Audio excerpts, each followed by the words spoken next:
Thanks, Jared, for participating, and thanks for that question. Um, First of all, let me say yes, certainly. If a Zimbabwean company is sanctioned, it's probably going to be bad for that company's business because uh, prohibiting a company from using the US financial system, when you consider how interlinked the US financial system is with the world economy, yes, that's quite a penalty. That's intended to be quite a penalty. Uh, Most of the list, however, is made up of individuals, or as I said, most of the companies or the entities are specific farms here in Zimbabwe. There are actually only a few sort of companies that are on the list which would feel that sort of direct impact. The question about the indirect impact is a very good one, and that's actually where I think there's a lot of um, perfectly valid debate that can take place about how far the indirect impacts go. And as I mentioned, the report that our president commissioned that was released just last week looked into that to a certain extent and said we need to make sure that we deploy the tool of sanctions in a way that mitigates the unintended consequences and keeps the focus where it is intended to be. Um, uh, oh gosh, I was going to go somewhere from that and I've forgotten. Yeah, the key thing to realize is that companies are still able to function in Zimbabwe without having interaction with sanctioned individuals, including U.S. companies who have come here and invested here and so on, and likewise Zimbabwean companies which are able to continue to function, obviously needing to make sure that they're not interacting with the sanctioned individuals. As to when do we decide to sanction an individual or some of the companies that that individual owns or all of the companies that individual owns, it's a process that we go through based on the information that we have available to us. That information isn't always perfect, but we do the best with the information we have to get our sanctions list to focus on really the key individuals who we believe should be sanctioned. Thank you, Ambassador. And the other issue that has been raised regularly is the issue of banks that have been penalized. Can you speak on that? On what basis were they penalized? Banks like Standard Chartered and so forth. Yes, thanks, because that's actually a key distinction to make. A lot of people say, I heard that Standard Chartered had to pay a fine. It means you have sanctions on Standard Chartered. No, we don't. In fact, there's no bank on the sanctions list currently. Standard Chartered was fined because being subject to US laws and having engaged in transactions with sanctioned individuals, Treasury Department brought a fine against them as a response to that. CBZ here in Zimbabwe also faced the possibility of a very large fine, although in the end, after a process of discussion, no fine was levied on CBZ. But those are not fines on banks which are sanctioned. Those fines are the punishment for not following the sanctions rules. Thank you very much. And Zekete, please go ahead.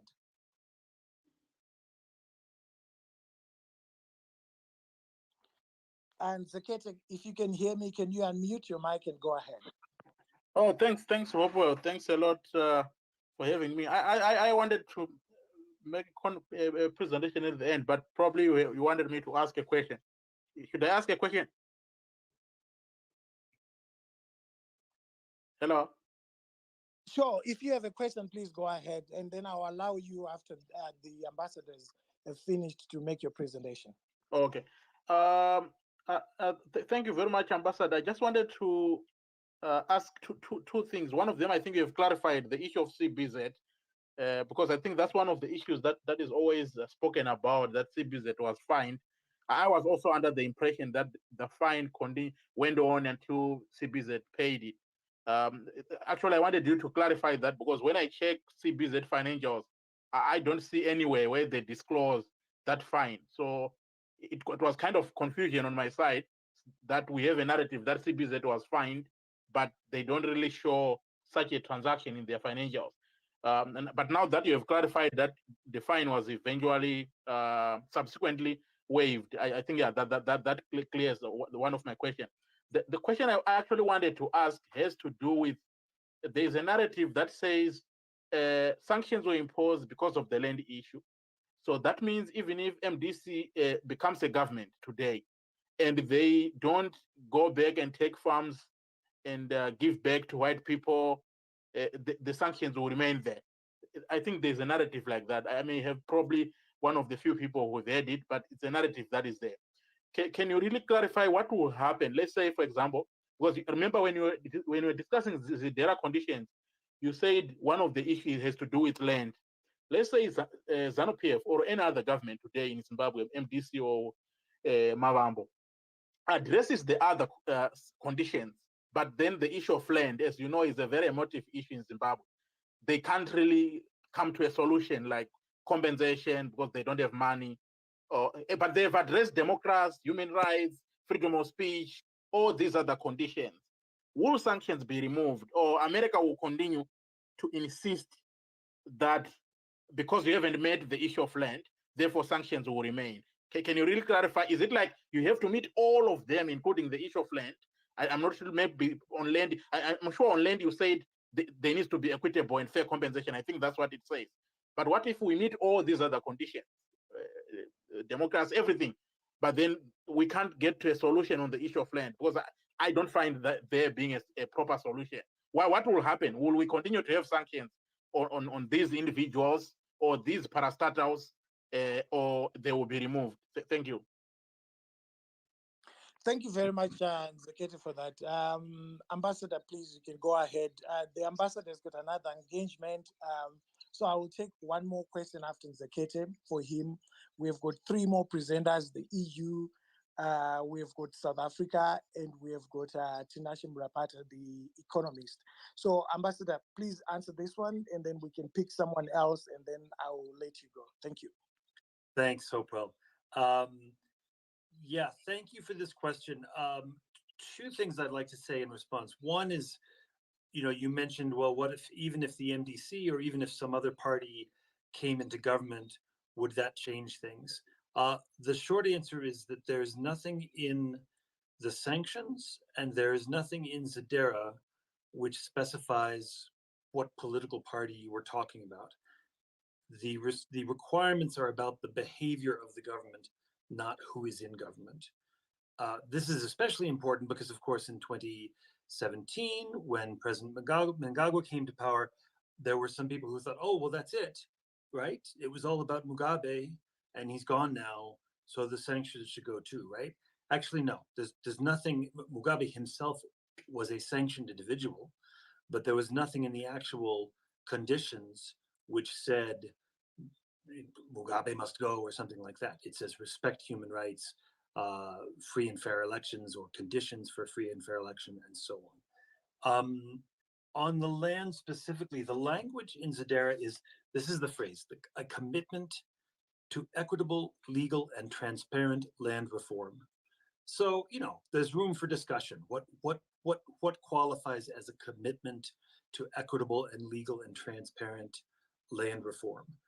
It doesn't say every piece of land which was seized 20 years ago must be given back to the original owner or something like that. I think we would all recognize that that's unreasonable, as you said. But as I said before, I do think that the steps that this administration has taken to negotiate with commercial farmers and come to an agreement about compensation represents significant progress. It's incomplete because the payments have not been made yet, but it's a positive step forward.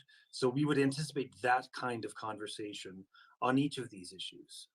These are not, these are issues where you need to discuss what exactly represents a commitment to land reform, just as there can be debate over what exactly a free and fair election is. But those are the issues where we try to engage the government of Zimbabwe and to say, look, for the last 20 years, our government has consistently said, these are the things which we are concerned about. So let us focus on these things.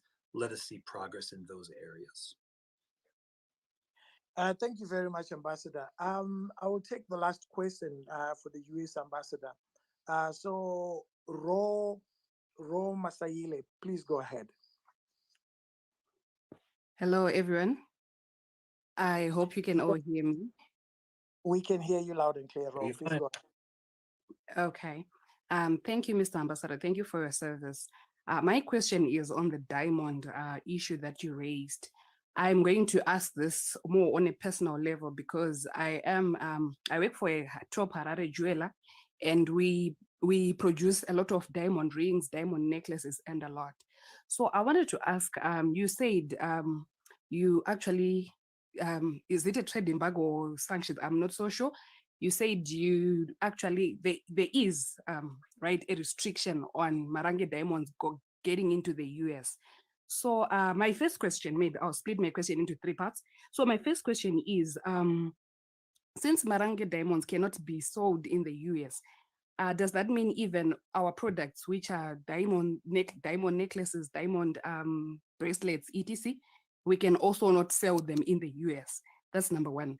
Number two, do you have a system that shows that these diamonds, for example, we decide to import diamonds from Dubai, we produce them right here in Zimbabwe because this is where our machinery is, and we export to the US. Do you have a system that actually checks if those diamonds actually are not really Marange diamonds or Zimbabwe produced diamonds? Maybe if I could say that. Then the last question is, if you don't have such a system, does that mean us as diamond processors, we cannot really export our products to the US because of that restriction that is in place about Marange diamonds, which you said there might have been human rights issues when they were being extracted, when that restriction was put in place? Thank you so much. Thank you very much. Please go ahead, Ambassador. Thanks very much.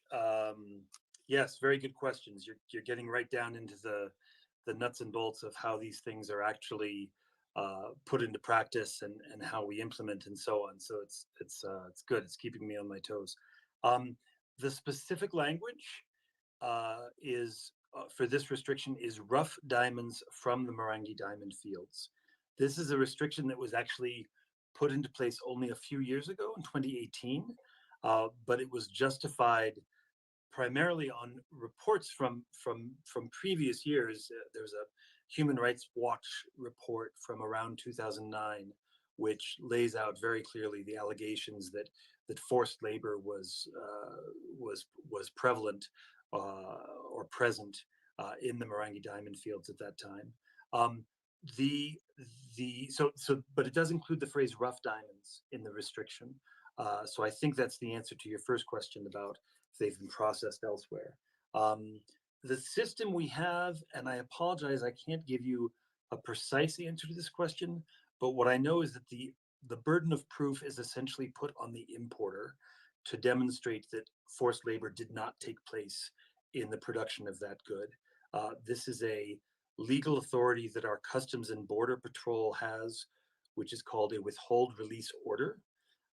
It originates from laws in the United States which prohibit the import of anything which is produced with forced labor or slave labor.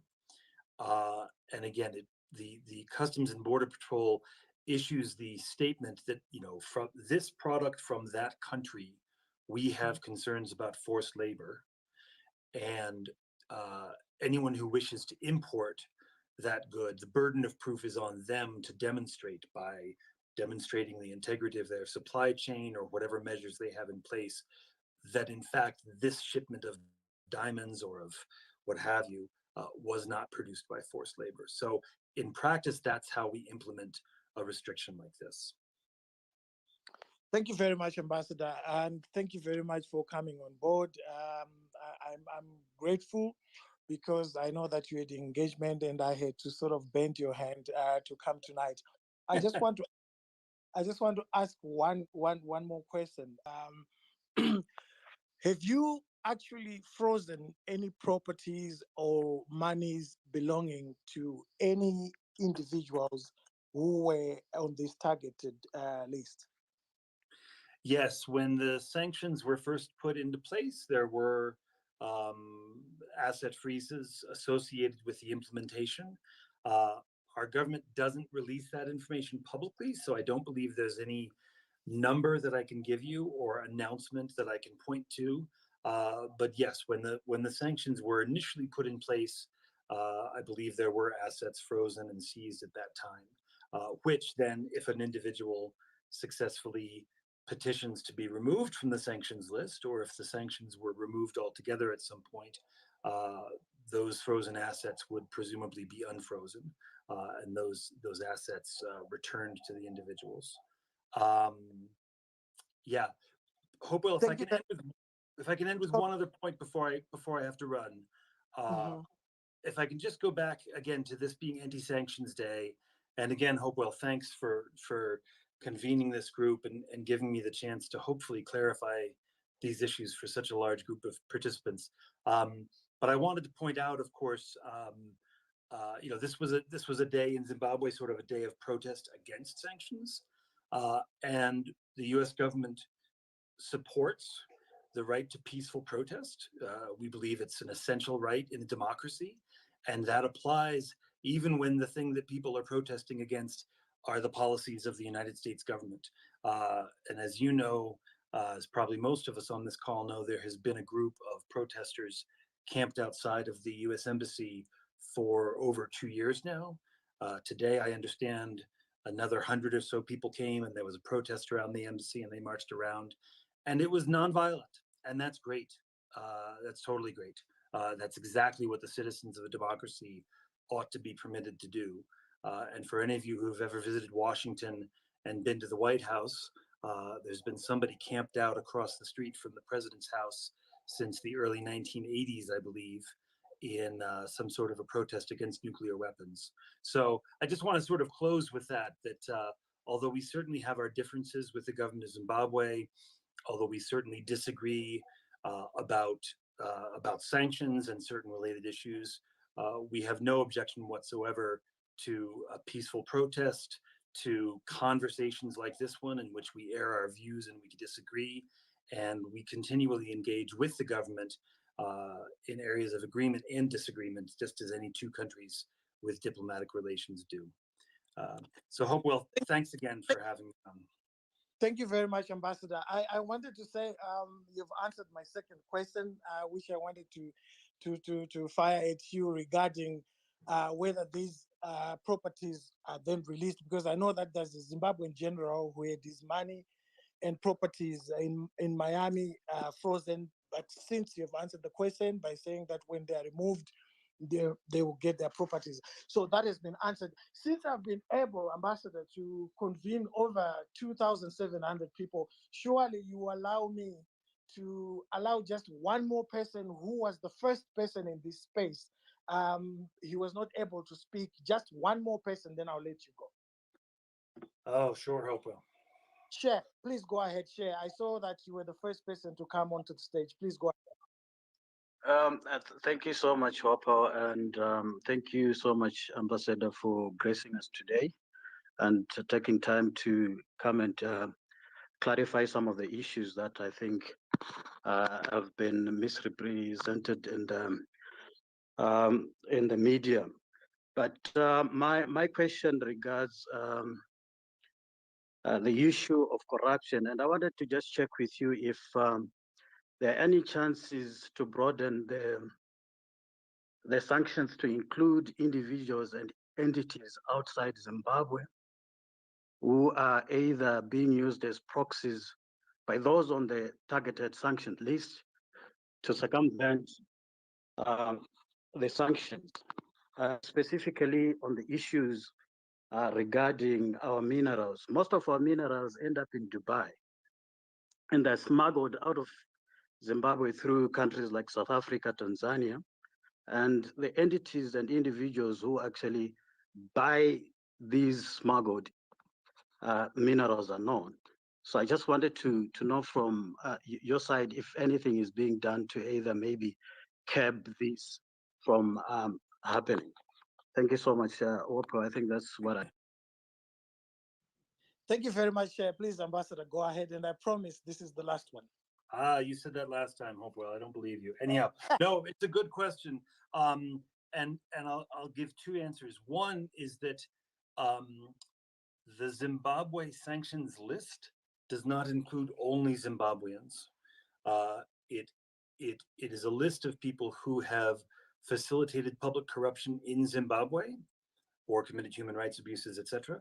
And there actually are a few, I don't know the exact number, it might be 2 or 3 individuals on the Zimbabwe list who are not Zimbabweans, but we had evidence that they were sufficiently involved in corrupt activities here in Zimbabwe that they were included on the list.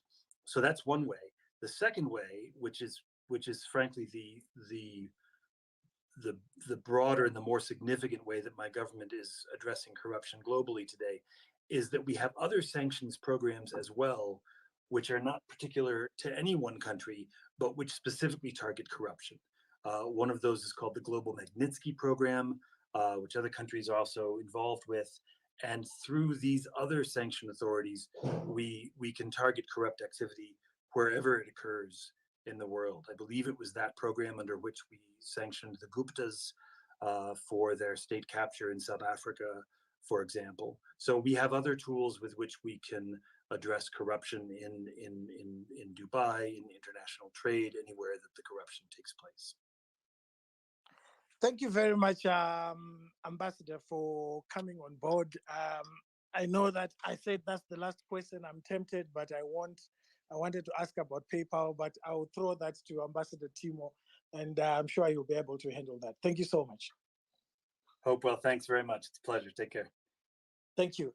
Good evening, Ambassador Timo. Ambassador Timo is the European Union ambassador to Zimbabwe. They also implemented a sanctions regime against certain individuals and entities on Zimbabwe. And I thought it is important to bring both the US and the EU to present, and then you can ask questions. So please go ahead, Ambassador Timo. Against certain individuals and entities on Zimbabwe, and I thought it is important to bring both the US and the EU to present, and then you can ask questions. So please go ahead, Ambassador Timo. We seem to be having a problem with feedback. Ambassador Timo, can you hear me?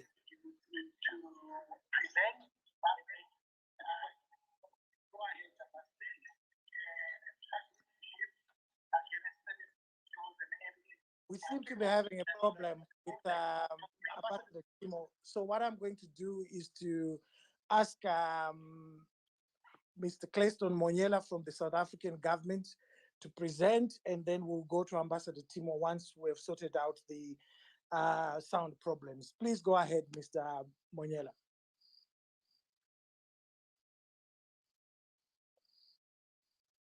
Hello, Mr. Monyela, can you hear me? Yes, my brother, I can hear you now. Sorry, what was the question? No, I was just today. I didn't want to ask questions. I just want you to reflect on the sanctions regime on Zimbabwe and South Africa's position. Then we can open up and people can ask questions. Today, I'm just a facilitator. Oh, thank you very much, my brother. And let me take this opportunity to greet the excellencies who are in the space, the US ambassador and the EU ambassador and the other excellencies, and greet everyone who is part of this discussion this evening. Look, the position that South Africa has been articulating on the question of sanctions is actually a regional position. Two recent, the most recent SADC summits, the one that took place in Tanzania, as well as the one that took place in Malawi, reaffirmed and reiterated the position of SADC that the regional body, leaders of the region have to call for an end to the sanctions imposed on Zimbabwe, where the ambassador was saying targeted sanctions against certain individuals.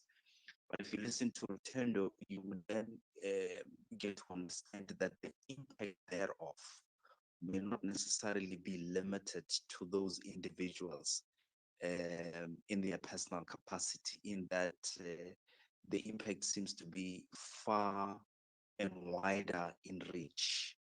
The other question, and I suspect that these are some of the issues that the leadership of the region pondered on and considered and factored into the decision making that led to them calling for the sanctions to be lifted, is that does the current environment where there are these targeted sanctions, does the environment encourage the investor community to commit resources and to invest in Zimbabwe, in the economy of Zimbabwe, given this reality? That's the first question that I'd like people to think about. And I suspect this is one of the things that the leadership of the region considered. Number two, with these sanctions in place, have we seen the investor community coming into Zimbabwe to assist in the process of building or rebuilding the economy to the effect that it can create jobs and positively uplift the living conditions of the people of Zimbabwe and broadly of the region? You would then have to think about the presentation that would have been made by the government of Zimbabwe during this SADC summits where this decision was taken. Of course, you could argue that it was a one-sided view or presentation that would have been made by the government of Zimbabwe, which then led to this decision by the region. So in a nutshell, what I'm saying is that when you hear His Excellency President Cyril Ramaphosa on global platforms like the United Nations General Assembly, the recent one in September, and other multilateral platforms where he speaks on behalf of South Africa, when he touches on this matter and calls for sanctions against Zimbabwe to be lifted, you have to understand that he's articulating a regional position and not necessarily a position of South Africa. Of course, South Africa supports that view given the collective decision by the region. And as I say, the context or the rationale behind this particular decision is that these sanctions, whether you call them targeted and the reasons that were articulated by the US ambassador, the view, at least from the perspective of the regional leadership, is that they are having a negative impact on the lives and the livelihoods of the people of Zimbabwe. And all the countries in the region are affected. And I'm sure everybody in this meeting or discussion or space will agree that a country like South Africa, I suspect Botswana and Mozambique, would feel the impact a bit more directly. And that's why the leadership of the region is of the view that if you lift these sanctions, you then give Zimbabwe an opportunity, the economy that is, an opportunity to recover, an opportunity to start creating jobs and lead to the improvement of the lives of the people of Zimbabwe. So that is the issue in a nutshell, Hopewell.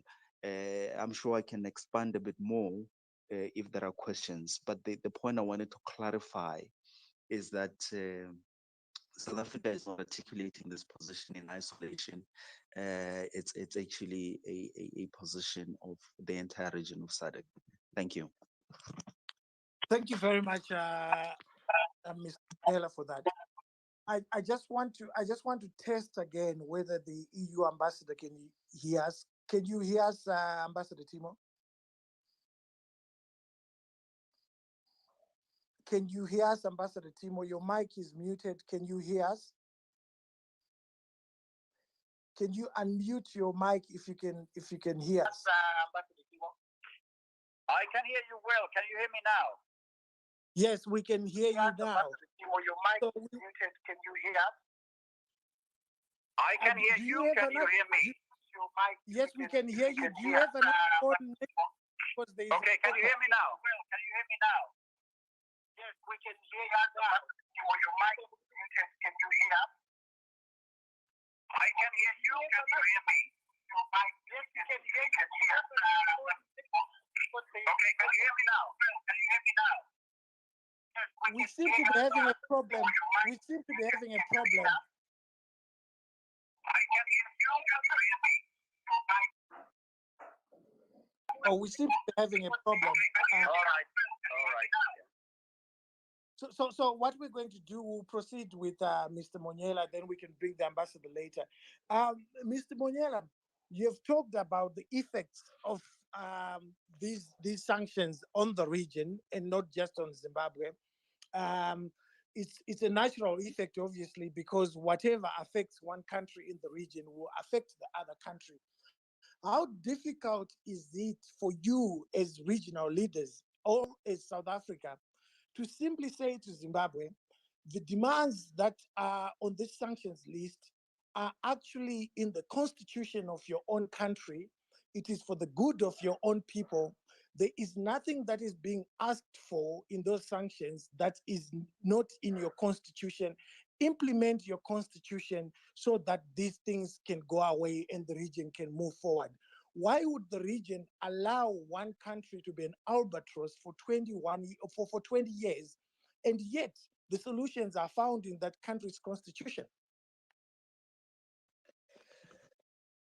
No, I don't think that the issues that you are raising have not been put forward to the leadership of Zimbabwe. You must, I'm sure, appreciate the fact that the political challenges have been on the agenda. Sorry, just getting a call there. The political challenges in Zimbabwe have been on the agenda of SADC ever since the crisis ensued, and all these issues that you call demands that have led to these sanctions being imposed, the targeted sanctions, are matters that have been raised by the leadership of the region with the leadership of Zimbabwe. We as a country, for example, also believe in the right to peaceful protest. We believe in free and fair elections, and that means the conditions under which any election takes place have to be such that the opposition and ruling parties and whoever wants to contest are able to do so without encountering unnecessary obstacles. So we believe in all those principles, and these are principles that we share with everyone whenever the region meets. So these are matters that would have been raised with the government of Zimbabwe as well. And of course, in response, they will have their own version of what's currently or has been taking place in Zimbabwe. Here's the other thing, which is a challenge when you deal with political challenges of other countries as a regional body, is that you can only but raise them within the context of what's allowed. And then, of course, to make those issues happen or to address all those questions that are being raised is a matter for the government of the day to make sure that these questions are addressed. So the point I'm making is that I hear what you're saying. These are questions that are raised. It's not a question of the leadership allowing these problems to go on unaddressed. They are being raised, and I'm sure that with time there will be a movement on these things. Look, as I'm responding to this, I want to keep stressing that the Zimbabwean government has their own version of what's going on in that country. We also have views given the information that we've got access to, and I'm sure Botswana and Mozambique and the other countries in the region will also have their own views and perspectives. The important thing, however, is that when the leadership of SADC took this decision to say that sanctions should be lifted, primarily they were concerned about the plight of the people of Zimbabwe, to say, if you don't get the economy up and running, if you don't get the economy to recover from the impact of what's been happening over this last couple of years, the living conditions of the people are not going to improve. And therefore, what do?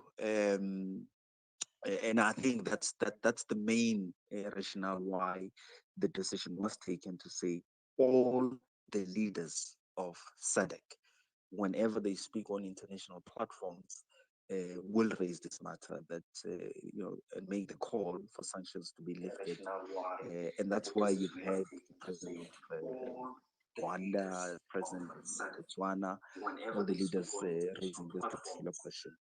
Will raise this matter, that and make the call for sanctions to be lifted. Thank you very much, Ambassador Timo. We seem to be getting an. Can you hear me now? I can hear you now. Can you hear me? Yes, that's better now. It's great that we can hear you now. We were speaking to the U.S. ambassador, and then we were hearing reflections from the South African government, from the head of international diplomacy, Mr. Clayton Monyela. He will be with us again. He seems to be having a bit of a problem with his connection. So please go ahead and make your presentation. Thank you very much, Hopewell, and good evening, everyone. And my sincere apologies. There was some technical hiccups. In fact, I have to say this is my first time on Twitter Space, and it was not a glorious start. So indeed, apologies. But I picked up some points from the previous discussion and from Thomas's intervention. And I will just try to be very brief about the EU restrictive measures we have in place on Zimbabwe. Indeed, the restrictive measures were decided upon in 2002 as a consequence of human rights violations taking place in the country. And indeed, one thing that I want to make clear, and I know that you touched upon this point already in the discussion with Thomas as well, that even that it, time-wise coincided with the so-called fast-track land reform. This is not about land. The question is not about land. It's about the human rights violations that occurred in Zimbabwe during that time and subsequently. So those days, from 2002 onwards, we had the instrument called the restrictive measures that is still in place. And then we had another instrument called the appropriate measures, which influenced our development cooperation with Zimbabwe and imposed quite important restrictions in that regard. Now, subsequently, and moving to the era of the Government of National Unity in 2009, and the drafting of the Constitution of Zimbabwe in 2013, many of these measures were relaxed. In fact, the appropriate measures on the development corporations were abolished. So in fact, we don't have any instrument restricting development cooperation as such in place. And the listing of individuals and entities on the restrictive measures was significantly reduced. And then just fast forward to the current situation, what we have in fact now in place is the restrictive measures that consist actively only of an arms embargo, and then the only entity listed which basically prohibits European operators of cooperating with that entity, and that only entity is the Zimbabwe Defense Industries. And then we have a passive list consisting of 3 persons, a so-called suspended list. So we have 3 persons still on the list, 3 individuals, but we have no active measures now in place on any individual. So that is the current situation. The EU restrictive measures instrument is a legal instrument, and it's a political instrument. It's decided, there's an annual review, and each year a decision is taken by unanimity by the European Union member states. And of course, we are currently 27 member states about that instrument. And I want to outline a couple of issues. First of all, these measures have been described as, together with other measures by other countries, as racist. And this is the miscomprehension that they were as a consequence of the land reform issue. And like I said, this is not the case. It's linked to human rights. It's a human rights related political instrument. So it has nothing to do with skin color. That should be clear from the beginning. And then the other thing is that what they are described as being illegal. But there's no illegality on that. And there's, for example, there was a good description on the legality issue by Veritas. I think it must have been something like a year ago, which presented the issue quite well. Now, illegality would refer to an extraterritoriality issue, that it would be like EU would be imposing its will on foreign operators, but that's not the case. The restrictive measures are limitations for European Union operators.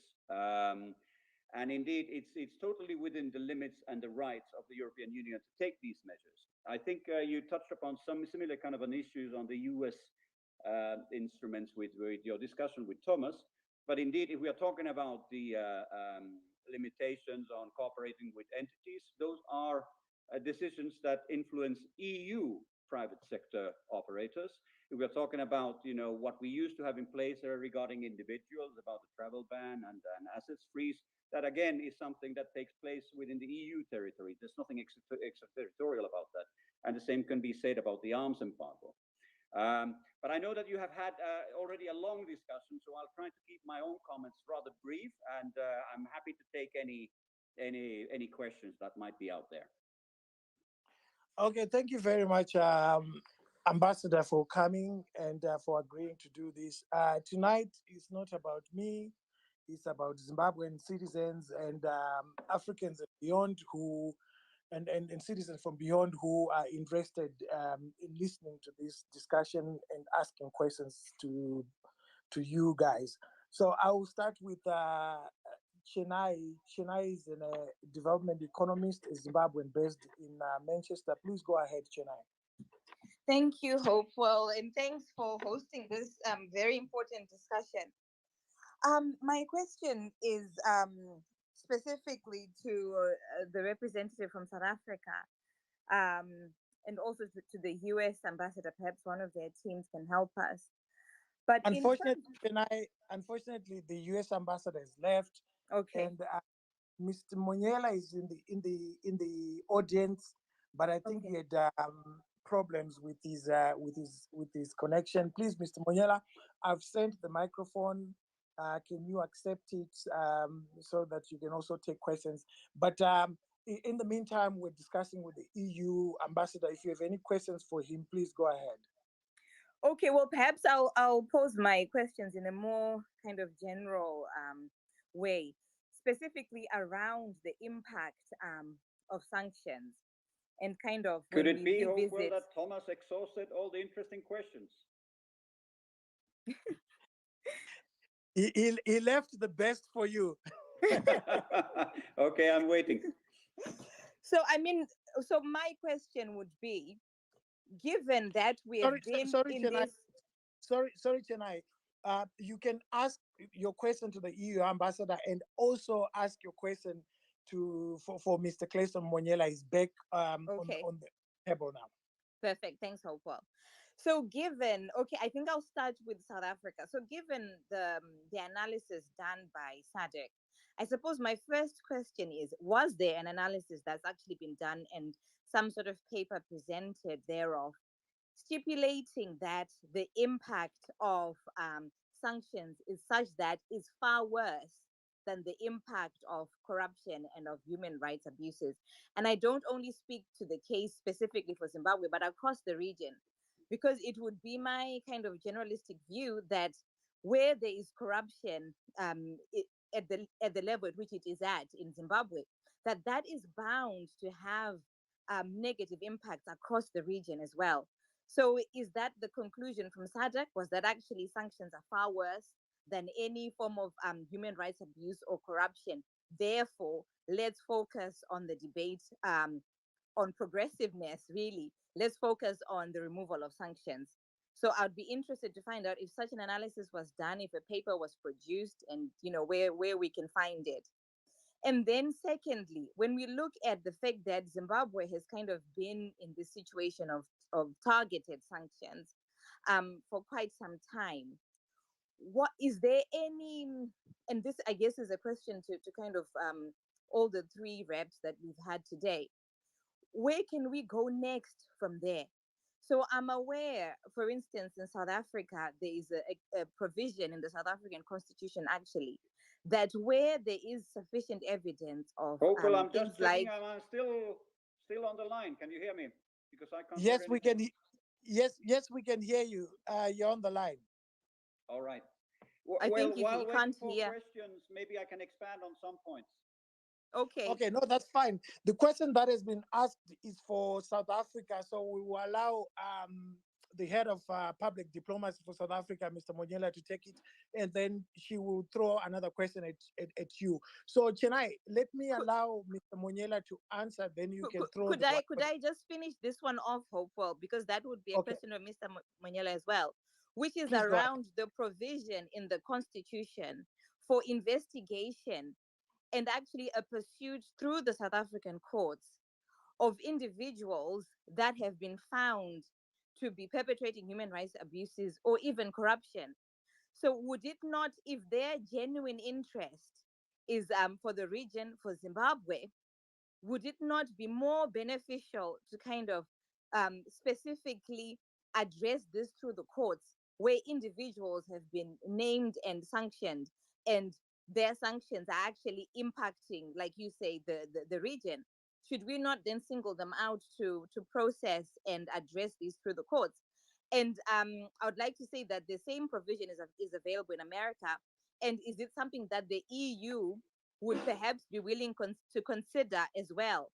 Because, you know, we've had the sanctions for a while, the targeted sanctions for a while, and it seems that, you know, some individuals remain unrepentant. So therefore, when do we move on to the next level, and what might that level look like?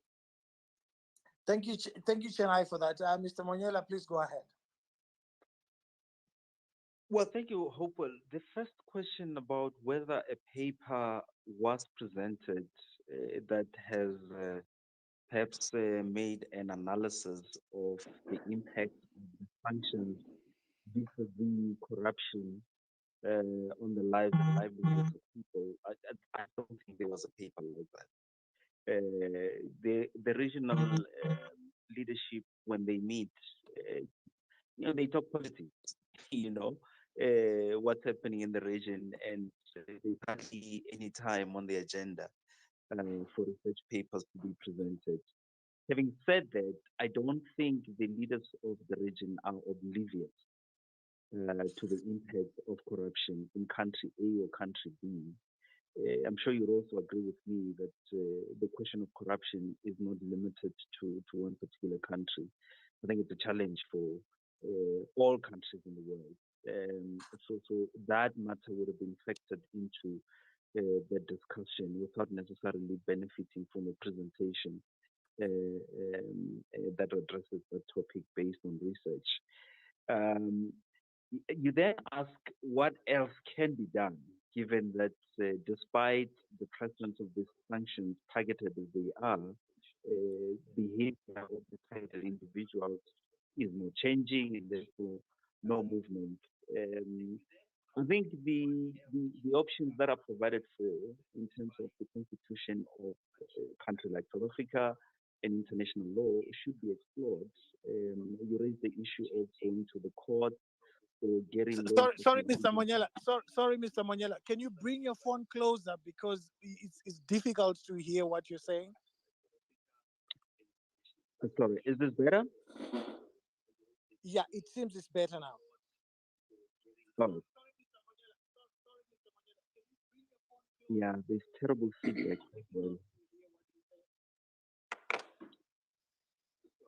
Okay, what I'll do is we'll try and sort out your technical issues. I'll go to the EU ambassador, then we'll come back to you once we've sorted your technical issues. Please, Timo, go ahead. Sorry, Hopewell, can you repeat the question, please? Chennai, please repeat the question for the EU. Chennai, can you hear me? Yes, I can. Sorry, I was just navigating to my mic. So I was saying, Ambassador, that what would be the next stage? Because we have been having the targeted sanctions for quite some time. Like you mentioned, the previous president, Robert Mugabe, was on one of the targeted individuals on the sanctions list as well. But from experience, this does not necessarily result in changed behavior for those that have been targeted by the sanctions. So, what other avenues can be explored? Because, in as much as we understand the sentiments behind the targeted sanctions, we almost need to come to a place where we can start to escalate to the next level. What can be done? Thank you, Chennai. Please go ahead, Ambassador.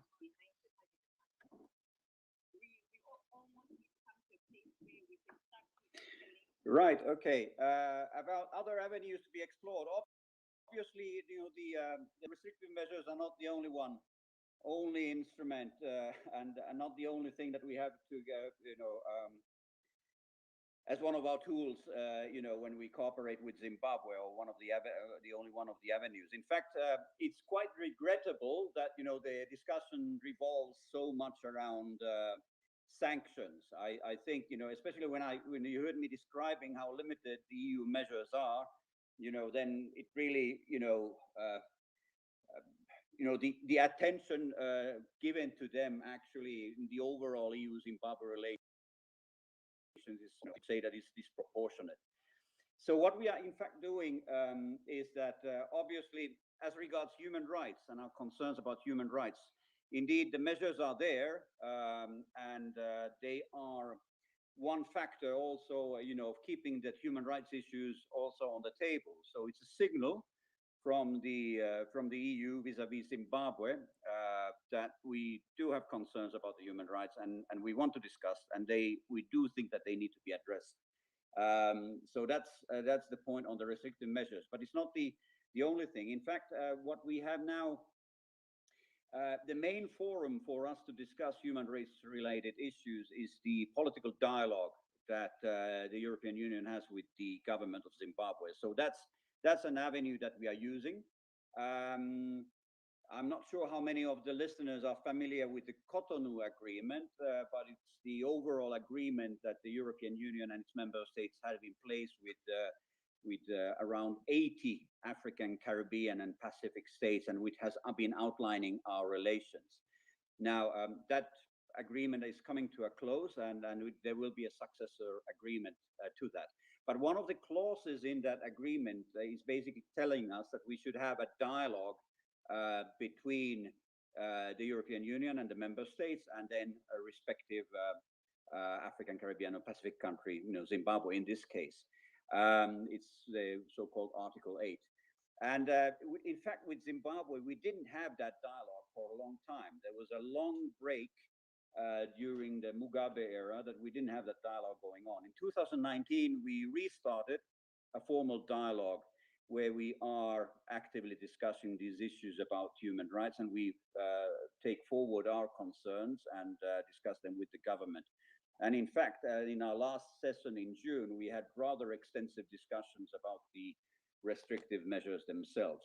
So that's one avenue that we are using, but that's of course the one formal avenue. But in addition to this, we have more silent diplomacy. So obviously we are talking with the government and other important stakeholders behind the scenes about trying to influence the situation. And then obviously at times we then resort also to public diplomacy when you see us speaking out on certain human rights violations or other issues of major concern. So in the political sphere, it's not only about restrictive measures. We see that as one of the instruments, but we do believe that engagement and dialogue are a better way of doing that than not to engage and not to have dialogue. So we have that, but then we are of course working also in the multilateral forum. In fact, the UN Human Rights Commission is going to discuss the situation in Zimbabwe early next year. It's called the Universal Peer Review. So we are using also these multilateral avenues to discuss issues such as governance and human rights.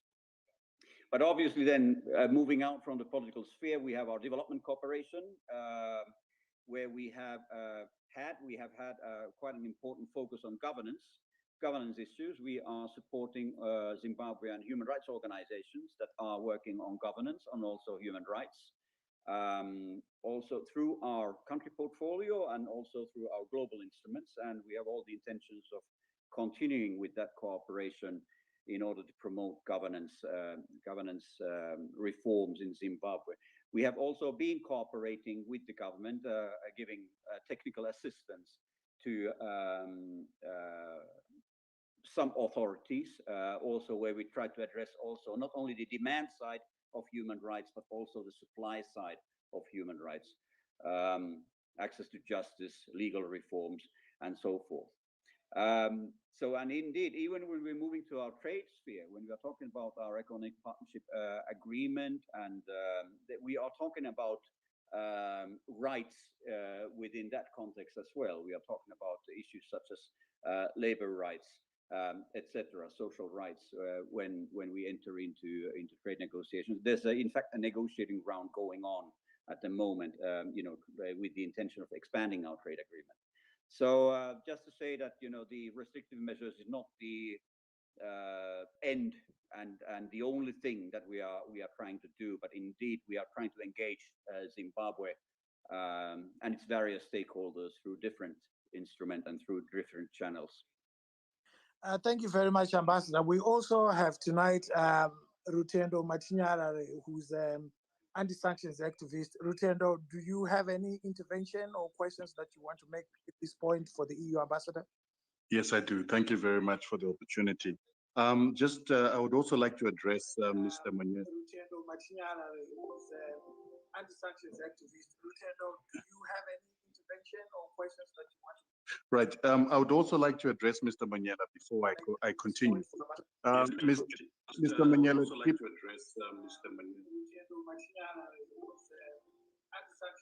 Sorry, Rutendo. Ambassador, can you just mute your mic? Yeah, thank you very much. Please go ahead, Rutendo. Right. First of all, I'd like to also address Mr. Manyela. He keeps insisting that these are targeted sanctions, and I think we went through a passage of illustrating that ZIDERA is not targeted, the executive orders are not targeted, the International Emergency Economic Powers Act is not targeted. So I think Mr. Monyela needs to understand that. Sorry for the question. I just want to say, at this point in time, can you address the issues to the EU? We'll come back to Mr. Monyela and then you can put your points to him. No problem. The EU insists that it does not have sanctions on Zimbabwe directly. But I would like to point out that in 2002, when they imposed the sanctions on Zimbabwe after their head who was observing the elections was dismissed for favoritism, lies, and propaganda, they actually decided to withhold $128 million that was earmarked for aid. And I need to point out that that aid was always given to Zimbabwe because of the crime against humanity of colonialism that was perpetrated by them and the British, and they did not pay reparations for that, so they agreed to giving Zimbabwe aid. They withheld that aid. That's point number one. Point number two, they are also cited in ZIDERA as participants and countries of interest in ZIDERA. So they are also imposing ZIDERA. Number three, we had an admission by the US ambassador that there's no due process in the sanctions that have been imposed on Zimbabwe. We've also established he could not debunk that the sanctions are on the government, the parastatals, companies that offer services and enjoyment of human rights to civilians, which means that this is a crime against humanity by persecution. And the EU has stood on the sidelines allowing this to happen. Yet they've got the EU Human Rights Court that does not allow punishment without trial. They've got the EU Human Rights Court that does not allow the collective punishment of civilians. So does the United States. What does he have to say about watching a crime against humanity upon Black people taking place? And then he makes the statement that this is not about racism. Lastly, he talked about the fact that they have asked European companies not to do business with Zimbabwe. So they've denied European companies of the freedom of trade. They have put restrictions on Zimbabwe without good reason, without trial. So that is discrimination. How does he justify discrimination and these sanctions, which the UN has said are illegal and unilateral, and any restrictions to trade, any restrictions to travel are unilateral sanctions? How does he justify that? Yet international law says that it is wrong and illegal and a violation of human rights. Thank you very much, Lutendo. Ambassador, please go ahead.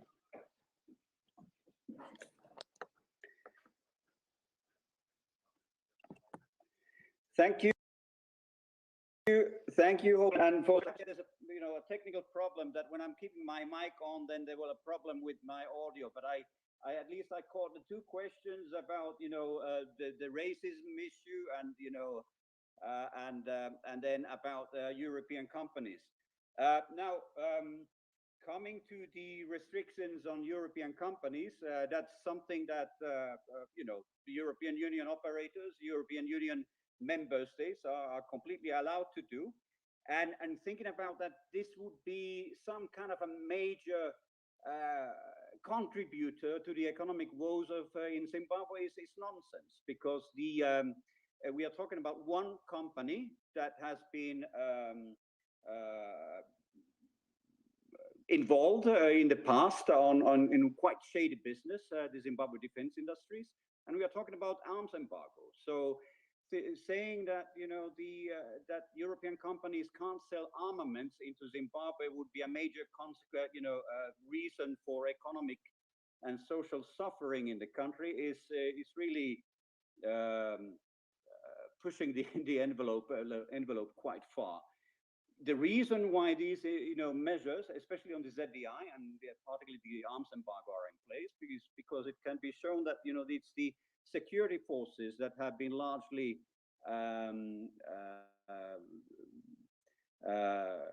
can be attributed, the human rights violations can be largely attributed to security forces. So there's a logical consequence of that is then to when you're talking about restrictive measures by the companies, then to look at the armament side of issues. But Zimbabwe and the EU have a free trade agreement. EU grants Zimbabwe duty-free and quota-free access for its produce, which involves that Zimbabwean imports to the European Union are free to enter the market without any duties, without any quotas. It's a very preferential arrangement, and in fact, we are supporting the implementation of that free trade agreement also through our development cooperation. So this goes contrary to all the allegations about the economic suffering and so forth. What I was referring to in terms of this, I think this whole discussion about racial issues is and skin color is quite well. That's something. Well, it's something that's really out of date in the European context. And I just wanted to address on the fact that it's and just to clarify what I said in the beginning, that it's not about the land reform. It's about human rights violations, and it's not about skin color or suffering. And indeed, the European Union is quite unequivocal about the fact that we don't tolerate racism, and we are clearly condemning racism and racist acts wherever they take place. So taking the discussion into that direction is misrepresenting the facts. Thank you very much. Tadini, please go ahead. Thank you very much, Nkoma Hopewell, and thank you very much to the EU ambassador and the ambassador of the United States who spoke before. Right, I had a question that was particularly directed to. We can't hear you properly, Tadini. I think I'm having a feedback. Maybe the ambassador's mic is still switched on. Can you hear me now? Yes, we can hear you now. All right, thank you. I was saying I had a question that was specifically directed to the American ambassador, but I'm going to try and word it so that maybe the EU ambassador can respond to it.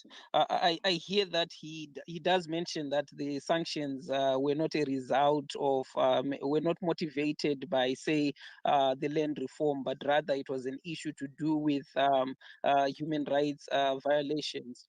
My question then becomes, if it was an issue to do with human rights violations, why did the EU have to submit it or have to put Zimbabwe under sanctions, specifically around the period of the land reform? Are they saying that Zimbabwe prior to that was performing in the right manner with regards to human rights? Because I start to wonder, to say, why was Zimbabwe not slapped with sanctions? For instance, when we went through the Gukurahundi situation, or the Gukurahundi genocide, why was Zimbabwe not slapped with sanctions at that time? So if they were purely motivated with human rights, because of human rights abuse, why did they act at this particular moment and did not act before in history? I think even if we're looking at the atrocities committed by the then government in terms of tolerance of political opponents, we would all agree that they were even more brutal in the earlier stages, when they were preaching a very pure doctrine to say that they wanted a one-party state. So why did the EU really feel motivated to come in at this particular moment and not before, for instance, when the people of Matabeleland were suffering at the hands of a brutal regime? That would be my first question. Then my second question would be to say, as part of the EU, as part of the people that also subscribe, or part of the countries that subscribe to ZIDERA, right? I don't understand why Zimbabwe was singled out for participating in the DRC conflict. I think some of the restrictions that come on the defense, Zimbabwe defense industry, is because of Zimbabwe's participation in the DRC conflict. So why was Zimbabwe particularly singled out for its participation in that conflict? Was it the only country that participated? And what did it do wrong that called for restrictions to be put on its defense industry? And I think that would be all my questions. I think those would be all my questions for today. Thank you very much. Thank you very much, Tadini. Ambassador, the first question is why in 2003 and not during Gukurahundi? The second question is why was Zimbabwe singled out for its participation in the DRC and not the other countries like Uganda? Please go ahead. Thank you very much. Well, during the Gukurahundi era in the 1980s, the EU was not the political entity that it is today. What we had in place in the 1980s in terms of European integration was the European Economic Community, which basically wasn't a political entity as such. It was only later, from the 1990s, mid-1990s onward, then with the Maastricht Treaty and then the Lisbon Treaty, that really then established the European Union and gave the member state then also mandated it with the political questions and political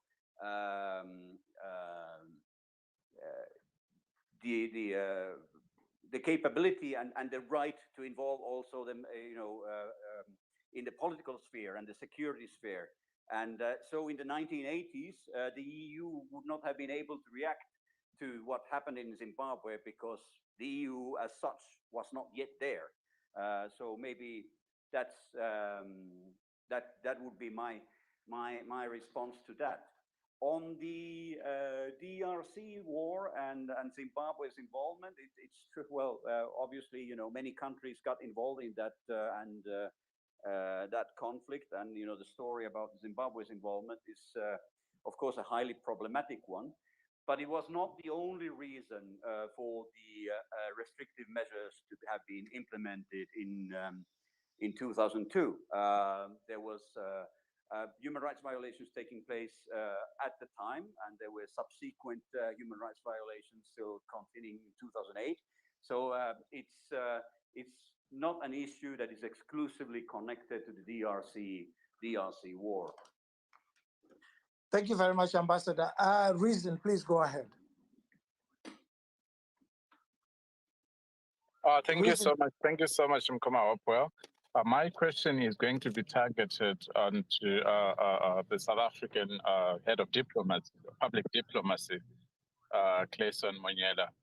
I would like to understand that the SADC's approach, where the sanctions are concerned, it seems to focus more on the needs and wants of the Zimbabwean government, which raises a lot of questions from me to say, are you guys considering the effects of the sanctions on the individuals in Zimbabwe? Like me, for example, as an ordinary person in Zimbabwe, how is that affecting me? Because I believe that everything that is laid out in the Zidera is all about human rights and everything that needs to be done for that to happen.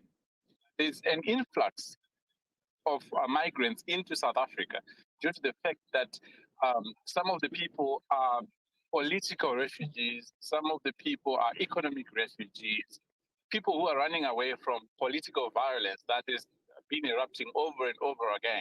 People are getting killed on a daily basis. You understand? So I would like to understand. Hello? Yes, we can hear you. Go ahead, please round up. Okay, thank you. So I would like to understand South Africa's approach. Are they really considering what is happening? And what are the changes that are expected to happen if ever those sanctions are going to be lifted without reforms? Because I don't believe that there will be changes towards the individual people of Zimbabwe, because these sanctions are holding these people's money, the government officials and all those that are on the thinking. The reason why they want the sanctions gone is because they've got their properties, they've got their monies that are frozen. It's not really about making the lives of the ordinary Zimbabwean better. So what is your position there? Should they reform or should they not? Thank you very much, Reason, for that. Mr. Monyela, I'm sure you had the question. Mr. Monyela, can you hear me? Yes, I can hear you now. Look, I mean, you have to agree that there isn't one view on the matter of sanctions, even internally in Zimbabwe. If you listen to Rutendo, and by the way, Rutendo, I wanted to say that the reason I was saying, and I kept repeating targeted sanctions, is because that's the language that the US ambassador and the EU ambassador have chosen to use. I agree with you, by the way, that the impact thereof goes beyond these individuals that they say they've targeted, as you've correctly pointed out. And I asked the question with my initial intervention that under this current climate, does anybody believe that the investor community would be encouraged to go and invest in Zimbabwe? And if the answer to that question is no, you then have to ask the question, what is the direct impact of that on the lives and livelihoods of Zimbabweans, which would then have a direct impact on the influx that you're talking about of economic migrants, etc., into neighboring countries and beyond just the SADC region into other countries as well. So the leadership of SADC, of course, would have benefited from a presentation by the government of Zimbabwe during SADC summits that would have given one particular perspective that you claim may not necessarily be shared by some ordinary, I don't think we should say all, ordinary Zimbabweans. But here's the thing. If you listen to what Rudendo was saying, and then you also trace the history of some of these countries that have taken unilateral decisions to impose the sanctions, and you asked the question that he was asking about due process, about jurisdiction. You are then left with a complex situation that doesn't have easy answers in terms of how to address it. At least the perspective of the leadership of the SADC region is that the sanctions must be lifted so that you give the economy of Zimbabwe a chance to recover, to rebuild, create jobs, so that you keep Zimbabweans in Zimbabwe, getting jobs. And of course, that doesn't suggest that there are issues that the Zimbabwean government have to address. This question about, the climate, around elections and some of the reforms that people are asking for, those, of course, are legitimate. And I'm sure that, the leadership of SADC is seized with that matter. You are aware of previous interventions that have been made by the leadership of the region to mediate and engage all stakeholders. I like what the EU ambassador was saying, that, when you've got political challenges in a particular country, dialogue is the way to go. We believe that political challenges can be best resolved through dialogue, because dialogue produces durable solutions that can be owned by all stakeholders, and implementation becomes easier. In that sense. So this question does not have easy answers. So of primary importance to the leadership of the region is the people of Zimbabwe. Thank you, Hopewell. Thank you very much, Mr. Monyela. I would like to put a follow-up question to you. SADC seems to be concerned about the effects of sanctions on itself as an entity, the countries in SADC.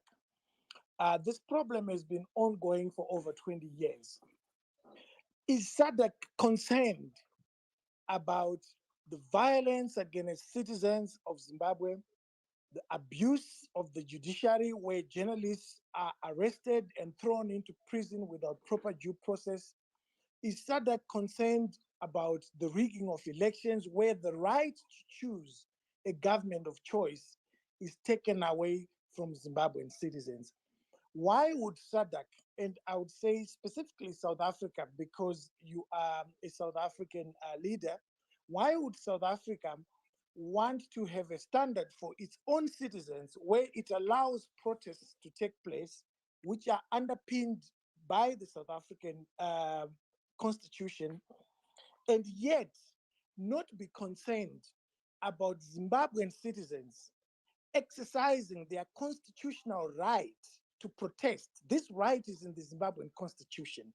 Why is SADC not bothered about the refusal of the Zimbabwean government not to allow Zimbabwean citizens to exercise their constitutional rights? SADC seems to be talking about the economy. It needs to be allowed to breathe. Sanctions must go. But what about the people within that economy? The people that are suffering the effects of the violence, of the abuse of state institutions? Does it not embarrass SADC that it is asking for something to be lifted, and yet it's not asking for the citizens of that country to also have a sanction imposed on them by their own government lifted? It seems like SADC is only interested in the rights of political elites, but not in the rights of citizens of Zimbabwe. Yeah, the challenge, and I'm walking a fine line here, because I shouldn't pretend to authoritatively speak on behalf of the region. I work for the South African government. But the position that I'm articulating, has been communicated via the communique of the last SADC summit held in Malawi. So you'll find it there. The documents are out there. I'm merely repeating what the SADC has said publicly. But it's also not fair, Hopewell, to say that the call by the region for sanctions to be limited then means, SADC is not concerned about the plight of the people of Zimbabwe being arrested without trial, and all the other things that you've mentioned, which are of a great concern, not only to South Africa, but to the region. I'm sure that you would be aware that each time some of these incidents took place, there would have been statements, at least from South Africa, speaking out against some of those practices. I can speak on behalf of South Africa that what we want for South Africa is what we want for Zimbabwe and the other countries in the region and broadly on the African continent. The philosophy that informs South Africa's approach to international relations, our foreign policy, is Ubuntu. We call it the diplomacy of Ubuntu. And Ubuntu says, I am because you are. What I want for myself, I should want for the next person. In the context of a country, what we want for South Africa is what we want for Zimbabwe and the region. So therefore, when the leaders are calling for sanctions to be lifted, of course, the direct impact and immediate would be that investors will come in, the economy of Zimbabwe and the region will pick up, people will be employed, etc., etc. That, however, does not mean the other message that needs to be sent out, that the reforms that people are calling for, that when you host an election, the conditions must be such that there is a free and fair election that will take place. All of those remain important, and the leadership of the region have been sending those messages and signals openly and privately through diplomatic channels to the leadership of Zimbabwe and the region. So one call does not negate the other. You can have both coexisting, but the interest has to be that the plight, the livelihoods, the rights, human rights of the people of Zimbabwe have to be upheld. Can I ask Thank Mr. you very Mandela much. a question, Opa? Just hold on, Lutendo. Just 1 minute. The EU ambassador will have to go at some point, so I want to direct questions to him from the floor. Chapman has got a question. Chapman, can you have a quick one so that we can bring others as well? All questions now, direct them to the EU ambassador. Brother Munyela is here, so he will take the rest of the questions after the EU ambassador is finished. Please go ahead, Chapman. Thank you very much, Mr. Ambassador. Thank you for your time and allowing me to ask you the question here. I hope that Twitter will be kind to you next time when you come on Spaces. But a couple of weeks ago, I did a petition. I put a petition online that requested an reopening of investigation on a Draxgate COVID corruption involving the minister or the former minister of health and childcare for Zimbabwe, which included the transfer of funds into a Hungarian bank account, which then lit up an investigation from Interpol, which funds then would be repatriated back to another company in Dubai. So, being that's in the EU, Hungary, and Hungary's unfortunate embassy that represents Zimbabwe is in Pretoria, but the EU delegation is in Harare. My question comes around loopholes, excuse me, the effectiveness of sanctions or any sort of restrictive measures around illicit looting of public funds, misgovernance that affects the Zimbabwean people. My question comes around, what is the EU's position where people that are either on sanctions lists or in places of power may be implicating through financial discrepancies EU private companies, intentionally or unintentionally? What is the EU's position in safeguarding the resources and the money that belongs to the people of Zimbabwe when it is used in that manner? Thank you very much. Thank you very much, Chapman. Please go ahead, Ambassador. Ambassador, can you hear me? Your microphone is muted.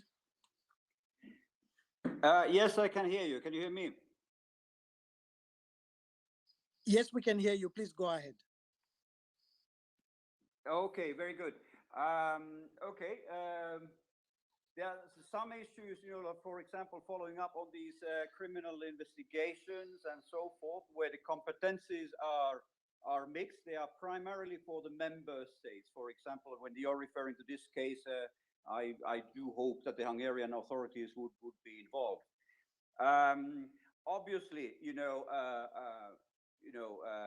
having financial transfers, involving, criminally acquired assets is an issue that we are trying to tackle through international cooperation.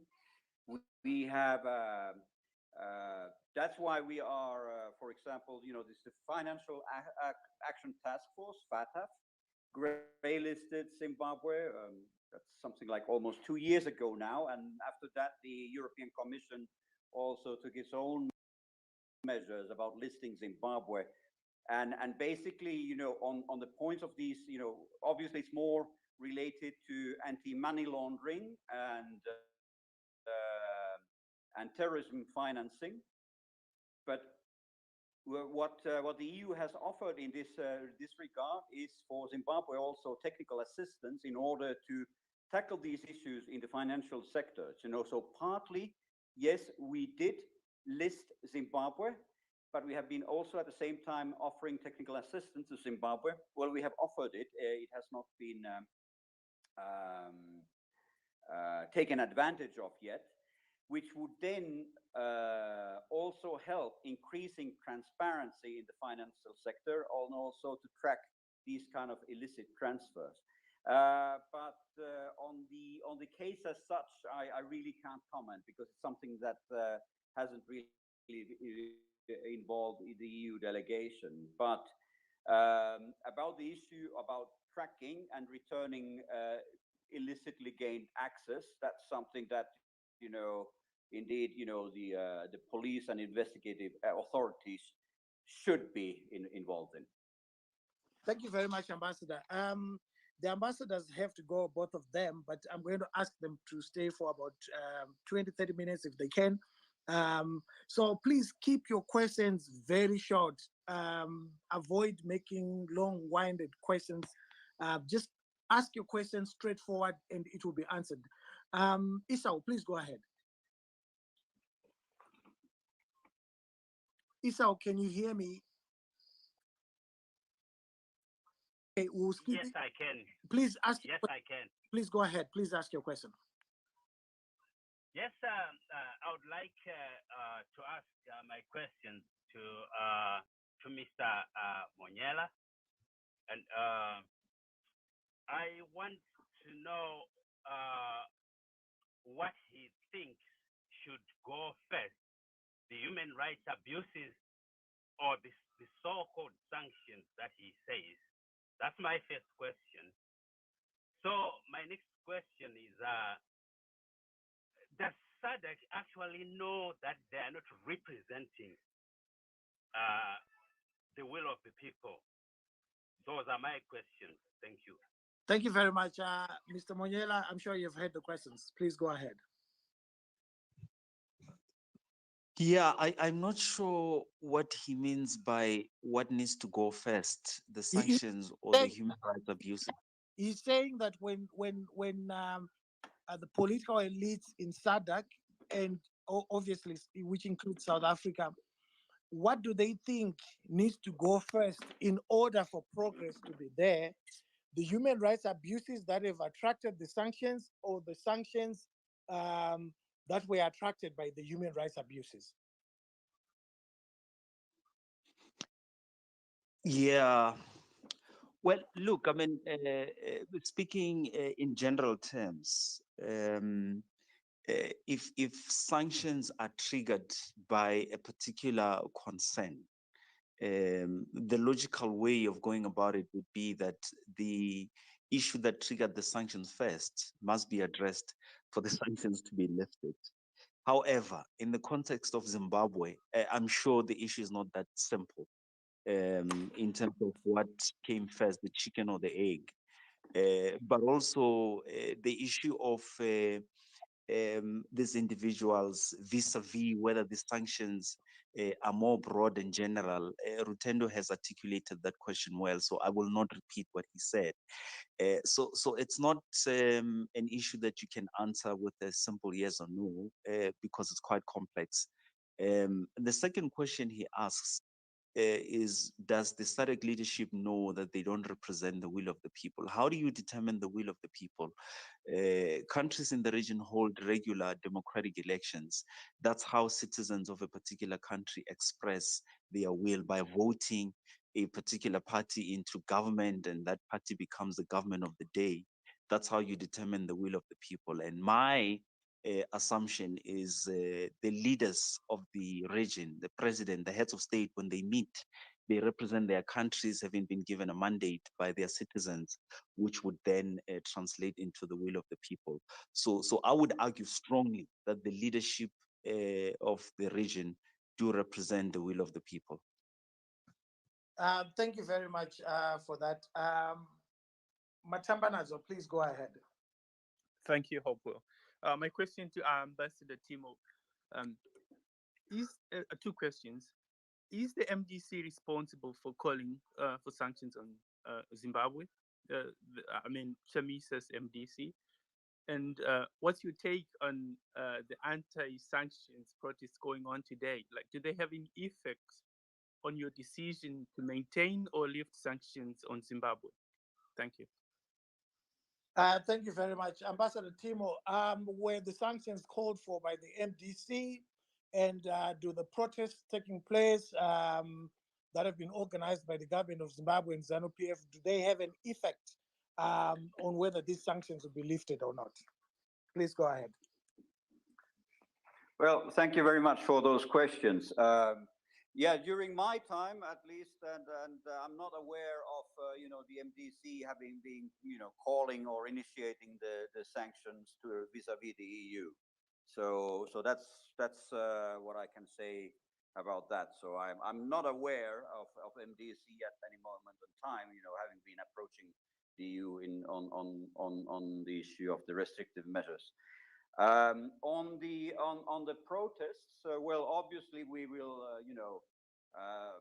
report back to our respective capitals as the European Union, and what's happening here. But it's not an issue about shifting policy positions through stadium events or marches or waving placards. The restrictive measures, they are there in place for a reason, and which is the human rights situation, and their future, and the steps that the EU will be taking on those will be as a reflection of why they were put in place in the first place. That's the human rights situation. So that's the decisive factor for us. Thank you very much, Ambassador. It's now 23 minutes past 9. I will allow more questions up to 21:35 so that we can allow the ambassadors to have time with their families. So I will call upon from Eswatini. Steki, please go ahead. Yeah, thanks, Comrade Hopewell. Greetings to everybody in the space. I just want to check, I'm from Swaziland. I just want to check with the ambassador from the European Union. There's been gross human rights abuse in Swaziland, and a lot are now calling for sanctions, targeted sanctions on Swati. I just want to check why has the EU been quiet on the issue of Swaziland, but they were quick to move to sanctions in Zimbabwe? Then coming to Comrade Clayson from South Africa, I just want to check why do problems have to go to the extent of having sanctions in our region when we can still solve them before they extend to these issues of sanctions? Thank you very much. Ambassador Timo, please go ahead first, and then Ambassador Monyela can respond to the second question. Well, I really can't comment on the situation in Eswatini because obviously that's not part of my job. But obviously we are following the situation with great concern about what's happening in in that country, and also we are in discussions with SADC about also their reaction to the situation. But I really can't comment on something that's not related to my mandate. Thank you very much. What the ambassador is saying is that there is another ambassador who's responsible for that area. So it will be improper for him to speak on an area that he doesn't cover. Ambassador Monyela, please go ahead. You had the question there. Why does the region have to wait until sanctions are imposed by Europeans, and instead of dealing with these issues, which have been with us for a long time? Yes, no, it's a very good question. And ideally, we always advocate for African solutions to African problems, which is why I'm sure you would have seen that when there was a bit of a confrontation, and I'm choosing my words very carefully, in Zimbabwe, the last time President Cyril Ramaphosa sent a delegation there. There was even a delegation from the ruling party in South Africa to go and engage with their comrades from the ruling party in Zimbabwe. So it's not for lack of trying by Africans to deal with issues as they come up within the context of this broad notion of African solutions to African problems. Of course, the other thing you have to consider is that it's not only Africans who will watch crisis developing.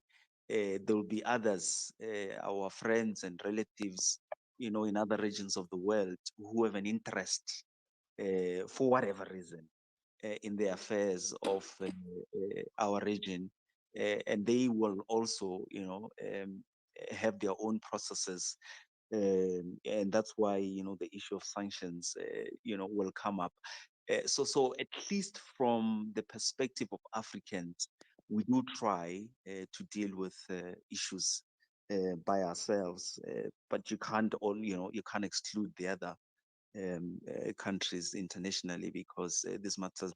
The world is a village now. What happens in one country is not limited necessarily, to the citizens of that country or the region. Issues are much broader than that. Thank you very much, Ambassador. Ella, please go ahead. Ella, your microphone is... Good day, Hopewell.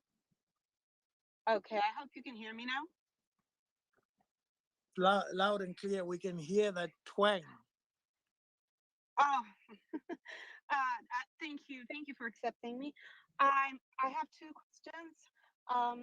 Ambassador Monyela, given the string of human rights violations which have been going on in Zimbabwe for decades now, the most recent we have seen, which is against the opposition, to the extent that citizens have had to rise up and start a GoFundMe to fundraise money for a bulletproof car for the leader of the opposition. And you have just said African solutions for African problems, which has a nice ring to it, by the way. Is it fair to say, given what you have shared with us here, that it's unlikely that the citizens of Zimbabwe will get these solutions from within Africa or within SADC, given that you did say that Mnangagwa or ZANU-PF, the government that is currently ruling right now, is legitimately elected, which sounds to me like an endorsement of the coup, which happened. But you, as SADC, are okay with that, to say that this is the will of the citizens, though we disagree. Is it fair then to say, as for us citizens, we might as well continue to raise our voices high, so in the hopes that someone else outside of Africa will hear us and act, as has been the case with the sanctions by EU and United States of America? And then my second question is to Rutendo. After the pity party without reforms, what's next? Wait a minute, Ella. Rutendo is going to come in later. Hold on to that question, and then you can ask him so that he can answer properly because he will come later. I want to be fair to Rutendo because I had blocked him for over 2 years on Twitter, and today he tweeted that Hopewell is having a discussion on sanctions. If he's a fair man, he should unblock me. So I unblocked him. So today is my special guest. So I want to make sure that I give him fair treatment so that tomorrow we can continue with this engagement. We can disagree as citizens, but we shouldn't be disagreeable. So hold on to that question, and then Rutendo will deal with it later. Please, Ambassador Monyela, please go ahead.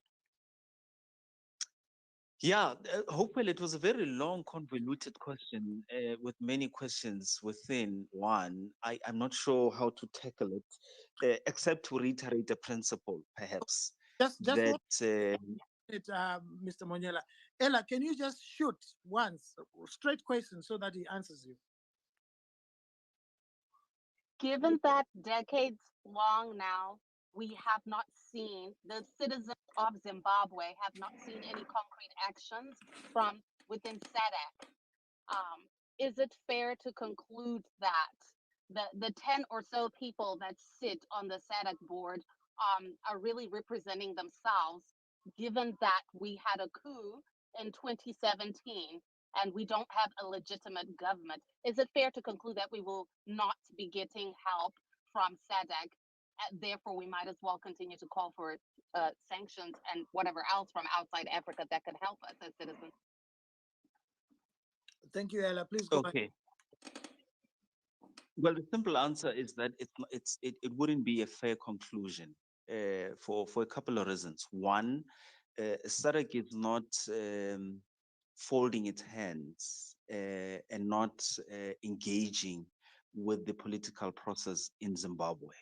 I'm sure you've seen, in addition to statements that have been issued, you've also seen the engagements that have happened at the level of a country like South Africa, at the level of the region itself. Over the many years that you're talking about, it's been consistent. Some of the processes or engagements may not necessarily be made public because they're happening through diplomatic channels and behind the scenes, but there is ongoing work. So it wouldn't be fair to then conclude that SADC is not doing anything. That's number one. Number two, your characterization of what happened with the current administration when it came into being, that's one view and one vision. Of course, the administration of the day or the government of the day have a different vision to yours. And all those views have to be taken into account when you engage in trying to resolve political problems. That's why the approach is that you engage all stakeholders through dialogue. That's how you resolve political challenges.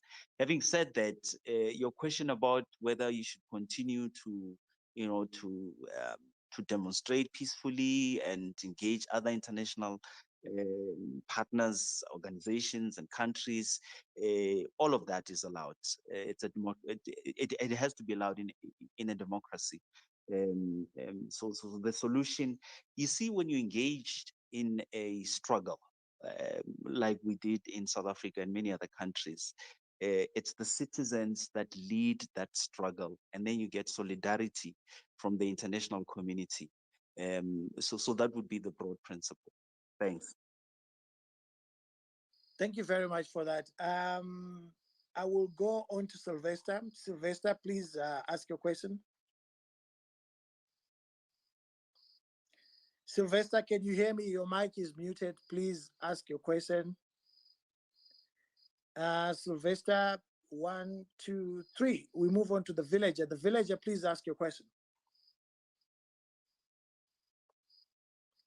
Can you hear me, the villager? Yes, I can hear you, Nkoma Hopewell. I can hear Please you. ask your question. the ambassadors need to go. Please ask your question before they go. And I just want to add that when the ambassadors leave, we are going to have Rutendo Benson on one hand, and we are going to have one of the leading economists in Zimbabwe, Tinashe Murapata. The issues that Rutendo has raised time and time again relate to the economy, and Mr. Murapata is going to deal with those issues as well, so that we can have a proper debate which is based on facts and we can understand each other. And we will also have Nzekete make his presentation. So please go ahead with your question. Okay, thank you, Mkoma Hopo. Thank you, everyone. Thank you, ambassadors, for gracing us. Mine is a statement to Ambassador Monyela. He has just mentioned statements and that have been issued regards happenings in Zimbabwe, human rights violations, and all of that. There are two things. Statements and action are two different things. South Africa in particular has not acted in favor of the Zimbabwean citizens who have gone for 40 years suffering from abuse, human rights abuses by ZANU-PF. So would it be fair to say South Africa, to some extent, is benefiting from the crisis in Zimbabwe right now? Thank you, Nkoma Hopo. Thank you very much, Mr. Monyela. Before you answer, Mr. Monyela, Ambassador Timo, I can see that you have lost your microphone. I've sent a request for you to speak. Please accept the microphone request so that you can come back on stage. But Mr. Monyela, please go ahead and respond to that question. I may just have Thank you, brother. one more. But I mean, I respect the view of the previous speaker who asked the question, but respectfully, it is factually incorrect to say that over and above statements that have been issued both by South Africa and the SADC leadership, there has not been any action. That would be factually incorrect. You would recall, because you are tracing it back to 40 years, let me bring it a bit closer and say that when President Thabo Mbeki was the head of state in South Africa, you would recall his mediation in the affairs of Zimbabwe, requested, by the way, by the leadership in Zimbabwe and mandated by SADC as well. And that continued to this day. South Africa has not been absent from trying to mediate and engage stakeholders in Zimbabwe to find solutions to the challenges that you were referring to. So no, it's not been a question of just issuing statements and sitting back and not taking particular actions. Look, here's the thing. Outside dialogue, you can't resolve political challenges. There are many examples in the world where other options, were considered, whether it's military and, the issue of sanctions. Of course, there's space and time for all of those options. But history has taught us and continues to teach us that political challenges are best resolved through dialogue. Of course, these things take time because there are, various differing interests from several stakeholders, internal and external. So resolving such cannot be easy nor quick. But however, it would not be factually correct to say people are just speaking out and issuing statements and not doing anything about what's been happening. No, thank you very much.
Is it me or Hopewell is gone?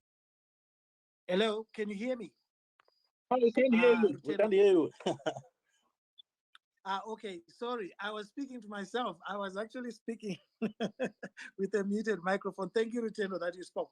So sorry about that. I was going to say that we're now waiting for Tinashe to come on board.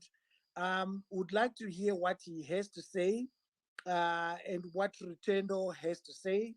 It's important for us to have this kind of health debates because we don't have to agree with somebody, but we must hear them out so that we can debate them. And I think today we had a great opportunity to hear the countries that have actually imposed these sanctions on Zimbabwe. They've given us an opportunity to ask questions, and protagonists like Rutendo have been able to debate with them. So it's important for us to hear both sides so that we can make up our minds based on that. So I'm kind of trying to look for Tinashe on the platform so that I can put him on the floor so that he can listen to what Rutendo has to say, and he also gives his own perspective, and Zekete can do the same. So whilst we're waiting for Rutendo, whilst we're waiting for Tinashe, I'll just ask for reflections. There's Jessica, please go ahead. Hi, Hopewell. Thank you so much. I think initially what I would have wanted to do is to ask the ambassador in regards to what he was saying, that what's being said is not factual. So because I like facts, and I would have wanted him to tell us what is actually factual. If he's saying they don't only issue out statements, I would have wanted him to tell us the number of people they have assisted that have called for help in the SADC region. And if he can then pinpoint that in Mashingo in Zimbabwe, we tried to assist 30,000 people. In Namibia, in Okahanja, we tried to assist 20,000 people because of this. In Malawi, in Botswana, or wherever. Because it is easy to say that it is not factual, and yet if he is on the other side of the facts, then what he has to come here and say is, in regards to what SADC has said, whether it's in regards to sanctions or whatever, we have assisted so many people. This is the problem that arose, and this is how we dealt with it.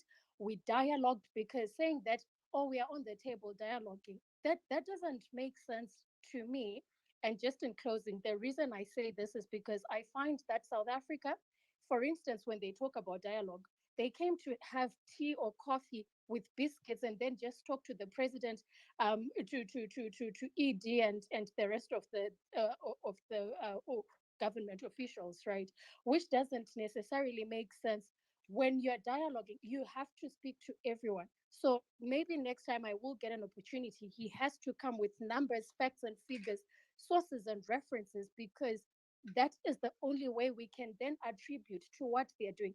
Because just keeping on going and saying, oh, we are resolving. What have you resolved?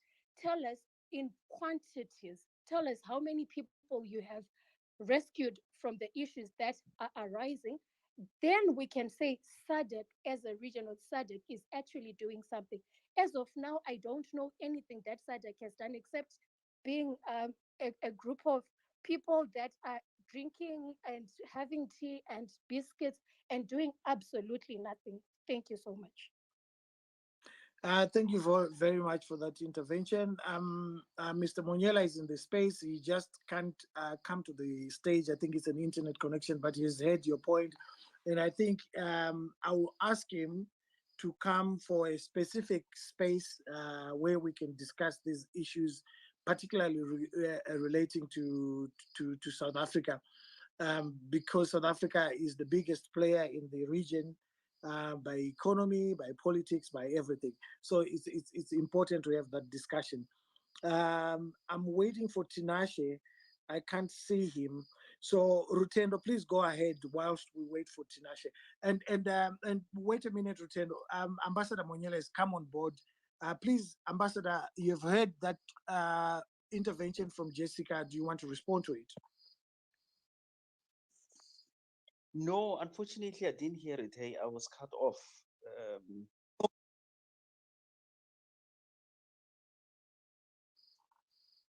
Jessica, can you repeat your intervention? He didn't hear you. All right, that's okay. So I'm just going to try and make this short. So, Ambassador, what my contribution was in regards to you having a position to say that what people or what the previous speaker had said was not factual. So what I am asking you is what is factual, right? So this is in regards to facts, figures, numbers, and sources, right? So if you're saying you don't just issue out statements and you have been doing dialogue and you have been assisting the SADC region to actually move forward, or you've been assisting Zimbabwe in regards to sanctions or corruption, if these are the issues that you've raised, to what extent, who are the people that you have assisted? If you can at least give us examples that, for instance, in Swaziland, we've held 30,000 people. In Zimbabwe, in Harare, we've assisted in this case of corruption that the people raised, that 15 billion in Zimbabwe, and then that was resolved. We spoke to the president in Namibia, in Okahanja, in Windhoek, in Walvish Bay. We assisted in this regard. People raised these kinds of concerns, and this is what we did. So what we are asking for as Zimbabweans, or as people in the SADC region, is can you tell us what exactly you have done, which is factual, which we can even go back to on the internet, and we can see that the SADC region resolved these issues, and this is what was tabled, and this is how they resolved it, and these are the number of people that benefited. Thank you. Yeah, no. I think it's an issue of understanding, my sister. You and I are talking about two different things. So the question I was responding to was specifically in Zimbabwe. The question that had been posed was over the last couple of years. In fact, the brother was talking about 40 years of human rights abuses, etc., in Zimbabwe, and he was saying that over and above statements that have been issued by South Africa and by extension SADC, what practical action has been taken to assist or resolve the challenges in Zimbabwe. So it was limited to Zimbabwe. And my response was, and then he said, would it be fair to then conclude that it's just been statements and no action? So in my response, I said, no, it would be unfair and factually incorrect to suggest that it's just been statements that have been issued and no practical action has been taken. I then demonstrated that in the affairs of Zimbabwe, when challenges started coming up, political challenges, South Africa mediated in the affairs of Zimbabwe. If you recall, President Thabo Mbeki was a mediator there, requested, by the way, by the leadership of Zimbabwe and mandated by SADC. After he left office, his successor, President Zuma, did the same thing and continued to play that role. Currently, the head of state is His Excellency President Cyril Ramaphosa. The last delegation that visited Zimbabwe was in the news. So in addition to the statements, both by South Africa and the region, there's been practical action that has been taken to bring all the stakeholders together around the table to have dialogue. I articulated the principle that we subscribe to, that political challenges are best resolved through dialogue. The other options, of course, are on the table. There's been experiments of those options in other countries in the world, and the results are all there for all to see. Those countries are in a mess right now. So we stick to this principle that you need to have dialogue, and so that the solution that comes out of that is owned by everybody, becomes easier to implement it. And this is not to say that the concerns around, all the issues that have been raised here are not taken seriously.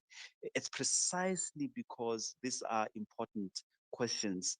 This is about the lives of people. When you've got human rights abuses, etc., that people are talking about, you then need to have a process that addresses all of this, because it's the life of Zimbabweans that have to be addressed, of primary importance, I should say. So that was the specific question that I was referring to, my sister. Of course, challenges are not limited to Zimbabwe. There are other matters to be attended to in the region. You've lifted 2 or 3 other countries where there are issues that the SADC leadership should be seized with. Lesotho would be another country. I'm sure you've seen the SADC appointed facilitator, who is currently the former Deputy Chief Justice, Justice Dikgang Moseneke. Again, that is a practical demonstration of the action over and above statements that can be issued, where SADC is saying, let's have a process that resolves the political challenges that Lesotho is confronted with. So I mean, the other example I can raise is what's happening in Mozambique right now. With the insurgency that Mozambique was confronted with.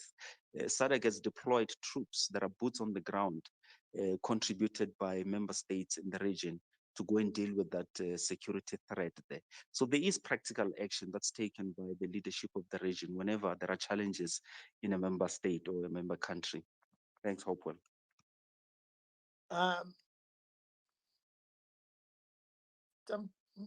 Thank you very much for that. Mr. Mtumwa Mawere, do you have a question for Mr. Monyela?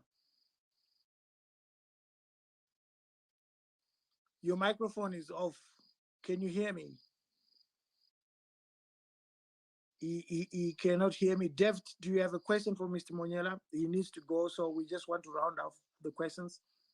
Yes, Hopewell. I do have a question to Mr. Monyela. So I think Jessica has preempted what I wanted to say as well, but still there is an area that Ambassador Monyela haven't responded in as far as the concrete actions that are being done by SADC right now in Zimbabwe. We know that the issue of disputed elections in Zimbabwe have been endemic and they continue to be so. Issues of violence, they are still happening on the ground, and we haven't, or I haven't seen or heard from SADC. I hear Ambassador Monyela is talking of reports or statements coming from SADC. I think I'll need to revisit my research and look at or look for those statements, because I haven't seen any in the recent past.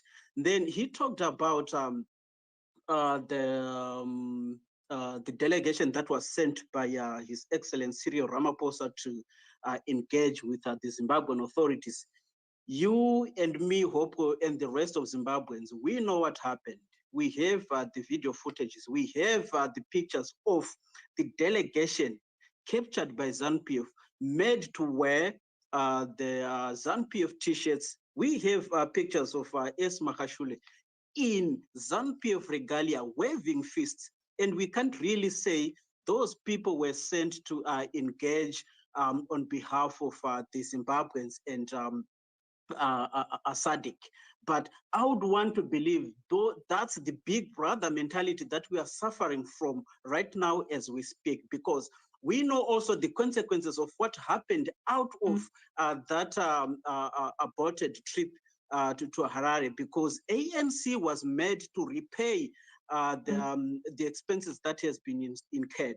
So for me, the question will be, what is being done by SADC right now so that we are not going to have another disputed elections, so that Zimbabwe is not going to experience another wave of violence, which have just recently started just in the past week and some past days.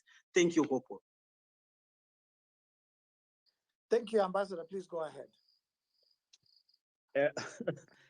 Hopewell, you've put me in the difficult position of speaking on behalf of the region, but I will try. You are a former journalist, you can handle this. No, look, I mean, I do understand the frustration and it's been expressed by many speakers in this space, that there is this view that SADC is perhaps not doing enough practical action. It's not being felt, at least the results thereof. The various interventions that have been made, the impression I'm getting from the inputs that are being made here is that, they don't seem to go far enough. One of the benefits of being part of a discussion like this is that you're also able to take notes and feed that information into the system, and hopefully as some of these concerns can then be brought to the attention of the leaders of the region. Having said that, though, I will say that challenges like this are not easy nor quick in terms of resolving them. I'm sure if you were to speak to 2 or 3 heads of state in the region, they will tell you that they are aware of the issues that you are raising, and they understand the impatience of the citizens, that can there be some action. But the question is, outside dialogue, outside engaging the stakeholders, what are the other options? I asked this question. We hosted a space discussion the other day on the developments in Eswatini. And again, even during that discussion, you could tell that there's a lot of frustration, there's a lot of impatience about these changes that people are calling for, and they'd like to see some action. But the question is, what type of action is this? Because as you saw, His Excellency President Ramaphosa, in his capacity as chair of the organ on politics, defense and security cooperation, sent special envoys to the Kingdom of Eswatini to engage the king and the other stakeholders, so that you have a process that gets people to sit around the table to talk about what's going on, how best can we come out of this. These are the reforms or changes that people are calling for. Can we have a process that leads to that? It's the same sort of scenario here, where there are important questions that are being asked. There are changes that people are calling for. There are concerns around how elections are run. There are reforms that people would like to see. All of those questions cannot be dismissed. What I will say is, and these are matters that the leadership of the region are quite aware of. When they meet, they are discussed and raised. However, of course, I mean, if you are sitting in Harare right now and you haven't seen any practical changes, perhaps that's what leads to the frustration. So I'm going to leave it at that. I know I've been general in terms of my response, but what I'm trying to say is, I hear the concerns, the action that's been taken both by the region and perhaps a country like South Africa may not appear to be much or quick enough in terms of achieving results. But history teaches us that eventually, if you stick to a process that is based on principle and good diplomacy, results will come. Thank you very much, Ambassador. How many more questions can you take? I really need to go, but I respect that people have questions, so let me stick around for a bit. Can you take two or three other all right, questions we can handle. All right, that's great. The villager, please go ahead. The villager, if you can hear me, please go ahead. All right, Hopewell, can I give another person my opportunity? I can speak after that person. Okay, that's fine. Jessica, if you have a rebound, please go ahead. Thank you so much, Hopewell. I don't think the ambassador clearly heard when I spoke about other countries, it was an example. So my question would be, Ambassador, how long does a dialogue take? if you can give us a specific time frame to say dialogues take 20 years, dialogues take 2 days, dialogues take 8 months, in your experience in the SADC region, which other dialogues have worked? And let's speak to Zimbabwe specifically. When you say that there has been dialogue between South Africa and Zimbabwe, and we've had the former President Becky come to Zimbabwe and have a dialogue about issues, were those issues resolved? If you can give us practical, factual numbers, then that will help the people on this platform to understand where you are coming from. Because if you just keep saying, oh, we are dialoguing without telling us, oh, so people of Zimbabwe, it takes 20 years to dialogue. So then we will know that we are in the 6th year of that dialogue. So it's better for you to actually put it out there. And then lastly, let me say that if you also just come in to say, these processes need diplomatic responses. We need to be maybe diplomatic. It needs some form of intelligence, right? Which I agree to. So, to what extent, if perhaps, let me give an example of Zimbabwe, where maybe people have been beaten or where maybe people have been killed, right? So, to what extent are you moved to actually put a stamp or to put your foot down and say, this is wrong, it must be corrected, instead of just issuing statements after statements? So that's why in my recent tweet, I said, I am shocked that you are shocked that there is no progress, because I would like you to tell us what progress have you seen, or what can you give us in numbers and in values and in quantities that this, Jessica, is what has been spoken about, this are the results, and this is how it has been handled. So I think that will make everybody here sleep peacefully, because ultimately we just need answers. And I seem to feel that it's just, oh, we are dialoguing, or it has to be diplomatic, but we want the facts. Thank you. Thank you very much, Jessica. Mr. Monyela, please go ahead. No, Jessica, it's impossible to say a dialogue will take a week or a month or a year or 5 years. It's impractical. I don't think anybody can give you those timelines when you are engaged in a process to resolve political challenges. There is no one who would be able to do that, because what influences the timeline is the extent to which there's cooperation by all the stakeholders involved in that process. That's number one. Number two, you asked about the intervention of former President Thabo Mbeki and what that produced, or whether it produced anything at all. If you recall, there was a government of national unity in Zimbabwe with the now departed Morgan Tsvangirai as prime minister. That GNU, government of national unity, came out of a process of dialogue by various stakeholders, as mediated by President Thabo Mbeki and the team as appointed by SADC at that time. So this process is slow and perhaps not necessarily at the necessary pace that people are calling for, do produce results. I mean, you can have questions and criticize what came out of it. The point I'm merely making is that it did produce something. So numbers, figures in political processes, I'm afraid that it's not always possible to do that.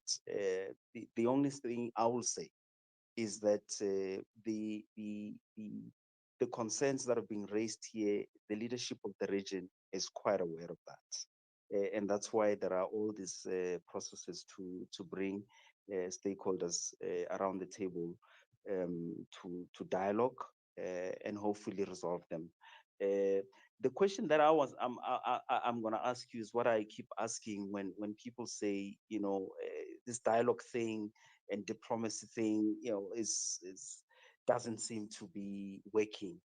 The question I'll ask is, what is the other option outside that? I'd like you to ponder on that. Thank you very much. There's some people who are complaining that they've got their requests, but I can't see them. One of them is Jackie, even one of our presenters, Tinashe Murapata, I can't see him. So don't think that I'm muzzling you. I'm not stopping you from speaking, Jackie Sunday. One of our presenters is having the same problem that you are having. I cannot see you in the space. When you put your request, I can't see you. So I'm going to ask everyone who has requested to speak to undo your request so that we can refresh, and then you put your request back again, because I'm failing to see the others. So please, out of respect, can everyone remove your request unless you're on stage, so that we can continue with this discussion properly? Everyone remove your request, so that we can proceed. Whilst they're doing that, I will ask the villager to go ahead. Thank you, Koma Hopewell. I think Mr. Monyela has just asked what is it that should be done. So I think just 1 minute, please, everyone, remove your request. That can't be so difficult to do. Everyone who has got a request, remove it. Then I'll ask you to request again. Otherwise, you will make it difficult for the discussion to continue. People like Lighthouse, please, Taurai, remove your requests, guys. Why can't we just be adults? Remove all the requests so that we can start again, because the app will crash if you don't do that. Please, everybody, remove Kango. Please remove your requests. There are people who are still requesting. Clover, Noah, Chris, remove your request. I will allow you to request again. Otherwise, the discussion will not proceed. This is really disappointing when adults fail to do something so simple.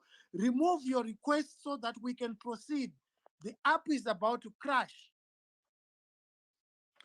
So if these requests are not removed, I will just allow the people who are on stage to speak, and I won't go to requests anymore. Please go ahead, villager, until they remove their requests. Please go ahead. All right. Thank you. Mr. Monyela has just asked what would be the best way.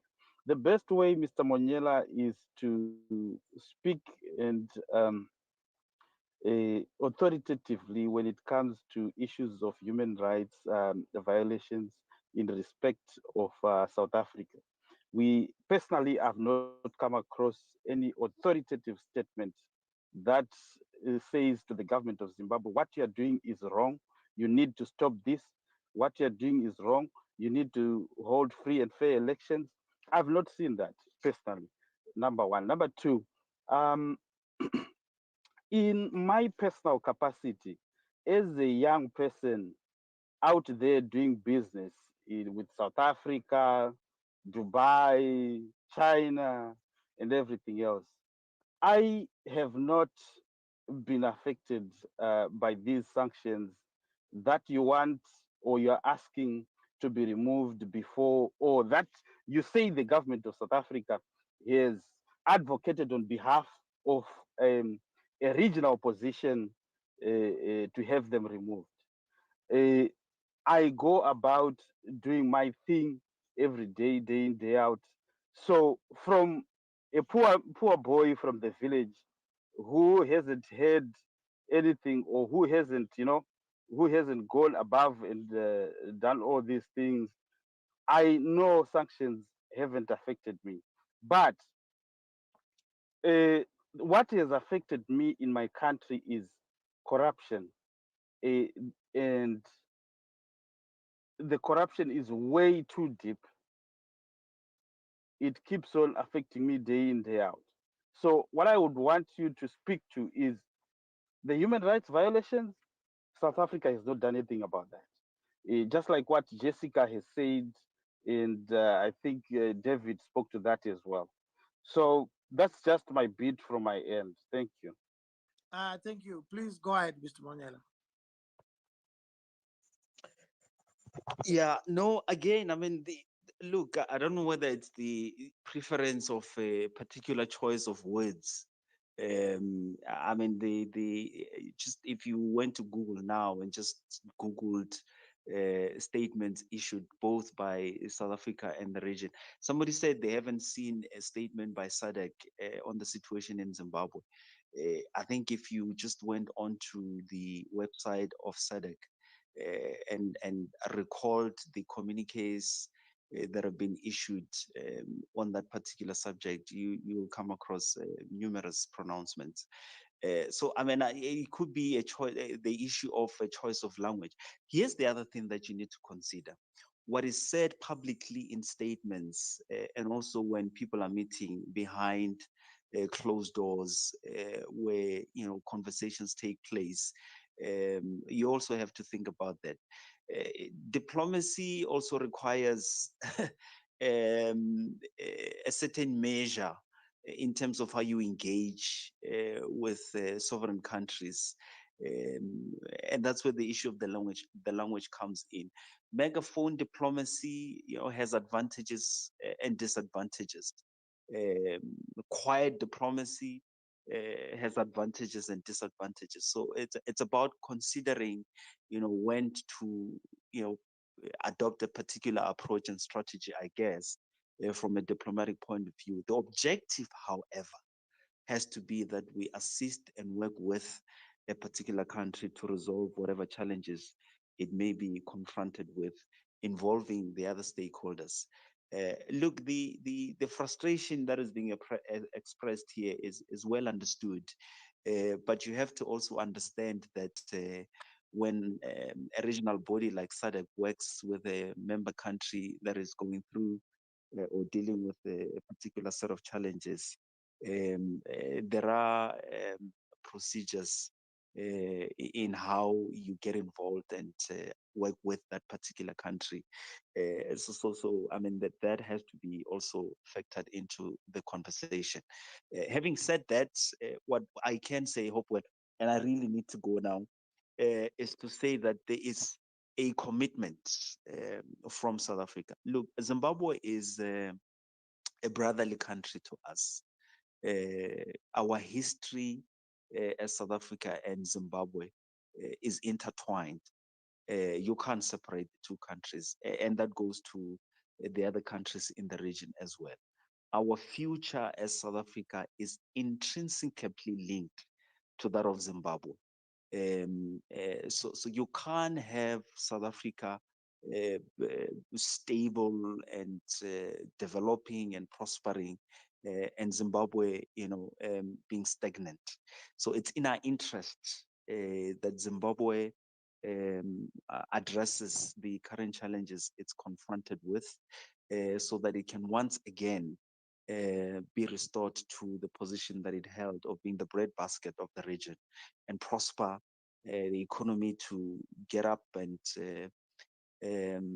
be restored to its former glory, create jobs, and the people of Zimbabwe to have a better life. So that's in our interest, and that's why South Africa continues to not just observe, but is involved in working with Zimbabwe to address whatever issues it may be confronted with, to the effect that even when there's a need for us to assist, I mean, you would have seen recently our minister was in Zimbabwe handing over humanitarian assistance in terms of food aid to assist, and it's not limited to that. As I say, there are diplomatic channels that are open, which we use to communicate and work with the country of Zimbabwe to address whatever challenges Zimbabwe is confronted with. And dare I say that the concerns that have been raised in this space, the leadership of our country in the region are quite aware. I know it doesn't appear like people are speaking out quite strongly perhaps in the language that comrades in this space would rather prefer. But take my word for it. Some of the language that is used when there are meetings behind closed doors, you would be shocked. Just to say, Jessica, earlier on, you said that you tweeted that you are shocked that I said I'm shocked that there is no progress. I don't remember using that word. I don't think anyone is shocked. If you've been paying attention to developments in the region, you wouldn't be shocked. So I certainly didn't use that word. I'll leave it at that, Hopewell, with the caveat that comrades must be assured that all these concerns that they are raising are receiving attention. Thank you very much, my brother. I really appreciate that I've dragged you out of your beautiful thing that I've that I've made very stressful with all those questions. But I guess that kind of stress is what we need in order to move our countries forward. Our people are suffering. Before you go, I just want to give you something to go and reflect on. It's not a question. I don't want you to respond to it. But imagine in the 80s, the ANC was calling for sanctions against the apartheid regime. The reasons for these sanctions that they were calling for, which was a proper trade embargo, was that people are being brutalized. People are being denied access to the economy. The apartheid regime was extremely corrupt. It only looked after its own people. And those effects are with South Africa today as we see people living in shacks. And the people who were perpetuating apartheid just lost political power, but they still have economic power. Those were the effects of apartheid. The apartheid regime was using its judiciary institutions to subvert the proper rule of law that is expected everywhere. The apartheid regime was using its police to arrest journalists that were reporting on corruption, reporting on the brutalities of that regime. The apartheid regime was refusing to account for the mineral wealth of South Africa. It was a law unto itself. It sounds like deja vu, my brother. When the people of Zimbabwe are going through the same thing, what pains them the most is that it's not a white man who's doing this to them. It is their own, a black person. Thank you very much, my brother, for coming on board. And thank you, as always. I will call on you next time. I think these conversations are important. We should continue having them. But before you go, Rutendo wanted to throw something at you. I just want to ask him whether he still wants to throw that question at you. Thanks, Hopewell. Yes, I just wanted to ask Clayson that would South Africa have the high moral ground to judge a country like Zimbabwe, to judge human rights issues in Zimbabwe, when South Africa itself has got 150 women who get raped in police cells every single year, 200 men who die 200 people who die in police cells. They had Marikana, and right now they're being taken by a Zimbabwean lawyer to the International Court of Justice because of the number of drivers who got killed, 200 drivers who got murdered in xenophobic violence. And the government of South Africa did not research, did not investigate, and therefore did not hold those people accountable. Can this country that people are calling for to have this high moral standard to judge Zimbabwe? I mean, like political violence. I think in KwaZulu-Natal alone, there've been over 100 politicians who've been killed in the last 3 years. That doesn't happen in Zimbabwe. So can they have a standard to be judging Zimbabwe? And are you not putting Mr. Monyela on a very dangerous footing when you ask him to become a policeman, like what we're saying the United States and the Europeans shouldn't do on Zimbabwe when they've got bigger problems in their own country? Thank you, Rutendo. Was that a question or is it a reflection? It's a question. I wonder if he wants to answer that. Do they have the moral high ground to try and play policemen when they have much bigger problems, much more murders politically, much more killing of their own people in police cells and rape of women than Zimbabwe? Would they have the moral ground to judge Zimbabwe? I think for purposes of fairness, Rutendo, let's keep that as a reflection. I think it's a bit unfair to put him in such a situation because South Africans are not appealing to SADC. They are able to resolve their own issues in their own country. So let's keep it as a reflection. Once again, Mr. Monyela, thank you very much for coming, and I really appreciate you giving us hours and hours of your time. It's important. I know you've got more important things you should have been dealing with. So thank you for coming on board. Everyone else, thank you again for being here. We are trying to get Tinashe, but he seems to be having problems. Mr. Rutendo said he wanted to make a presentation. So I'm glad that people like Jessica are here as well from the other side so they can respond. So Rutendo, please go ahead. Thank you very much, Hopewell. So I've been listening to it. It was beginning to sound like a monologue, given the questioning, the line of questioning was becoming more of a monologue because it is a narrative rather than the facts. A narrative that there are human rights violations in Zimbabwe that are so overwhelming that they require the attention of policemen who will need to be jury and judge instead of a due process that will become jury and judge. So we have the American ambassador here. Sorry, Rutendo, I just want to do some housekeeping. What we're going to do is, if Tinashe is not able to come on board, we are allowing Rutendo to speak. So Rutendo, is 5 minutes enough? Can I have 10, please? Okay, I'll give you 10. We'll give Rutendo 10 minutes, and then we'll allow everyone to respond to Rutendo. If you've got your interventions that you want to make from his presentation, you'll be free to do so. So please go ahead, Rutendo. It's 22 past, so I'll stop you at 22:32. Thank you. So we're saying that there's an opinion that Zimbabwe is a violator of human rights that has never been tested through due process. And we've been sitting here the whole night. We talked to the ambassador of Europe. We talked to the ambassador of the United States. And there was an acknowledgement that they have never taken due process to prove these human rights violations that are alleged in Zimbabwe. But the human rights violations are actually alleged by the political party that they assisted with this crime against humanity of sanctions that have been called a crime against humanity, that have been called illegal by the UN, and there's a resolution that actually criminalizes that type of activity that says that sanctions that are unilateral are actually illegal and a violation of human rights. It also goes further to say that sanctions that are imposed or punishment that is imposed without trial is also illegal and potentially a human rights violation and persecution. So we've ascertained that the United States, the Europeans, both have not undertaken due process. They've tried nobody.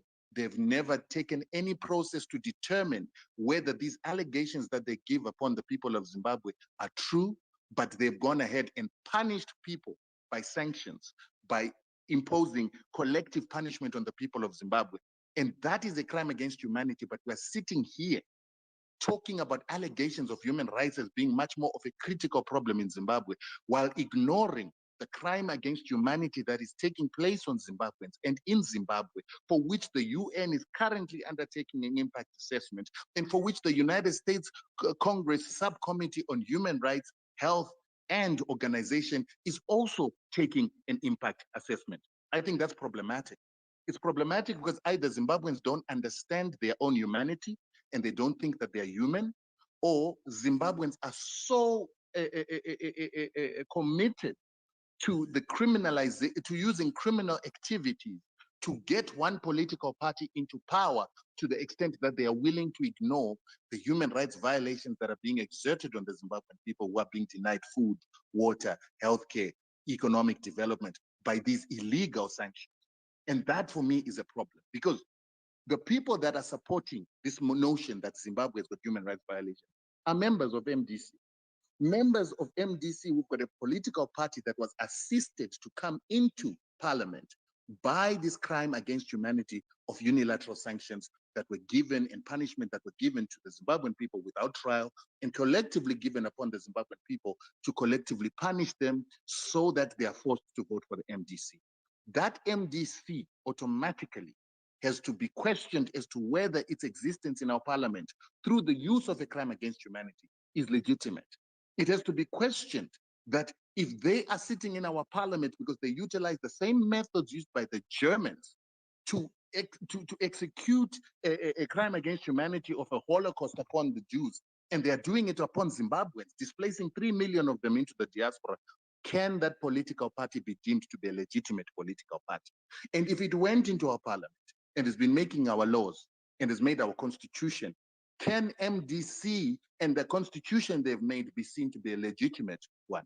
So until Zimbabweans start recognizing that there is a hierarchy of crime, and the hierarchy of crime say a crime against humanity is the highest form of criminality, it is also even illegal to impose sanctions and unilateral measures that stop civilians from enjoying their human rights in war.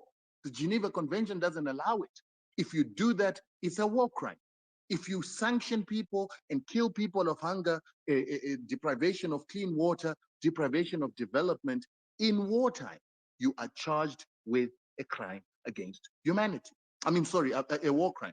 So now it's happening in peacetime in Zimbabwe, in a country that took its land, in a country in which no one has ever been convicted of violating human rights. But we're sitting here with people that say that the allegations of violations of human rights supersede the crime against humanity that is being imputed on the people of Zimbabwe. There's something wrong with that picture. I was giving an example now that the South African government, which people want to be a policeman to human rights in the region, has actually been taken to the International Court of Justice because of not dealing with the issue of xenophobia on truck drivers. Their police are not investigating, their police are shielding criminals who have been named, and where there's evidence, they're shielding them from justice in the courts of South Africa. That is a crime against humanity, being done by the same country that you're calling upon. The Americans, the Europeans that you're calling upon to deal with corruption, to deal with human rights violations, are the biggest human rights violators in history. They brought us slavery through the discovery law. They created a law that says that they have the right to go and take people's land and property just because they are not white. And they were doing that because they had destroyed Europe. They'd eaten all their animals. They polluted the rivers. They polluted the land. They were fighting every day. They had diseases because of the destruction that was brought by industrialization. They were sent out 1453 to go and take lands of non-white people. They got there, they took these lands and created something called property rights. Property rights which continued through slavery all the way until we get to colonialism. And when colonialism ended, they never paid reparations. They never paid damages for their crimes. They never restored the people that they destroyed to the position they would have been. No restitution in integrum. And then that kind of a selfish human being, the most criminal, the one who causes the deaths of so many people, then is deemed as a policeman of human rights. It is absolutely crazy. So these players that you're asking to sit and become judges and to become dictators without following rule of law upon Zimbabwe cannot be seen as neutral arbiters. That's why we say that we've got multilateralism. We've got institutions that are supposed to deal with issues, that have jurisdiction to deal with legal issues and human rights. If Zimbabweans feel that the Zimbabwean courts are not dealing with human rights issues, why have you not done what we are doing with sanctions, going to the UN Human Rights Council? Why have you not gone to the UN Human Rights Council? Why have you not lodged complaints? Why have the US not lodged complaints? Why have the Europeans not lodged complaints? Because there is no basis for the claim. It is a political gimmick. Mr. Munyela kept saying that we cannot deal with political issues in any other way but dialogue. The issues in Zimbabwe of sanctions are not a political issue. They are a legal issue, a humanitarian issue, and the humanitarian issue has been settled by the fact that this is a crime against humanity. It's like the Holocaust. It should stop forthwith, and there is no explanation. You saw that the European ambassador didn't even have anything to say. He couldn't even answer the questions. When we told him that, why do you stand with the Americans when they're committing a crime against humanity on Black people? Are you doing it because you're racist? Or are you doing it because you've got interests in Africa that you hope to exploit through your crime? And I'm saying that they've already committed crimes through colonialism and slavery and not paying reparations.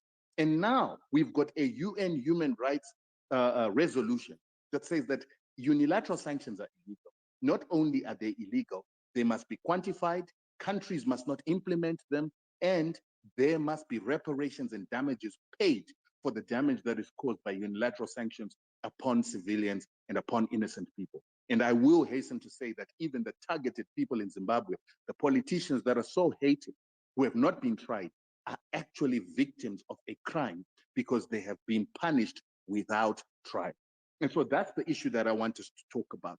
And then let's also talk about the aspect that the constitution made by an MDC, brought into power by a crime against humanity, by collective punishment of civilians, to terrorize them into voting for MDC. We need to question if that particular constitution is a legitimate constitution, and we need to question if MDC themselves have not committed a crime against the Zimbabwean people, and therefore they are criminals against humanity who must be dealt with by the courts instead of being in our parliament. So I think that for now, that is the presentation that I want to give.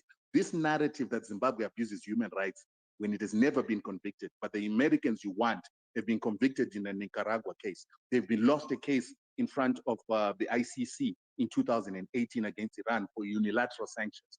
I think it is unfair for us to have that issue. They are being investigated for war crimes right now that happened in Afghanistan. We need to start looking at criminals. And America itself is not a democratic country. It's a colony. It's a colonizer that murdered American Indians. It's a colony that continues to be a territory governed by Anglo-Saxons on a racist basis in order for them to advance their own interest. That surely cannot be a policeman for human rights in the world. It is a criminal state. It is an apartheid state. It is a state that has been murdering 3 million women and children in Iraq, Iran, and Libya, countries that were all under the same unilateral sanctions that eventually turned into war. Hence, people like myself are standing up and saying, Zimbabweans, we cannot tolerate these sanctions. We must shout from rooftops. We must educate the world that the Americans are attacking us for our resources, and they're doing it the way they did in Libya, Iraq, and Syria, and we must not tolerate it. That's why we're now at the UN. We had to depoliticize this fight. Thank you very much. I'll wait for other contributions. Thank you very much, Rutendo. That's exactly 10 minutes. We have a technical problem. I cannot see the requests of people who are supposed to come on board, like Tinashe.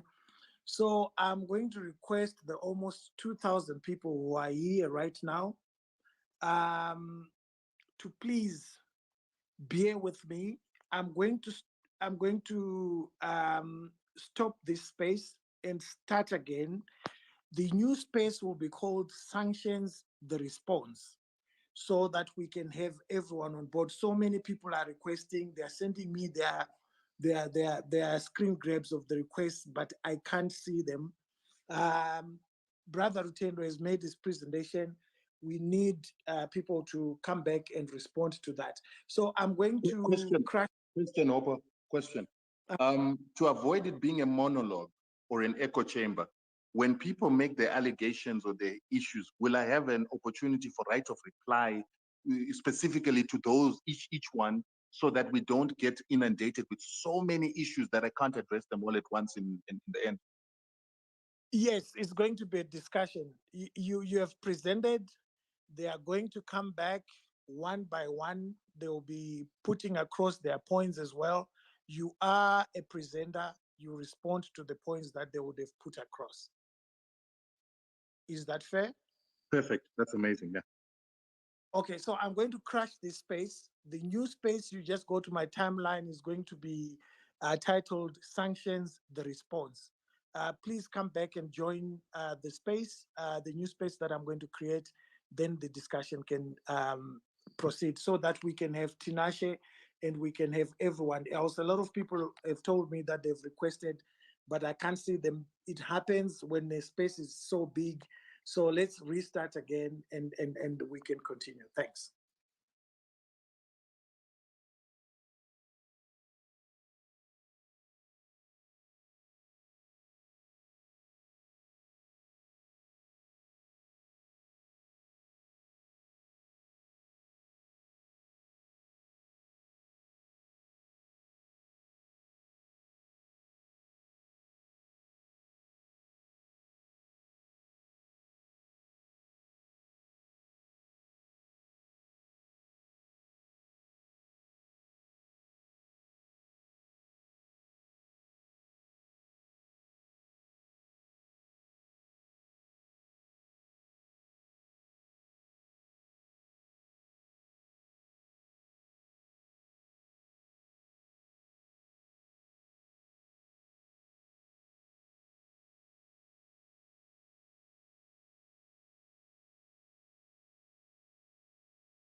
welcome. The problem, it seemed to have been the space was overwhelmed. We are now able to have you back on stage. I'm sure you've listened to what Rutendo has said. Can you make your presentation? Thank you very much, Hopewell. Yes, I've listened to what your speakers had to say. This is a very interesting discussion, and my remit is economics. So I do not want to speak as if I'm a legal scholar or a lawyer and answer the question of whether or not sanctions are legal or not. But as a former banker and as an economist, what is very clear is you have about 10 billion US dollars in terms of imports and exports that goes through each year. And this amount of money that goes in Zimbabwe and outside of Zimbabwe is not flagged. It happens seamlessly. You would also be aware that the governor at the present moment has been gashing about 1.7 billion US dollars that is in FCA accounts. You'll be aware that OFAC will have oversight of this money. Any trade that happens, any international trade that happens, it happens in USD, that is in American dollars. So what I'm quite aware of are the economic implications. What I will not speak to are the legal implications. The problem that you find with Zimbabwe is that we've had the same problem since 1990. Well, since 1980, if we're to be fair, is that we went on a debt accumulating spree from the day we got independence.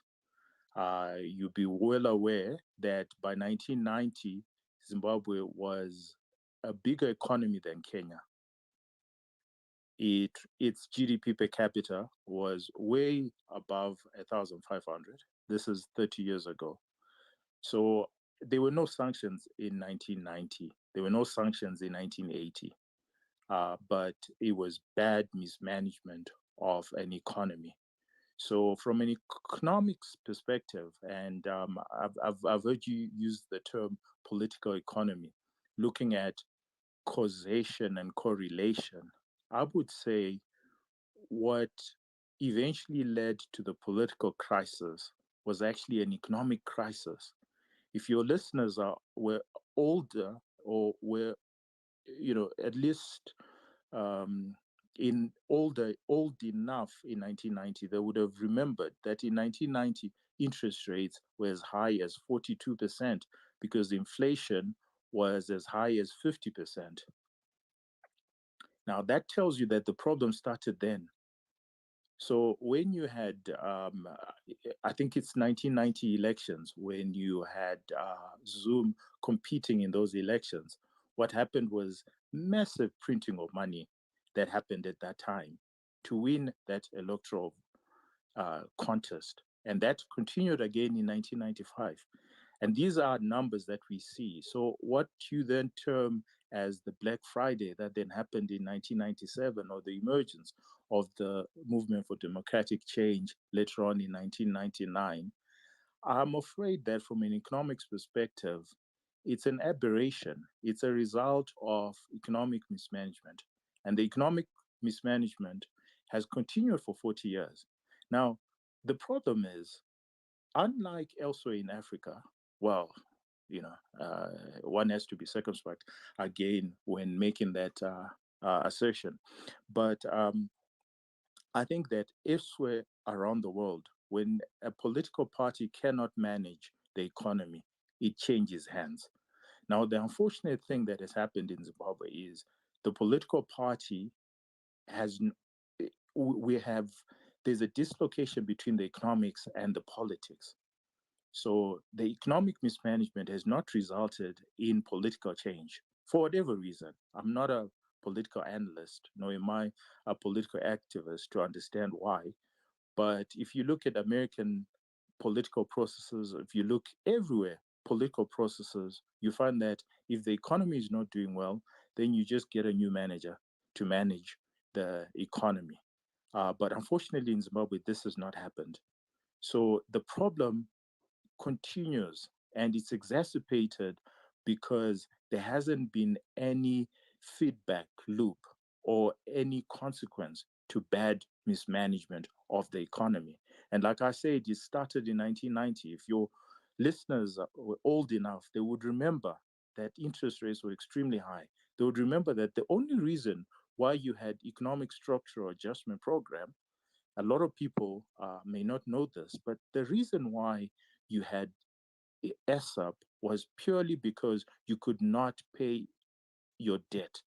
The country was highly indebted by 1989. And that's why the World Bank then put it on an ESOP program. But unfortunately, it didn't implement what it had to implement. And they defaulted on IMF payment in 1991. So IMF usually comes in to provide the bridging balance of payment requirements of a country that's going through structural adjustment program. And this happened in 1990, but in 1991, Zimbabwe had defaulted again. So I term it Mugabenomics, but Mugabenomics is the total disregard of economics and economic principles. So I'm afraid that in 2021, the issue of sanctions is really an aberration. And it's sad that we are finding time and effort to concentrate on this and see it as a great injustice. Like I said, I'm not a lawyer. I won't dwell into that. But we haven't solved the 1980 problem, the 1990 problem. The idea that we can print money and there is no consequence. And this has been happening continuously since 1990.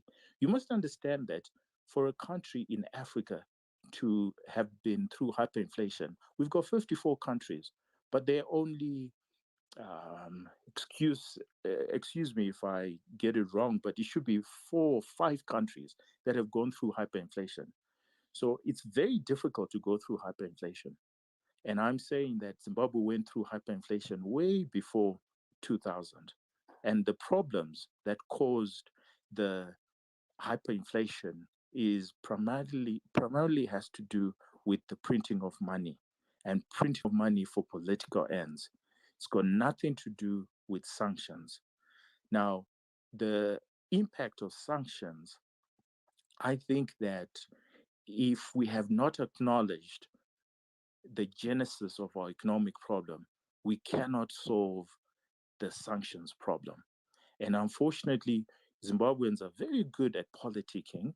So that's why we are in this space, politicking, and we've forgotten that there's an economic challenge. There's something that Gideon Gono, who wrote an interesting book called Casino Economics, and he termed it the elephant in the room, that we print money. You know, when you present an invoice to government, they always have the money. Mugabe is quoted as saying that countries do not get broke, you know, and that's the attitude. Now, if you go to Malawi, at least they know it can't. If you go to anywhere else in the world, they know it can't. But in Zimbabwe, we think it can. And that attitude and behavior that we think it can did not start in 2000, did not start in 1997. It started in 1980 and it went haywire in 1990. Now, like I said, Zimbabwe used to be bigger than Kenya. Today, Kenya is 6 times bigger than Zimbabwe. Now, this is what will shock you. Kenya has not done anything phenomenal in that 31 years.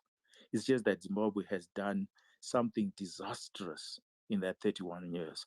And my assertion that I put to you is that it's got nothing to do with sanctions.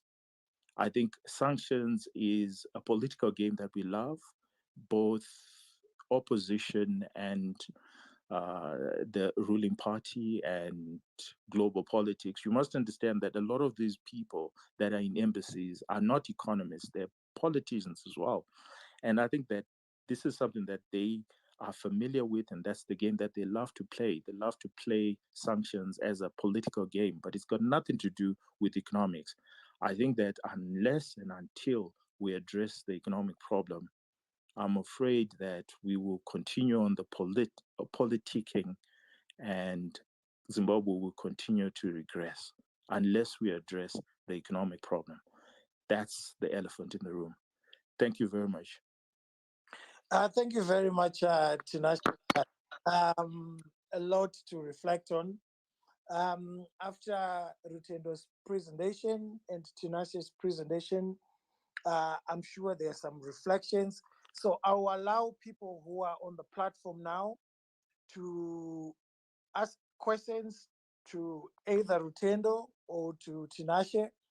And then after we finish with the people that are on the platform, when we bring them down to the terraces, we will bring Zekete and he makes his presentation, and we do the same thing again. And, we see how we go. So, Simba Chikanza, please go ahead. Oh, hold on, Hopewell. Am I not supposed to respond to what Tinashe said?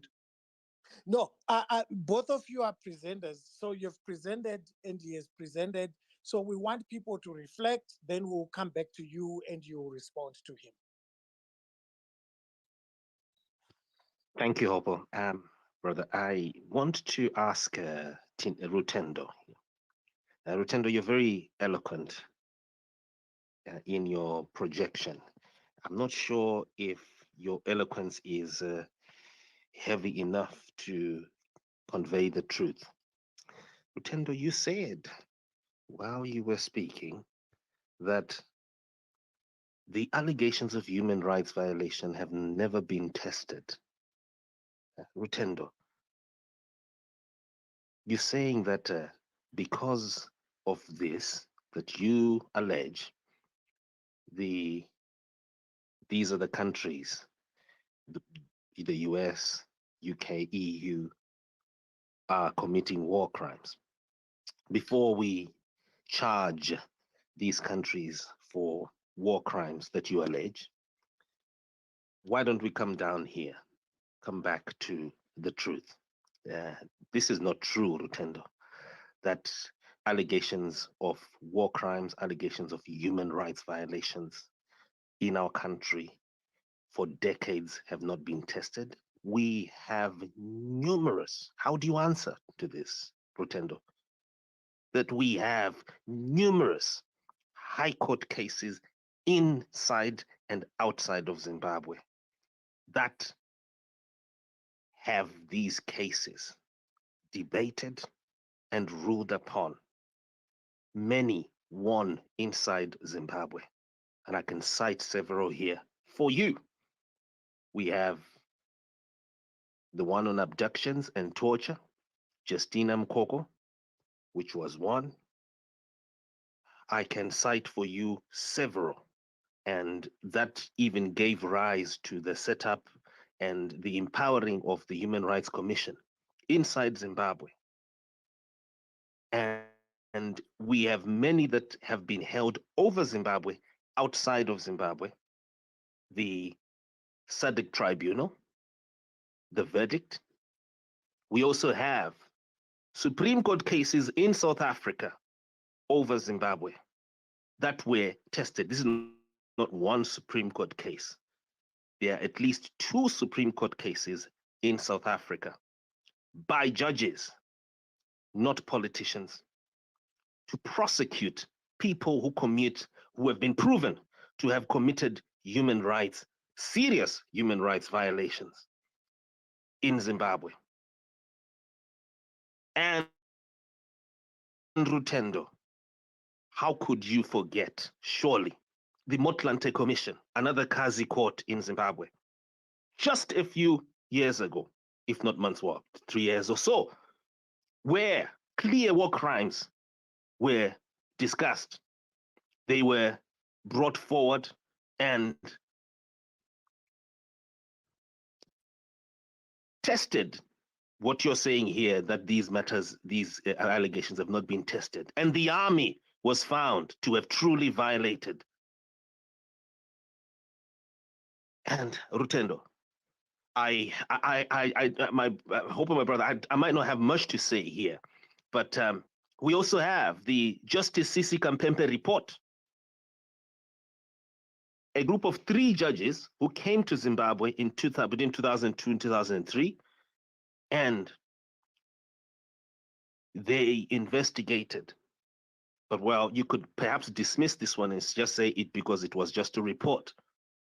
But I've cited for you so far numerous cases, and I can bring some more here where violations have been committed in our country. There was a time also when you alleged and you spoke about the Declaration of Human Rights. What is the Declaration of Human Rights? It's been violated numerous times in Zimbabwe. And lastly, Rutendo, which country do you know anywhere in the world? Show me one where a head of state announces and executes violence at the level of ordering the army after citizens simply because he believes that they are the ones who stopped the rain. Which country? Show me one. I'm done. Show me Thank you one. very much. So how we're going to do this, when someone brings in their intervention, and if it's pointed towards Rutendo or Tinashe, it's only fair to allow the person to respond. So Rutendo, please go ahead and respond. Thank you very much. I'm absolutely shocked by the lack of these plethora of human rights violations that people report here. He's given us 4 cases here. The SADC tribunal was disbanded by SADC, and it was disbanded by SADC because it was not aligned with the African Union and its resolutions on decolonization. It was also not aligned with the decolonization agenda of the UN. That is why the SADC tribunal was disbanded, because the SADC region was under the impression that the judges of that particular institution were perpetuating colonialism and trying to stop decolonization by the return of stolen property from colonialism back to its original people. Justina Mokoko is a clear case that shows that our country works and that the state of Zimbabwe is not involved in human rights violations. Because when you say the state of Zimbabwe is involved in human rights violations, you're saying that the parliament, the judiciary, and the presidency are all together collaborating against the people of Zimbabwe, committing crimes and covering up for each other. There is no separation of powers. We saw with the Justina Mokoko that it was our own courts that convicted the people, that found guilty the people that had abducted her, and she was paid compensation for that.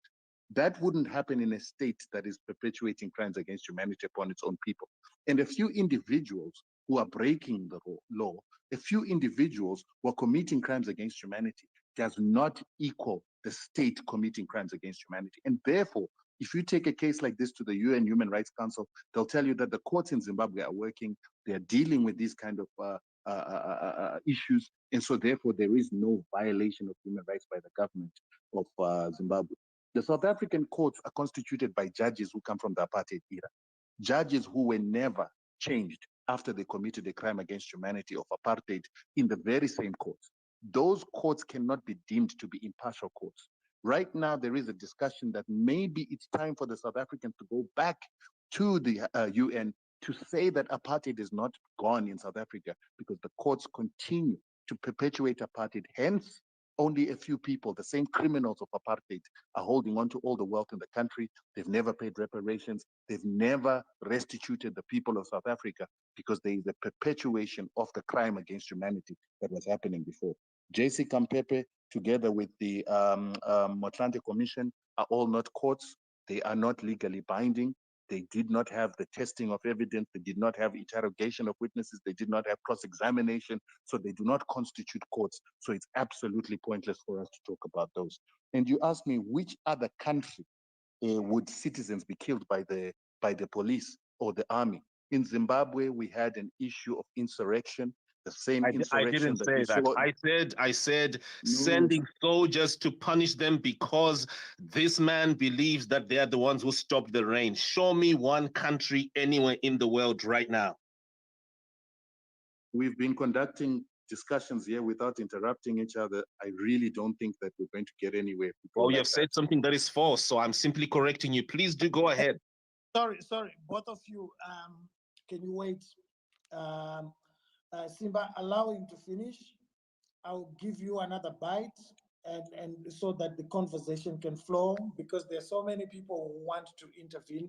So, Rutendo, I'll ask you to be as tight as you can, and so that we can have more people engage with you guys and Tinashe, and we can also bring Zekete, so that we can learn more. We can hear from each other. This conversation is not going to be finished today, but what we're trying to do is to create a culture of conversation. We don't have to agree with each other, but we should have these difficult conversations. So go ahead, Tendo. When you're done, Simba, you can have your rebound. Right. So the issue that I wanted to address is that Zimbabwe had insurrection during those riots. We saw police stations being burned, police cars being burned, people being murdered. Police running away from police stations. There was violence. And that is insurrection. That is anarchy.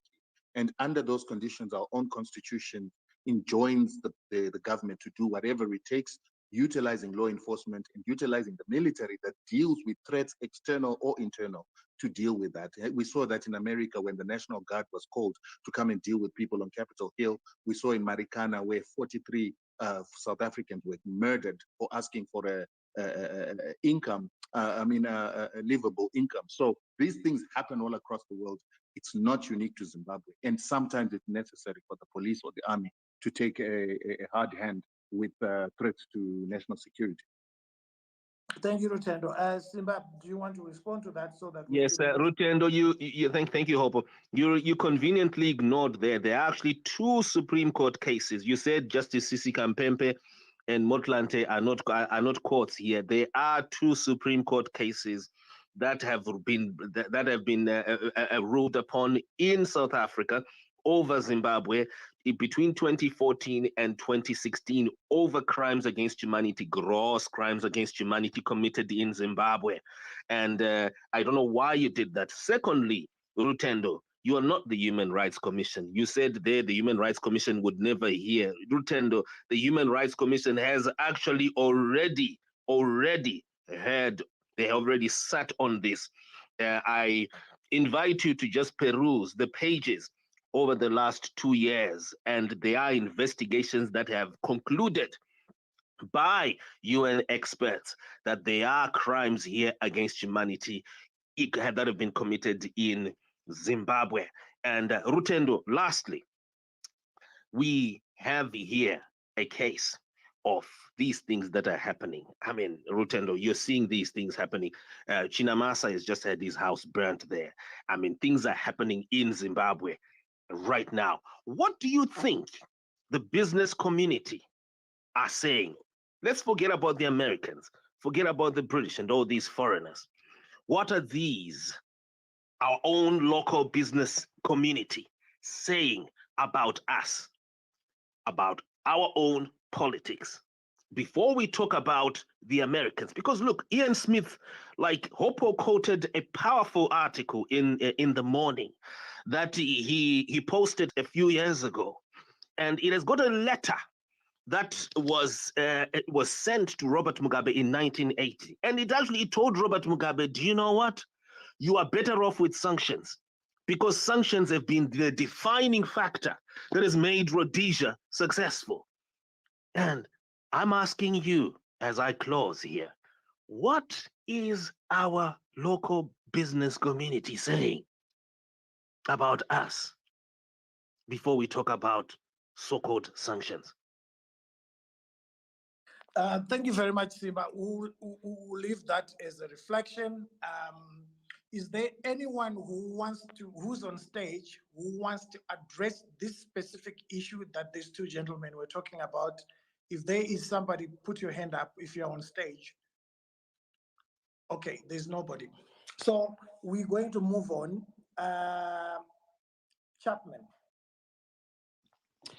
Thank you, Brother Hopewell. I've been speaking a lot, and I was laughing because Simba articulated some of the things I was going to say. The main thing, Rotendo, I was hearing you speak. First let me say, Tinashe, thank you very much. I read your articles, man, and I appreciate all the enlightenment you give us on the financial sector. Fortunately, I don't have anything else to add or to question you on the financial sector, so I'm going to go straight to Rotendo. When you talk about human rights abuses, and you talk about you made a comparison that I think is not only very immature, but very offensive to millions of people around the world, and that was the Holocaust. You compared sanctions to the Holocaust and used immigration process as the sanctions removed 3 million people. If you understand immigration policy and foreign policy in a developing economy, you understand why immigration is important. The reason why the UK just signed a deal with Kenya on nurses as part of a trade agreement. If you really look at this globally, you understand why this is critical. Governments that have, modernized governments, governments that are economically developed, a better quality of life, a better quality of work, innovation, and modernization are some of the biggest key factors why people move from one country or one part of a country to another, which is why we see even in Zimbabwe, rural migration into the urban areas. And then the urban areas become very heavy because there's seeking jobs. Comparing the Holocaust, personally, I think is just is very shameful. But the reason I believe that we are in the challenge we are right now, which I didn't hear you really mention, was a failed judicial system. We really have a very rotten judicial system at the core, and where a lot of these things could really be addressed in Zimbabwe if we allow the judicial system to do its job and actually apprehend people and not really pick sides. And the unfortunate case here would be highlighting Hopewell's very case as part of that failed judicial system, where a constitution supported him. And these are the real issues that really surround a lot of the things you're talking about. And so if you're saying we need to trust ourselves and really police ourselves, evidence shows that that hasn't happened. As recent as just in the last few weeks, that has not happened at all. So I'm very disturbed by what you're saying and the people that you're sharing this information to, because personally, I apologize if I sound offensive, but it's disturbing. I want to quote something that I researched very quickly. Hope when I'll be done. When I wrote this thing for the Human Rights Repertoire, which is neither here or there, one of the researches that I found, and I'm not a journalist, I'm not a human rights lawyer, I'm just a business guy, a citizen who's generally concerned about my country and my people and the governance of it. And from January 2019 to January 2019 to May 25th, 2020, about 15 months later, there were a total of 275 recorded cases of torture by police that have been documented in Zimbabwe. And there were 40 cases of abductions. No one was arrested. Including lists of perpetrators and police officers from various groups. I compiled this over a tremendous amount of information just in the last 2 weeks. So if you're saying this hasn't been tested, hasn't been tried, and all this other stuff, it can't be tested by the Zimbabwean judicial system because it's proven not to work. And that's the whole point here. So SADC itself was just questioned, I know that he wasn't speaking on behalf of SADC, but even they themselves couldn't even help their own colleagues in Mozambique. Rwanda had to come from outside and send troops in because we were busy sucking our thumb in SADC. So these sort of things, I really question and encourage you to be very cautious in the way you're wording this, especially in the Holocaust, because if you compare the Holocaust, I would compare it to Gukurahundi. And if we compare the both of them, the difference is that the Holocaust is still arresting people, guards of the camps today. In fact, in August 2nd, they arrested a 100-year-old former guard at one of the camps. I don't think we've arrested anyone from Gukurahundi. Just food for thought. Thank you. Thank you very much, Chapman. I would like to ask Rutendo and Tinashe a question so that we move forward. Tinashe, in your estimation, if Hopewell, please, 2 seconds. I didn't come here to be shouted at, and If you're now not going to give me opportunity to answer people, I'm now being shouted at. I'm now being made a punching bag, and I don't want that to be the case. Give me a chance to answer, Chapman. Give me an answer to answer, Chapman. Okay. Just like I needed an opportunity to answer Tinashe, I didn't get it. So it seems as if what these people are saying is true when it's false. Where I'm not being given the opportunity to address some of these things. Rutendo, let's have a conversation. I said you are going to get the same amount of time that Tinashe had to respond to him. I'm not stopping you from responding to Tinashe. I thought Tinashe had a broader picture like you had initially. So I'm going to give you the opportunity to respond to Tinashe. But before I do that, what I want is for the two presentations that have been done now to be responded to before people forget. Then we move on. That's my point. I'm not going to stop you.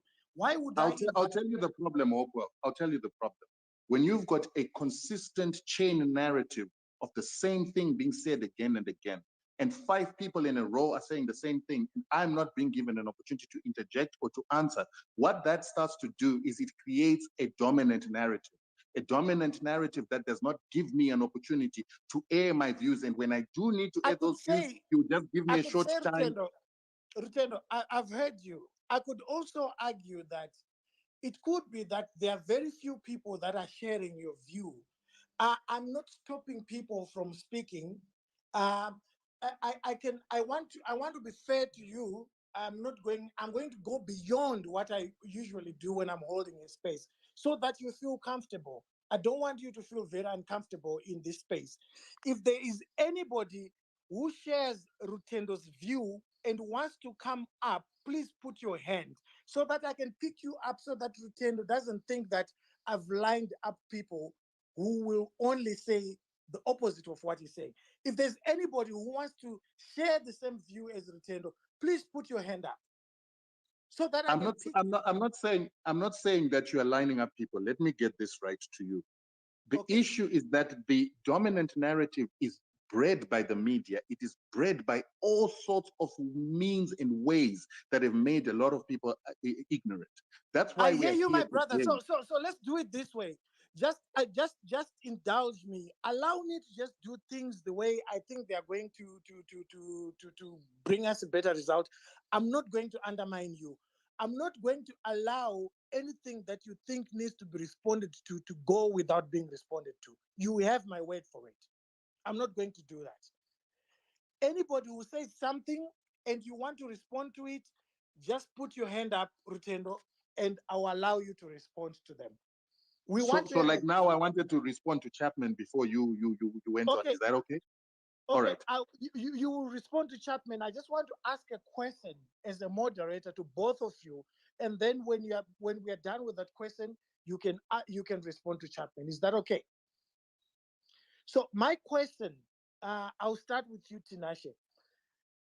Would you think, or is it fair to argue that with all the sanctions that are in place, everything that Rutendo has said, if we had reduced the looting of public funds and the plunder of the natural resources of this country, we wouldn't be in an economic crisis? Thanks, Hopewell. While I accept your question, I think that the premise of your question is wrong. In 1980, in the first decade of independence, there were no sanctions, but it was an economic disaster.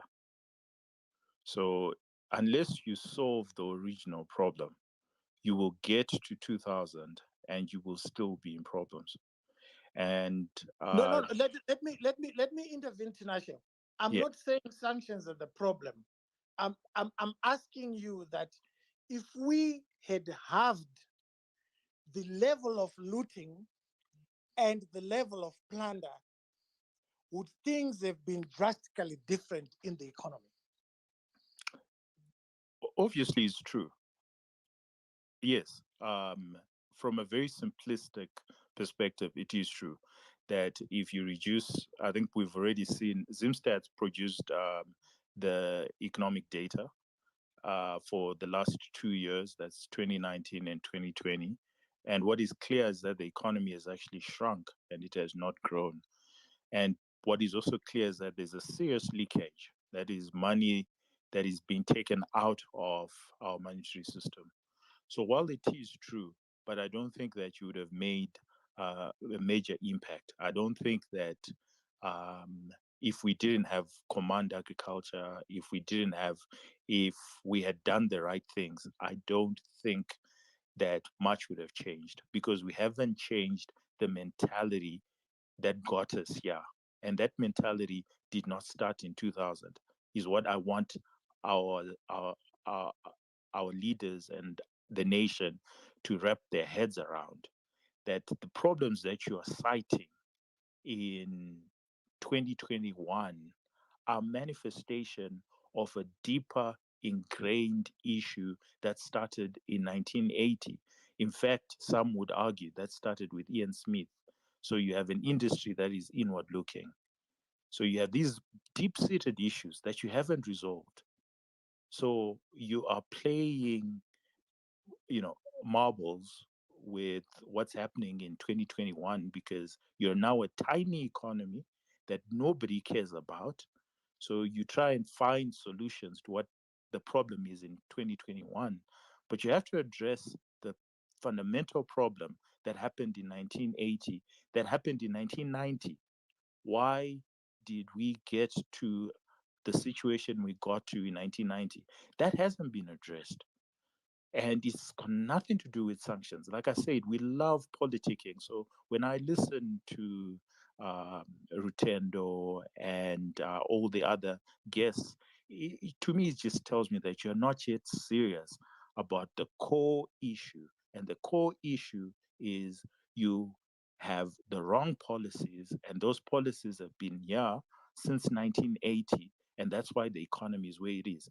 And I've used Kenya as an example, Hopewell. There's corruption in Kenya, right? And Kenya still grows. Kenya was not was smaller than Zimbabwe 30 years ago. 31 years later, Kenya is 6 times bigger than Zimbabwe. But Kenya is very corrupt. It's well known. I think there was a Eurobond, $1 billion that just disappeared. You know what's happening in Mozambique. So corruption is not something that is unique to Zimbabwe. So yes, corruption right across Africa, if you reduce it, it will help. But that's not the core issue. You must ask yourself, why would Kenya for the last 30 years, 31 years, be growing at an average rate of 3%? And by growing at an average rate of 3% is now 6 times bigger than Zimbabwe. You must answer that question. For the purposes of clarity, are you suggesting that the problem that we face in our economy, if we move away from the issue of discussing corruption and sanctions, it's about competence? That's what I'm getting. Is that correct? Absolutely. Absolutely. Okay. Dead on the money. We've Okay, got. I'll stop you there. I'll go to Rutendo. I've got a question for you, Rutendo. Then you can come back to Chapman. Rutendo, I was on a panel with you last week, and you mentioned the issue of healthcare, and you said it's caused by sanctions. Now, I want to pose it to you with facts and figures that all the central hospitals in Zimbabwe put together, they only need 50 million US dollars, which is a fact. And the government has come out and said gold being looted and smuggled out of the country is worth 100 million and is being smuggled every month. So, in other words, every month we are losing gold worth 100 million US dollars. And yet, for the whole year, all our hospitals only need 50 million. How do you justify using sanctions to explain the failure to provide basic health care to women and children, and yet the government itself is saying that 100 million US dollars worth of gold is being plundered, is not accounted for, and is being taken out of the country every month?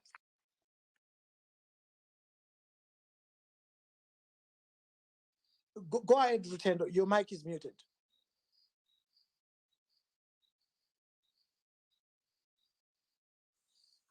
We seem to have a problem. Tinashe, can you hear me? Yeah, can you hear me? Can you hear me? Yeah. Rutendo, go ahead. All right. So I said I need to just address some of the misconceptions that have been created here before we go on. First of all, I hear the statement that Zimbabwe was not under sanctions in 1980. That's false. Zimbabwe was under sanctions by South Africa in 1980. That's point number one. I hear you. Hold on. I need to answer. I need to answer these allegations. No, I need to answer this because what you guys is you're failing building. to understand something. Let's agree on a set of rules on how we continue with the discussions. I said I will allow you to respond to everything, but I've asked a question, and I'm just asking you to respond to that question. Then when you finish responding the question, because your counterpart has responded to it, then you can proceed and explain everything else that has been said. But what you're doing, Hopewell, is called a bias on the dependent variable. You're creating a narrative, you're leading a narrative, and then you put me in a corner not to answer some of those issues. And so you've already built a you will story. answer everything that has been said. I don't want to answer later. I don't want to answer later when I've forgotten and more issues are piled up. You're making it difficult for us to have a conversation because you are saying that I should be a passenger, I should not ask questions, and I should just listen to you two talk. No, I am saying that when allegations have been made to rebut what I'm saying, if those allegations are false, I should be able to deal with. Does it really matter whether you answer the question and then rebut? Let's do this. Let's do this. Let's do it your way. So you asked the question. What was your question? Your question was about. Actually, I understood your question. Let me get to you on that one. Okay. Right. So you asked me a question about the amount of money that is needed to run our hospitals. Number one. Number two. No, the amount of money that is needed to run our hospital, we already know it because the government put it out. It's $50 million that is needed to run all the central hospitals in Zimbabwe.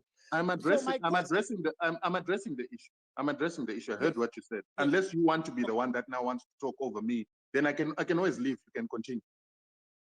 Look, my brother, the choice is yours. You are becoming recalcitrant. You don't want me to answer questions. You want Tinashe to make statements that are not tested, statements that are false, and then you want me to listen to you talking over me. So do you want me to answer or not? Are you ready for this debate? I said that you will test what Tinashe is saying. So stop talking over me. Let me answer.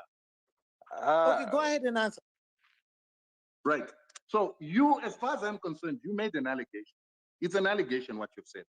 I have no evidence whatsoever that the cost that you're talking about is required for our hospitals is true. You made another allegation that we are losing gold to the tune of 100 million every single month. There is a report that says they are not sure how much gold is leaving Zimbabwe. And there was a standard deviation of between $1 billion a year and $3 billion a year. That is a standard deviation that makes that number unreasonable. They don't know. They're guessing. So we cannot work with the lower number. We cannot work with the lower number. We cannot. No, we're not going to go with any lower number. They don't know. They don't know. There's no science behind this. Once there's a standard deviation, once there's a standard deviation that is as big as the one we have between 1 million and 3 million, that automatically means they don't know. It's guesswork. And we cannot deal with guesswork. Does not know what's going on in the mines. That's what you're saying, Rutendo. I'm asking these questions because it defeats the purpose of debating if we say the government of Zimbabwe is correct on one end, and then when we bring figures that actually test what you have said, you say those figures, we should disregard them because it's an allegation. The whole discussion that I have had and the premise of my discussion from the beginning was legality, rule of law, and the testing of evidence through what is called due process. I'm a scientist. I don't believe in this just making allegations. We're living in a country in which propaganda is part and parcel of the warfare that we're facing. So I cannot just let you make allegations that you can't prove. I can't just allow you to make allegations that because government said it. Our government believed for a moment that the sanctions were justified. they were reforming to those sanctions until people like me came up and started saying that you cannot be reforming to sanctions that are illegal. We are the ones that told the government that these sanctions are illegal and human rights violations. So I don't do this just because somebody said it. We need to look at science. We need to test the theory. We need due process. And there is no due process in all the allegations that you've made. So let's Okay, throw my those brother, out. I'm going to allow you to respond to Chapman, but I want to say this. It's very disappointing that you don't want to be tested on what you say, but you want to test others on what they say. Because you argued that the healthcare system has been destroyed because of sanctions. And I'm testing you or your assertion on the basis of the figures that were produced by the government of Zimbabwe. And you're saying they don't know. So how can we have a debate when we say on one hand, the figures that have been produced by the state are not correct? And no, you put so how did you come to the assertion to the position that sanctions have destroyed the healthcare system when you're saying the figures are not correct? Because all the figures are coming from the same government. No, not all figures come from the same government. Because I did not say to you that our government system has been, our hospital system has been destroyed. I actually said to you, our hospital system is better than Ian Smith's hospital system even now under sanctions. But there's a lot of medication that you cannot find in the system. People are leaving their jobs because they're not being well paid. There's brain drain that is happening because our government does not have enough money to pay nurses and doctors. I went on to explain that right now our infant mortality rate has been reduced to 38 per every 1,000 births, yet it was 200 per every 1,000 births. That's an improvement. We've got more hospitals today. I told you that we've built 1,200 medical facilities ever since 1980, more than what Smith built in 90 years. That's what I said. But that does not mean that sanctions are not affecting our hospital system. And this is information that comes from the UN, the World Health Organization. And the numbers that I gave you for infant mortality is World Health Organization. Right now, Zimbabwe has just been removed from the list of countries that are most susceptible to TB because of excellence in our medicine, competence, even under sanctions. So the sanctions are affecting us, but we've got a good management. Donor-funded drugs. Because of donor-funded drugs, my brother, let's keep to facts. Because of donor-funded drugs.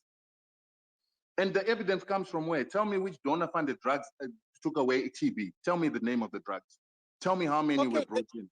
Okay, there's a doctor Tell me what there's a doctor who's on the platform who will pack that for a minute, respond to Chapman. I'll bring the doctor, then he can respond. All right. So Chapman says to me that I shouldn't be using the word Holocaust because that is an insult. What Chapman needs to understand is that a Holocaust is a crime against humanity. It is a crime against humanity that included the very same things that are happening in Zimbabwe, people being killed by thirst, hunger, and deprivation of medication, but also they were eliminated by a gas. Now in Zimbabwe, people are dying as we speak because of being deprived food, water, healthcare. They are dying as we speak because of not having economic opportunity. And that in its own respect, because it is intentional, it was anticipated by the sanction senders, is genocide. Just because it's not 6 million of our people that have died does not make it any less of a crime against humanity than the Holocaust. So when you say to me that no, the Holocaust is not similar to what's happening in Zimbabwe, you need to understand what is the Holocaust in international law code. So that's the very first thing. You talked about the Gukurahundi massacres. Again, this is another thing that Zimbabweans just throw around without any evidence, without any knowledge. It was a war, never called a massacre, never called a genocide, and it was never taken into any international court because it just never qualified. Right now, the moratorium is passed. 20 years have passed, and now they're saying they can't take it to the Human Rights Court because of that fact. We are going with sanctions to the international community. We are going with sanctions to the UN. We lobbied government for years to say, stop politicizing the fight against sanctions, legalize it, make it a human rights issue, make it an international law issue, approach the multilateral institutions. They've done that. Why didn't the Gukurahundi people do it? Because there are 6 independent international reports, including the CIA, that says that it was not a genocide, that says that 20,000 people did not die, that puts the numbers at about 3,500. I want to stop you there. I want to stop you there, Tendo. I think we are going into territory that will start insulting our people. And I respectfully ask you to pull back because there are reports that were done by respectable organizations, including the Chiambakwa report, which the government has refused to release, the Catholic Commission report. I think Gukura Hundi killed Zimbabweans, not others. So if we as Zimbabweans, we need to be sensitive to what happened to our own people. So I respectfully ask you to park that issue, and we can have a space where you can debate it with specialists on that particular issue. But I think it's very disrespectful, my brother, to say those things. With respect. But Hopewell, we need as Zimbabweans, we need to remember the reason why because this space wants to talk about issues to do with sanctions and the facts. We are throwing them on the table, and you're saying those figures are not proven. So I respectfully say, let's park the background issue. Let's not insult people because they are not others, they are us. So let's respect our own people. I'll park with respect, please. With respect, let's park. Let me just. I will park the issue of Gukura Hundi, but I will say one thing before I leave it. You keep allowing a certain narrative of Gukura Hundi to prevail, but when there is a counter to it, even if it's got facts, you don't want to hear it, and that does not help us with the dialogue. But I will leave it because for us to have peace and for us to have progress, I will leave it. Now let's go to this issue of the failed judicial system. Hopewell, you're sitting here right now because of our courts having made a decision that allowed you to be free. You had an opportunity to go. Not correct. That's not correct. I want to correct you there. I spent 85 days in prison for something I did not do. I was charged under a law that does not exist. It was a court in Zimbabwe. It was a magistrate in Zimbabwe who said that law exists. My co-defendants right now, Fadzai Mahere and Job Scala, are still being prosecuted using a law which the High Court then said it does not exist when I took my case on review. So don't use me as an example. How did you get out? I've actually persecuted. How did you get out? How did I get out? I got out on bail. Yes, and the bail you were given by who? You gave yourself the bail. Rutendo, that's not even logical. It's becoming very infantile. No, guys, the question is important. I'm trying to verify that was it our courts that gave you this bail? Or was it a due process of our... Hold on, Hopewell. Hold on. Was it our courts? Was it due process that assisted you to come out? Or did you come out on your own? You came out because of our courts. There is a judge that gave you that bail. And I am saying to you that our process therefore works. So when people like Chapman make the claim that the process doesn't work, when you're outside, you didn't die in prison, as that is what happens in Kagame's country. You didn't die in prison, as what happens in Iran. Then you are wrong. We have to adjust that to say that. Let me give you an example. Let me give you an extreme example. But guys, now you're speaking over me. What is this all about? Give me my chance. This Rutendo guy. A lot of nonsense. I think you should be very respectful of what you're saying, and I'm sorry, Hopewell, to interject, but I think you can't teach me how to express myself, Jessica. I have a right to express myself the way I want. I'm not swearing anyone here. I'm not swearing anyone here. Just because I don't agree with you doesn't mean I must express myself in a way that you agree with. Let me continue. If I start swearing for 5 hours and you when people then challenge what you're saying because it's not factual, can I also just give you what is not factual about what I said? What is not factual about what I said? That is not, yes. What is not factual? What is not factual? Let me tell you. Yes. No, you have people who have been saying unfactual things here. You didn't say anything. Reason. Don't tell me Rutendo. I'm the one with the flow. You guys are disturbing me. Yeah, but you are speaking over everyone. I know you are not supposed to be speaking while I'm speaking, Reason. You're not supposed to be speaking while I'm speaking. You're not supposed to be interjecting. You are the one who is speaking when everyone is speaking. I never interjected when you spoke. I never interjected when you spoke. I never interjected when anyone else spoke. Why are you interjecting now? Okay, Rutendo, for the purposes of progress, Rutendo, can I ask you to hold back for a minute for the purposes of progress? Can I please say something? Wait, Jessica. For the purposes of progress, can you hold back, Rutendo? Please, Dewa, go ahead. Thank you so much, Hopewell for this space. I just wanted to clarify on the questions of the law. And I am speaking as a human rights lawyer who has studied international law. So the thing is, when we talk of injustice and lack of due process of law, if someone is arrested arbitrarily and is denied due process, that is a violation. So in the case of a journalist, in the case of Hopewell or Jacob, if they are arrested and they spend 24 hours in jail and spend 40 days, 80 days, 85 days, it does not therefore mean that at the point of release, it does not mean that there has been due process of law, because their freedom has been violated from day one, from the outset. They should never have been arrested in the first place. So we cannot say because someone spent 2 months in prison and eventually came out, then it was fair or it was just. I just wanted to clarify that. Thank you so much. I'll make submissions on the subject later on, if allowed by the host. Thank you, Hopewell. Thank you.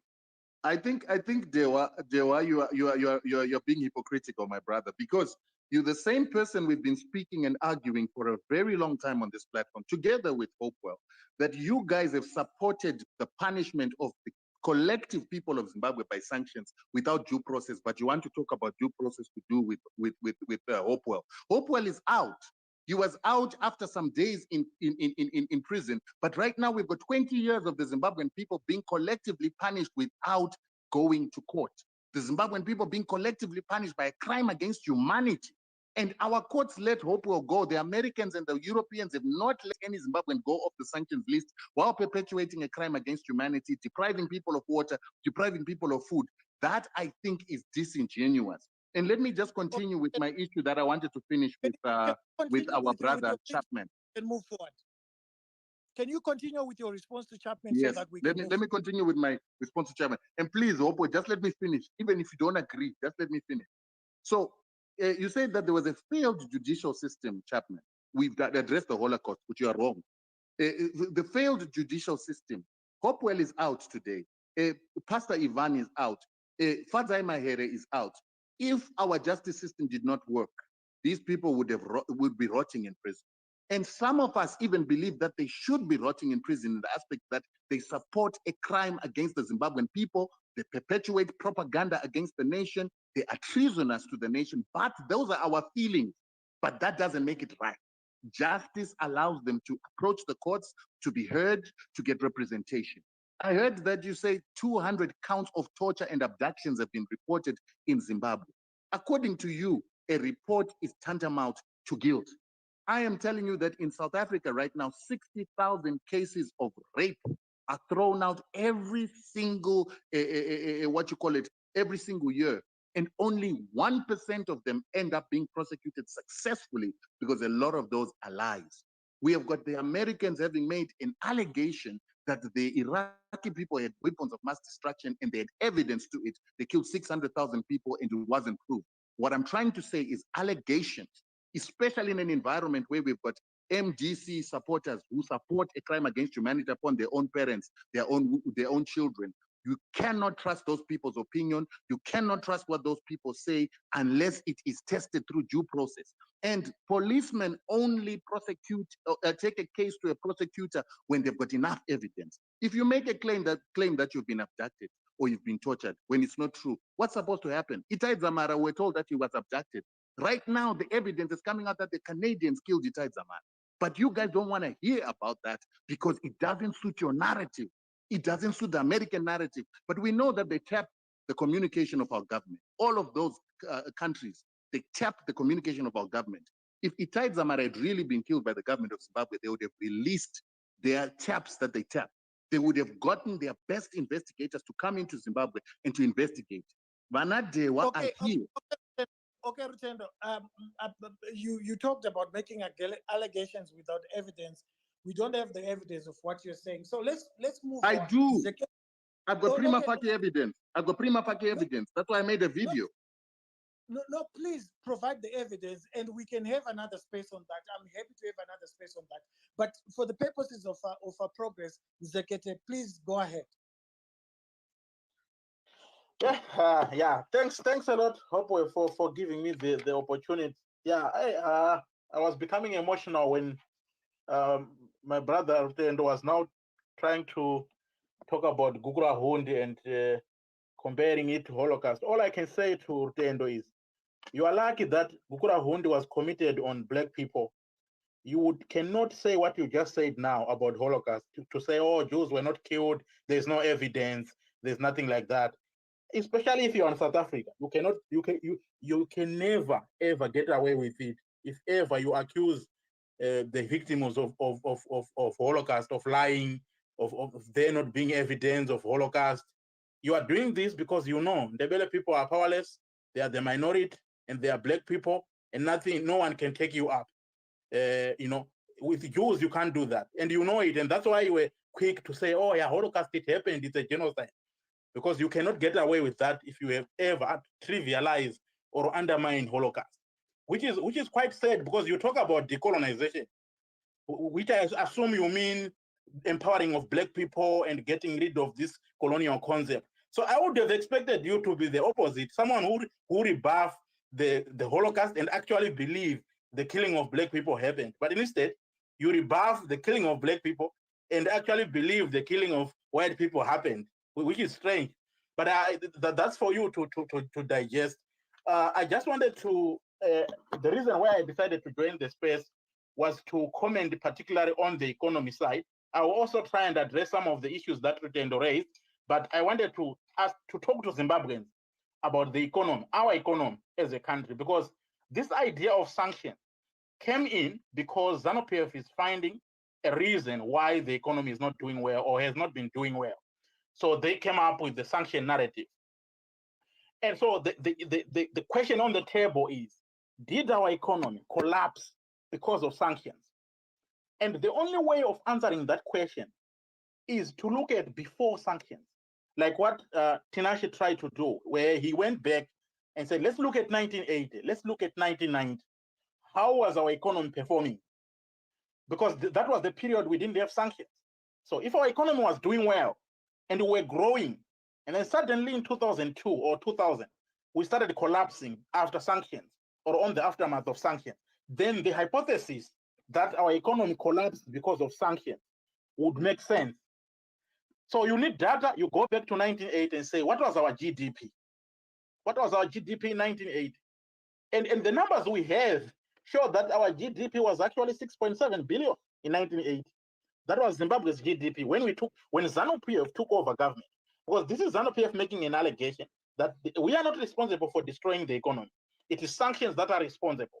So we need to hold ZANU-PF accountable. And the only way is by saying, let's go when you started to be a government in Zimbabwe. Let's look at how the GDP was. And then we go all the way to when, just before sanctions were imposed. So GDP in 1980 was 6.7 billion. GDP in 2000. So let's use 2000 because after that, there's an argument when sanctions were imposed. Some say it was 2001. Some say it was just after the referendum, the 2000 referendum. Some say it was 2002. So let's use 2000. Let's use 2000 GDP because we all agree here that in 2000 we didn't have sanctions, but we can dispute 2001, 2002 going forward. The GDP of Zimbabwe in 2000 was 6.7 billion. So 1980, our GDP was 6.7 billion. 2000, 20 years later, with ZANU-PF in government, our GDP was 6.7 billion. That effectively means ZANU-PF never grew the economy. In other words, the change in GDP is zero. For 20 years when ZANU-PF was in power. This data I just shared, because I know they will say, oh, where is the evidence? This is World Bank data. I just made a post this morning. It's World Bank data. It's not Wikipedia. It's not some Facebook post. It's World Bank data. 1980 GDP 6.7 billion. 2000, year 2000, which is 20 years later, GDP 6.7 billion. So there's no change. What Smith left us with is what we have. Kanaka tisiya tine ngoro yeyo ndiyo yatinayo. Hapana zvataita, hatina kuwedzera matai, hatina kupendesa, kana kunyora kuti this is nzekete ngoro. We didn't add anything. And this has to be understood by Zimbabweans because this was before sanctions. ZANU-PF was free. And one of the questions from Rutendo was to the EU ambassador. He actually said EU was actually giving aid to Zimbabwe every year for millions, but they stopped in 2002 there when the sanctions came. It wasn't that sanction. He is actually admitting that we were even getting aid from EU, America, UK. We were getting money from 1980 up to 2000. But our economy never grew, not even by 100,000, not even by 1 million. It remained what it was, 6.7 billion in 1980, 6.7 billion in 2000, 20 years down the line. And just to show you how this is a very serious issue, I want to cite a number of our regional countries, what happened to them 20 years after their independence, so that you can see how serious this issue is to us as a country. South Africa got independence in 1994. Their GDP was 139 billion. 20 years down the line, so 20 years for South Africa, that's 2014. Their GDP... Is this guy presenting now, or is he asking a question? Because if he's presenting, Chin'ono is presenting against me, Dewa is presenting against me. What's happening here, Hopewell? What's happening, Rutendo, is that people have divergent views. And you refuse for me to answer the issue of the economy. And you are allowing another person to talk about the issue of the economy when I haven't even tackled Putin. I think when we were in the first space, I specifically said that in Zekete, yourself and Tinashe are going to present. Zekete must ask a question. I must address the question. Then we go to the next person. I don't need another lecture from Zekete. Everybody's lecturing here. And when Rutendo wants to answer, you shut him up. You must shut up. You must not talk about the economy. Don't explain to people what happened to the economy. Come on, guys. Zekete is not here to ask a question. We said that he's going to present. He's claiming what Tinashe was claiming, and he's lying. He's lying that there were no sanctions on Zimbabwe since 1980. He's lying. Tinashe is lying. You will have an opportunity to push back. After this, after Zekete, don't stop me. You must allow me after Zekete. I must deal with these lies that Tinashe and Zekete are talking here. If what they have said is not correct, I'll give you an opportunity to respond. They've been lying, Hopewell. They've been lying, those two guys. Okay.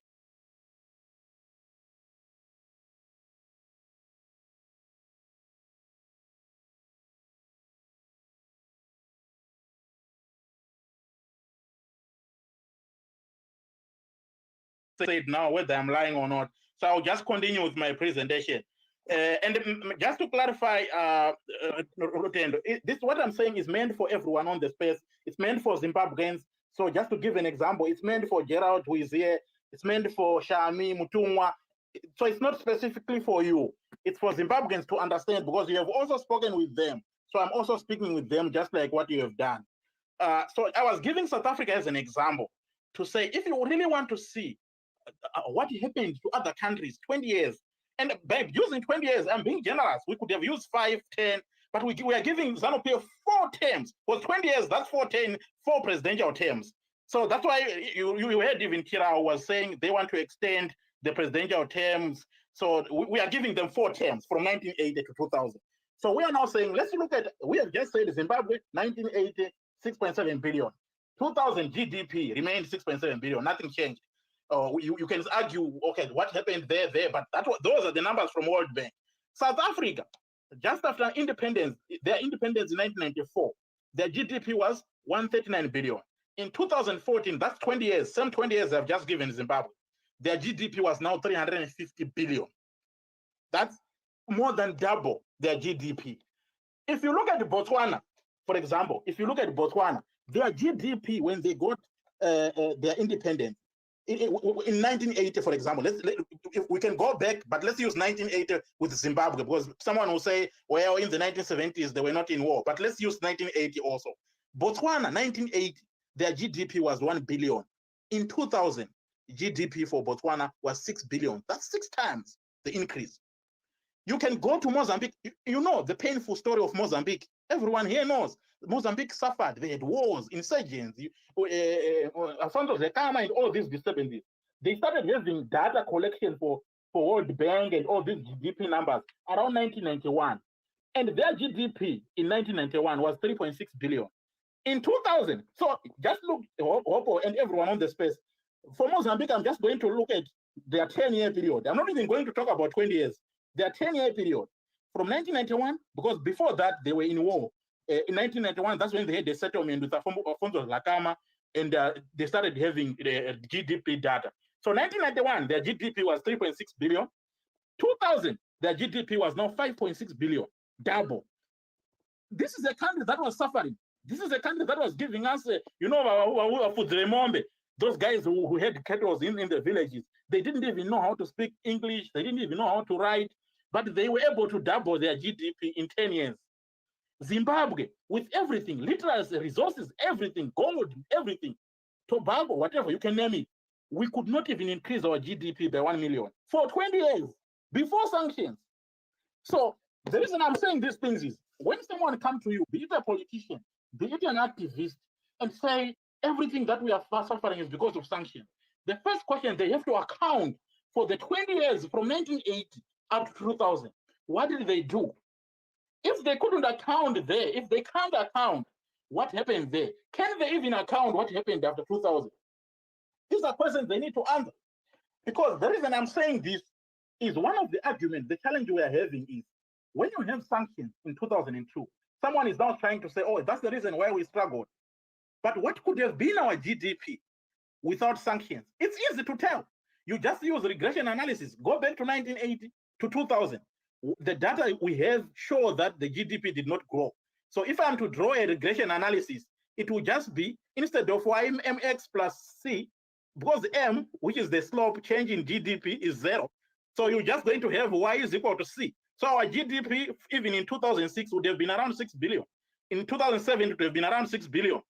And the strange thing, Hopewell, if you look at our actual GDP, so this is a predictive GDP using regression analysis, 6 billion or 5 billion from 2000 and 2008. This is a predictive GDP. And this is going to answer the question, Hopewell, whether sanctions caused a decline in GDP or not. So if predictive GDP using regression analysis is between 5 to 6 billion, our actual GDP, Hopewell, you'll be surprised, between 2000 to 2008 was an average of 5 billion. So average actual GDP between 2000 and 2008 was average of 5 billion. Predictive GDP using regression analysis from 1980 is around 5 to 6 billion. So there's no impact of sanctions there. There's not an impact. And to actually take it further, and I'm now going to use even Zimbabwe itself as a case study to show you that sanctions are not responsible for everything. I'm going to look at what happened during GNU, because this is Zimbabwe. How many minutes is he getting? Because now I'm seeing this guy's getting more minutes than we got when we made our cases. So are we still being fair, or are we now playing something different here? How many minutes have you given Zeket? We gave him 10 minutes on. He's on way 9 over 10 minutes. I'm watching the clock. Why is he being given more time than some of us? I'll give you the But amount of he time. must finish. He must finish. He must finish. No, but Lutendo, I said I'll give you the amount of time that you need to respond to it. No, let's give each other the same amount of time. Zekete is now going to speak the whole night, and we must wait for him, so that you guys are trying to frustrate me so that I leave. You are trying to frustrate me so that I leave.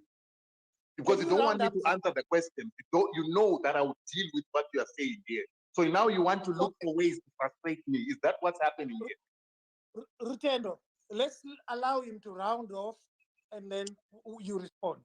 Can you round off in a second? Okay, all right. I'll just quickly round off. So I was saying we are going to use what happened during GNU to show you that Zimbabwe, with a different government system, even with those sanctions that are being spoken about, whether targeted, I'm not going to talk about whether they are targeted or not. I want to show you that with a different governance system, we can do better, even with those sanctions. And I'm going to use data from 2008 up to the time GNU ended in 2014 or 2013. In 2008, our GDP was 4.5 billion. You know what was our GDP in 2013, 2014? It was 19 billion. That's 500% increase in GDP. No change in sanction policy, no change in aggression from EU, nothing. What just changed was the government system in Zimbabwe. We now had Tendai Biti as finance minister. We now had Washman Ngwe as Minister of Industry and Commerce.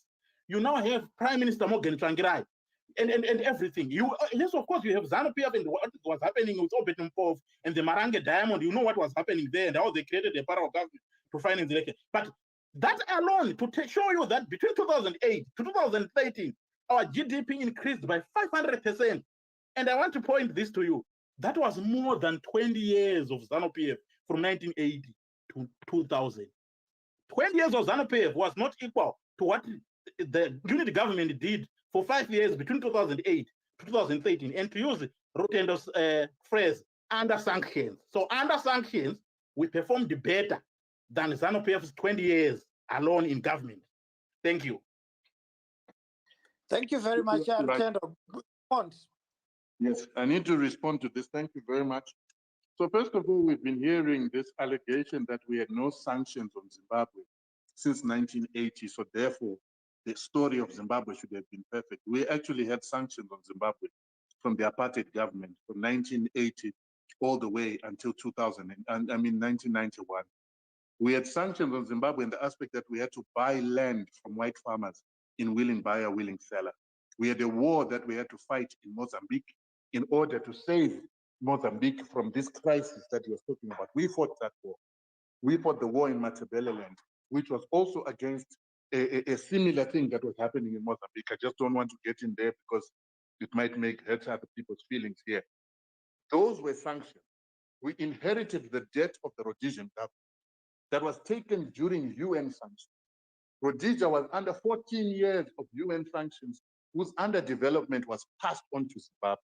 And when Zimbabwe got to take over Rhodesia, the country was significantly underdeveloped and broke. Even though the piece of paper was 1-to-1 with the US dollar, as you guys are always saying, that currency, there was no money in the coffer. There was debt. And $800 million of debt that was left by the Rhodesians is equivalent to $2.7 billion in today's money. And that's what the Rhodesians left us. Industries that were defunct. Peruka was defunct. Cisco Steel was struggling. And we had to borrow money, $2 billion from Standard Chartered, Barclays Bank, and the IMF. When we borrowed that money, the IMF having an agenda to de-industrialize an African country for the benefit of the Europeans to continue their neocolonialism, asked us to devalue the Zimbabwe dollar. I hear people always saying, no, the Rhodesian dollar was at this value, but the Zimbabwean dollar, we were asked to devalue it by the IMF if we wanted money to develop Zimbabwe. We never got reparation for 90 years of colonialism. That took over $1 trillion worth of resources, rentals, free labor out of Zimbabwe. So they dug a hole, they took resources, and when the resources had become hard to reach, that's when we got our independence. And now we had to try and build a country from mines that were depleted without reinvestment. We had to start buying land in foreign currency from our colonizers. And then when we get to 1990, because this land was priced by private agents who kept escalating the price, hoping for the Zimbabwean government to run out of money, we were broke. We had built schools. By the time we get to 2000, to the year 2000, 20 years, we had built 5,709 schools. We had built more schools than Ian Smith had built in 90 years. We had built hospitals, 1,200 healthcare facilities, including clinics and hospitals. 227 hospitals had been built in 20 years' time. We had built 7,000 kilometers of road. Smith had only built 10,000 kilometers. We had put in close to 19,000 beds. Smith only had 11,000 beds. This we did in 20 years. We built the biggest stock exchange after the Johannesburg Stock Exchange by 1997 in Zimbabwe. We had people running from South Africa, Botswana, Zambia to come into Zimbabwe for education, healthcare, and jobs and training. Till today, South Africa and Kenya, which you're talking about, they still are in the top 10 countries with the highest extreme poverty. Kenya is there with the highest number of slums in Africa, together with Nigeria and South Africa. So these GDPs we're talking about, how come it didn't grow them? Because they debased their GDP calculation. Zimbabwe only debased this GDP calculation in 2016. That is why you see that difference. But when you look at the tangibility, Zimbabwe reduced its infant mortality rate in more than anyone else in Southern Africa. Zimbabwe's education is the best on the African continent. Not because of anything else, but the GDP money was working. The GDP money was being used. We had the best army on the African continent going to fight wars in Mozambique, Congo, Chad, Sudan, Angola. We are the ones who killed Sibimbi. We are the ones who went to Somalia to make sure that there was no problems in Somalia when there was that warlord Farai did. We sent our army to Equatorial Guinea. There's no army that has done the same thing on the African continent. And now that Zimbabwe is under sanctions, it can't go to Mozambique to do what it did in Mozambique before. The South Africans can't go, the Botswana can't go. Now Rwanda has to come all the way from the north to come down. These are all the things that Zimbabwe used to do, and it continues to do. Right now, we've got a better medical system than South Africa with its high HIV rate, high infection rates. South Africa doesn't even have its own seeds to put in the ground. They've got GMOs that belong to Switzerland and America. They've got the most illiterate people in the region. Even though they've got this high GDP, that high GDP does not translate into the delivery of services to the people of South Africa. Zimbabwe, on the other hand, built its country from 14 years of UN sanctions. It went on to go into a war in sanctions from South Africa. It was being sabotaged by the CIA and the Western community who wanted to deindustrialize Zimbabwe. It went into ESAP. ESAP was designed to destroy Zimbabwe and deindustrialize Zimbabwe, devalue the dollar, open up the markets for competition from outside. That killed our supersonics. It killed our shoe manufacturing companies. It killed our industry. Deliberate intent by the Bretton Woods institution.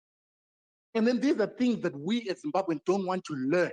We want to go with the propaganda that says that Zimbabwe was destroyed. Destroyed how when you had the best education? But Hopewell are marketable all across the world. JY is marketable all across the world. Mutuma Mawere was working at the IMF, at the World Bank, because of the education given by this country that most other African countries do not have. That didn't come for free. But the point is, you, me, my father, your father, they did not invest in Zimbabwe. They did not develop jobs. They did not innovate solutions to problems. They imported cars from South Africa and TVs from South Africa without creating foreign currency. They supported sanctions when we were attacked by foreign nations. Our generation, the 1970 generation, if I should actually include the generation of the Maweres, because those are the biggest sellouts. The people who were given Black empowerment, people who were given empowerment and what do we call it in Zimbabwe? Indigenization. They took money, they ran out of the country. They're the biggest externalizers. People like Mawere and his crew. I won't mention the other one. Okay, Rutendo. So let me finish. Round up, please. They have stolen money out of the Zimbabwean economy, got the best education. They don't invest. Then they come. James Makamba came here, lived the life of a rock star. Now he's going back to look for more money in Zimbabwe because South Africa can't give him the money he wanted. So these are the problems that we have. And sanctions are at the center of it because Zimbabwe is the most sanctioned country in the world. And lastly, reparations, guys. The reason why Jews were given the reparations, the reason why Europe was given reparations from German occupation for just 5 years, the reason why the Jews have received $100 billion for just 5 years of occupation means that whenever you have been oppressed, whenever a crime against humanity has been done against you, when your land and territory has been taken away from you, you lose your ability to grow your economy and you need restitution to put you in that place. So if the Jews have gotten 100 million for 5 years of oppression, how much reparations should Zimbabwe have been given for it to be what Israel is? And Okay, don't compare us with Kenya. Kenya has never fought the wars we fought. They never fought for their independence. They got given their independence on silver platter. I think the point has been made. But you didn't tell Zegete to keep quiet. Let me finish. No. You have made your point. You have made your point, my brother. You have made an accusation, and each time an accusation has been made and is personal, I don't like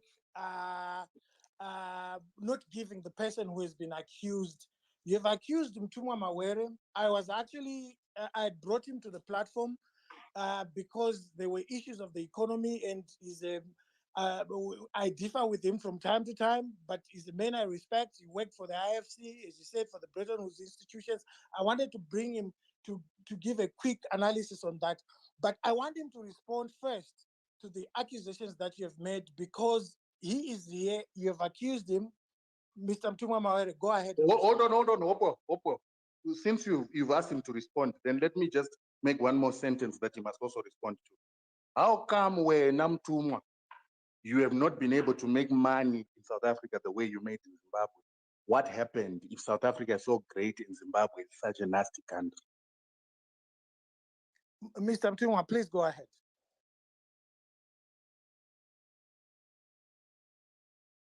Mr. Mtumwa, your microphone is off, is muted.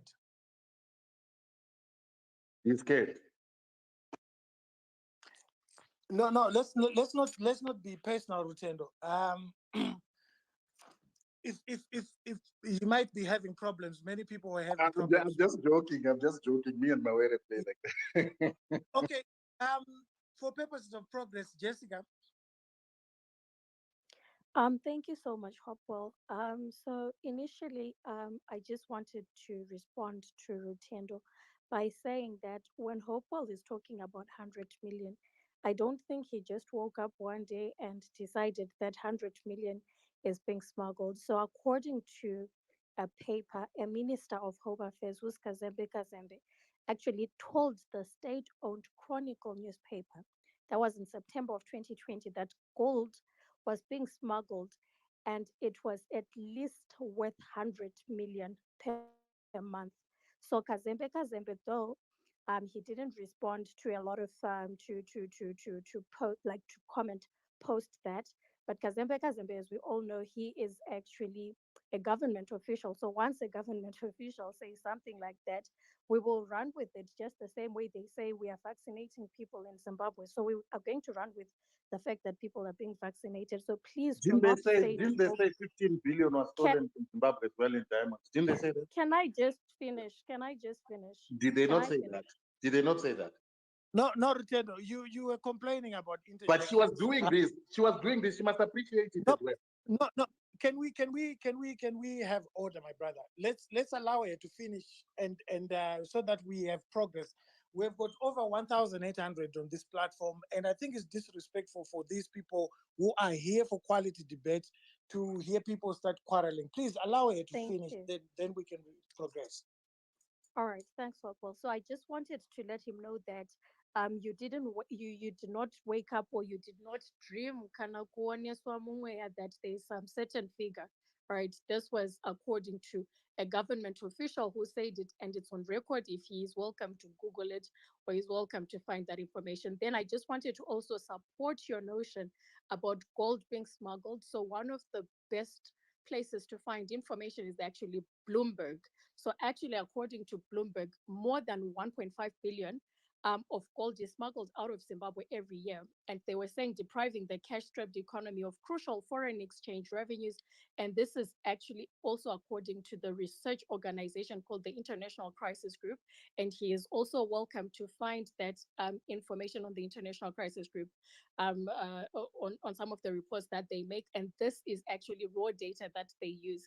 They were actually talking about the smuggle of gold flourishing because last year, which was November 2020, the government was actually paying $70, 70% in dollars, right? And then I actually wanted to also move on to say Rutendo is right, actually, in the sense that a lot of things are going without trial.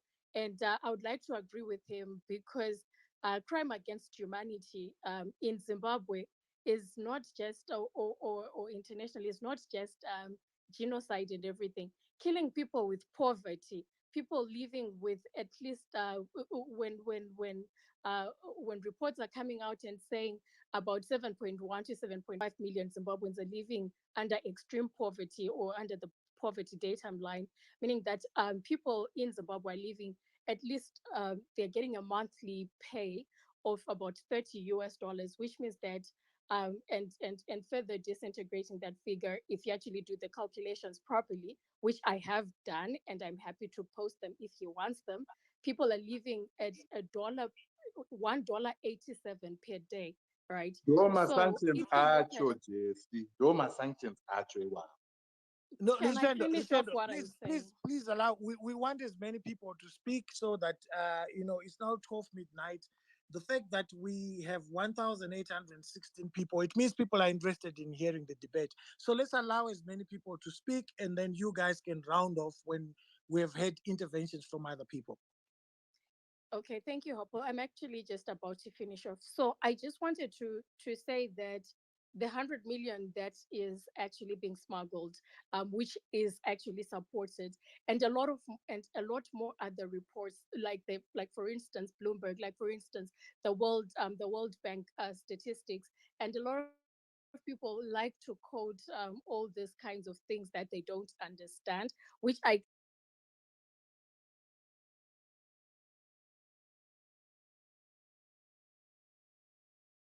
can understand that people can just and bad policies. And that's why I think Tinashe is very knowledgeable about those things, right? It's actually bad policies. So I've always been asking, and I think everybody that knows, every time I say, come to a space where we actually talk about the monetary policy, trade policy, the fiscal policy.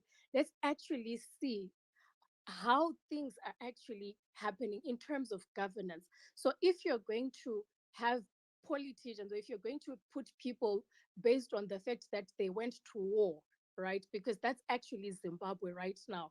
People are actually appointed, whether in ministerial positions, whether within the ministries, you actually don't find people that are competent. Wakaenda here kuhondo and akaenda, therefore you are now the CEO muchakati. Wakaenda here kuhondo, yes, therefore now you are now the permanent secretary. Wakaenda here kuhondo, how much can you loot a month? I can loot 12 million. Okay, you are qualified for the job. So I always also argue when it comes to things that are financial or economic, that and I think I've put a lot of data and a lot of figures in regards to this, that a lot of the times, right, when the Minister of Finance comes in, and then that's when the sanctions, people start to say, no, it's sanctions, or this and this and that. But then the policies or the things that he talks about, I would want him to back it up with mathematical models. And I have often asked if there are certain models in any economy, and I say this authoritatively because I'm within the financial institutions. In any economy, you know what models they use in regards to how they navigate, whether it's money supply, and a whole lot more of other things. The financial policies that then disintegrate to that you then maybe pull out. So, for instance, regulation boards, insurance, or whether it be microfinancial institutions. So those things, for instance, will not. For instance, those things will not give Zimbabwe the opportunity to even have proper hedge funds, to have proper maybe treasury bills. Zimbabwe doesn't even have proper treasury bills, which is like the most basic thing any economy that functions can have. We don't even have corporate bonds, municipal bonds, even the stock exchange that he talks about, that, oh, it's now the biggest and that it has won this award and this and that. But then even Zimbabweans, he talks about, oh, we are not investing back into the country. How do I invest back into a country where even foreign direct investment is 40 million, went down from 57 million, and even the country is sustaining from diaspora remittances? So you can't say that it's sanctions, because even with sanctions, like what Nzekete was saying, even with sanctions, under anything, there is actually a lot more things that play in regards to governance. So if you are going to be so myopic and so financial, if you don't have the literacy or the capacity to actually articulate anything beyond sanctions, to know that kuti munhu anzwisise how a hedge fund can work, for you to know how private equity works, for you to understand how derivatives work, for you to understand how FX works, for you to understand how money markets work, how global financial markets work, for you to understand how LIBOR rates can actually affect things within the European Union and how that can actually affect Africa, for you to understand a whole lot other things that you don't know. You're just coming here and saying sanctions, sanctions, sanctions, sanctions. But then you cannot just put people based on the fact that vakaenda kuhondo, and you don't have, and even if I ask you right now, or anyone who works for Ministry of Finance, what model do you use? And I mean mathematical models that I can tell you South Africa uses this, Finland uses that, this and this and that. I know that information authoritatively, but Zimbabwe, ayina kungomuka kwenze 1:1. And then I've often also said that, just in conclusion, that for instance, I've done a model and I've done a lot of analysis in regards to and this is on an economic side, on an economic point of view, that if you do a true bridge analysis, and for those that actually know how to do it on advanced Excel, you can actually look at the trends of the analysis. If you put data, even your PASM stats and other NGO organizations, the number of data, you can actually see how we keep dipping because of bad policies. So there are variables that are fixed, and then there are variables that are not fixed. And for the variables that are fixed, it's actually because of corruption. It's actually because I trusted the government. So the other thing that you don't actually understand, Rutendo, even though you push the narrative of sanctions, is that an economy is not driven by the fact that all sanctions are so bad, or this and this and that. An economy is driven, the currency is called trust. The moment the people trust the government, an economy naturally works. So if you don't know that, maybe you might want to get a little further education, because you can go to sanctions every day. Usinganzwisisi what actually is the cost. So I would also want to just give you a question, just in the Chipedzisa. If you can quantify to what extent, and I can do that, but if you can give me time, maybe tomorrow, unfortunately, or maybe on the weekend, if you can also do the same, and we can ask Hopewell to bring back the space, quantify how much sanctions has implicated. And I want this in regards to a model. And I can also then give you corruption, and I will quote sources, I will put the figures, and I will make sure that it's available, whether on a Google Doc that anybody can access. I can put the link here, and it has to be in a model that people can actually understand. If you can quantify Kutima sanctions within a year, lose 1 million through Zesco Steel, and this is because in 1996 to 2006 we were making so much at this rate, and Thai exporter Shakati. Then I can also use, or we can actually find the same companies. Then I can also do that, but I'll make it a model, or I'll make it a model would work. I'll make a model which is quantitative. To what percentage are sanctions actually affecting Zimbabwe, and to what percentage is corruption actually affecting Zimbabwe? That way, we atisweri tiri pano tichinyeberana tichiti sanctions is tisingasivi how to manage the economy. Thank you. Thank you very much. Hopewell, just hold on. Before hold on. Let me just say something. I want to leave now. Okay. My issue is we've been arguing, and no one has addressed any of the fundamental issues that I've put in my argument. It's now become someone like Jessica telling me that I don't know this. She already knows what I know and what I don't know, even though I'm a consultant for a living. I consult some of the biggest corporations in the world, but she knows more than me. And obviously, modeling. I think we are now losing the whole purpose of the discussion. The discussion was about sanctions. It's become about something else. And I want to say to you this, my brother, you were brilliant today. You gave me a chance to speak. You were fair. You were right. But I think that this the group has eventually lost what the purpose why we started this. Maybe let's do it again, because right now it's no longer where we are needing to be going. Thank you, my brother. No, thank you very much for being here, and sure we can continue. The purpose of having these spaces is so that we test our arguments, and we don't have to be disagreeable. We can disagree. So thanks for coming on board. I will proceed to Pil Matibe. Please go ahead. I'm sure it is nighttime where you are, Hopewell. So I bid you well, and I'd just like to say good evening to your audiences. It's only 16 minutes past 6 p.m. here in Washington, D.C. So It's 16 minutes past midnight in Harare, but we are happy to continue. Yes, thank you so much, Hopewell. I have been listening intently to all the contributions and to all the speakers, beginning with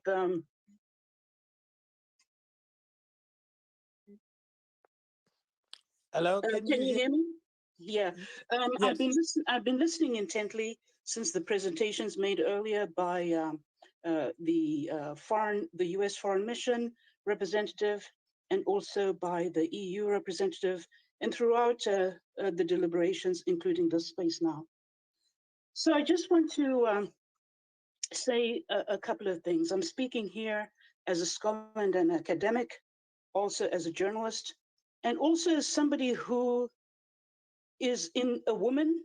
I'm in the diaspora, and a Zimbabwean, a patriot, but also every single day or every week, I do sit in the very same meetings with my colleagues here at the US Department of State, with my colleagues at the White House. So on issues here, I've heard about hospitals, about COVID, about economic sanctions, and I've heard so many things which just do not stand up to the facts. And I think that it's time perhaps that this was a very necessary discussion, Hopewell, and a very needed discussion. The topic is very broad, and I think maybe it might deserve splitting it up into different sectors, because it becomes difficult to articulate and to tackle each of the issues well. But I think that the audience deserves this conversation. But on this issue of sanctions, so this sanctions response, I think it was a sanctions response. So the topic was no limitation, and was not restricting people to the verbiage that, you know, you have to ask a question, but you can make a contribution. But I do also want to, I keep saying that I want to keep encouraging Zimbabweans, all of us, that there is hope. I know the situation may sound so dire, and things are so bad, and they really are bad in Zimbabwe. So this question of whether does Zimbabwe even have a human rights crisis is not even a question it should be asking. Absolutely, Zimbabwe has a human rights crisis. But on a number of things that I just want to stress is that part of the conversation here seems that on one side, there is this notion that keeps being pushed forward that is really somewhat insincere and disingenuous, and propagates the notion that the anti-sanctions narrative is an accurate one. In fact, it's not. So I totally reject the anti-sanctions narrative, and that the sanctions need to be removed. And in fact, as the representative from the U.S. mission, in fact, it's not the ambassador, I believe it's the charge d'affaires, rightly represented that there are two issues here. And Zimbabweans keep mixing up the facts between what are sanctions and what is ZEDERA. So the question of whether sanctions work, however, is a false controversy that has inhibited progress in the understanding of the crucial aspects of world politics. So I think it's important, as we're having the debate about sanctions, and we rightly should have the debate about sanctions, and we rightly should be holding not only the government of Zimbabwe or the international community for that matter, or the United States or any other actor, state actor or non-state actor accountable. But I think that threaded in the conversation needs to be a broader way to increase awareness and to increase understanding, because I think the reason why there continues to be this somewhat contentious debate is because there needs to be further education. When I say further education, I'm not talking in terms of academic education. I'll give you an example. Even here in Washington, the Democrats and the Republicans, it's a very toxic space, just as toxic as it might be in Zimbabwe. And so whilst you might have somebody who's a PhD and very well educated, does not mean that they will be sensible. And so there is an aspect as to how we help our people and Zimbabweans gain access to information, correct information.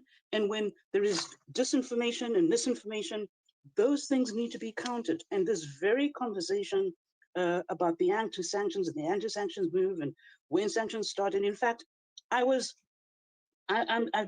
understood sanctions from the minute they started. I sit in Congress, I listen to testimonies and hearings. This is part of my work. I'm in weekly meetings, the very same meeting that Dr. Fauci is in. So I understand about the implications of COVID-19 and what is happening with the hospital situation in Zimbabwe. And what Hopewell was trying to help everybody understand, Hopewell is actually quite right in his assertions about the health situation, the health system in Zimbabwe. When COVID hit, that system was already so severely in bad shape. So is Zimbabwe got aspects where it is actually a real mess? Absolutely. Can Zimbabwe's situation be fixed in terms of sanctions and so on? Absolutely. And so I think that we need to begin also not always just to talk about the problems, but there are solutions. And I keep saying that there are mechanisms and there are ways out of this.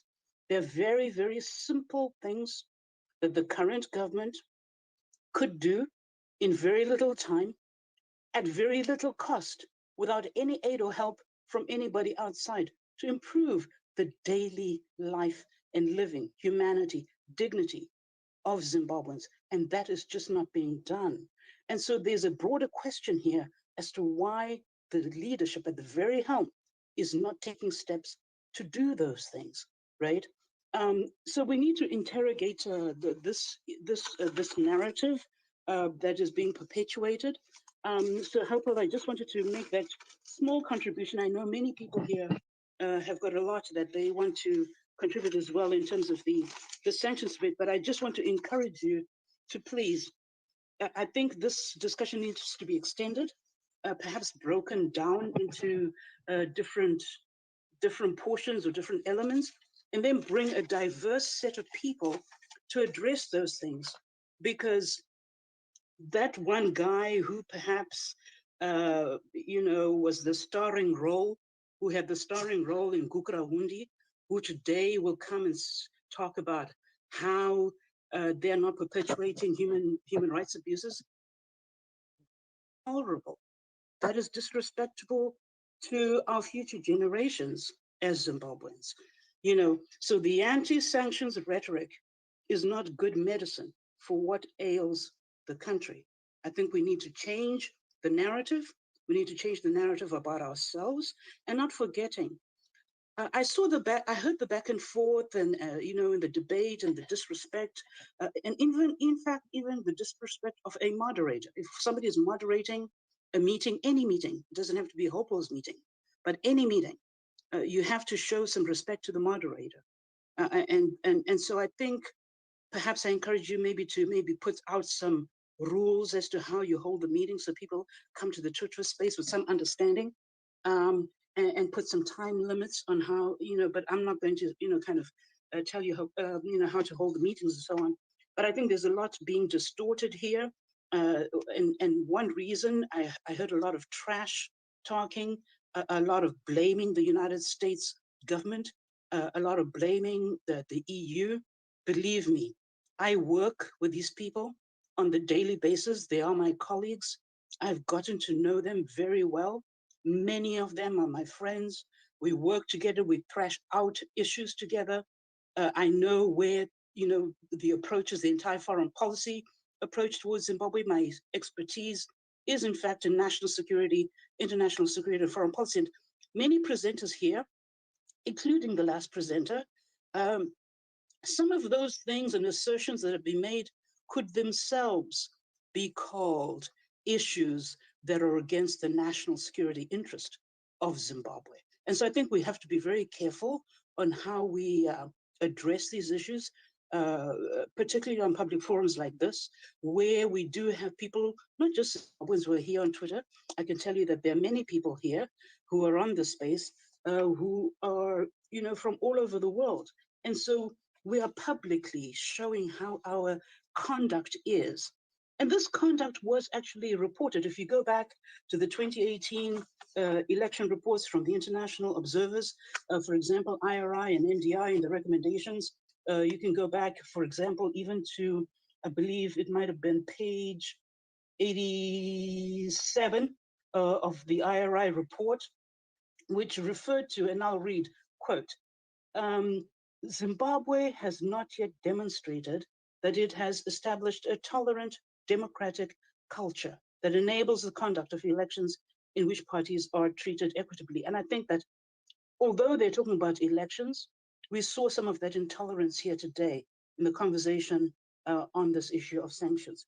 Yes, sanctions is a contentious issue, but if in the interests of humanity and in the interest of the Zimbabwean society, not just Zimbabweans domiciled and living inside Zimbabwe. Remember, us here in the diaspora, I can tell you that many of us in the diaspora are doing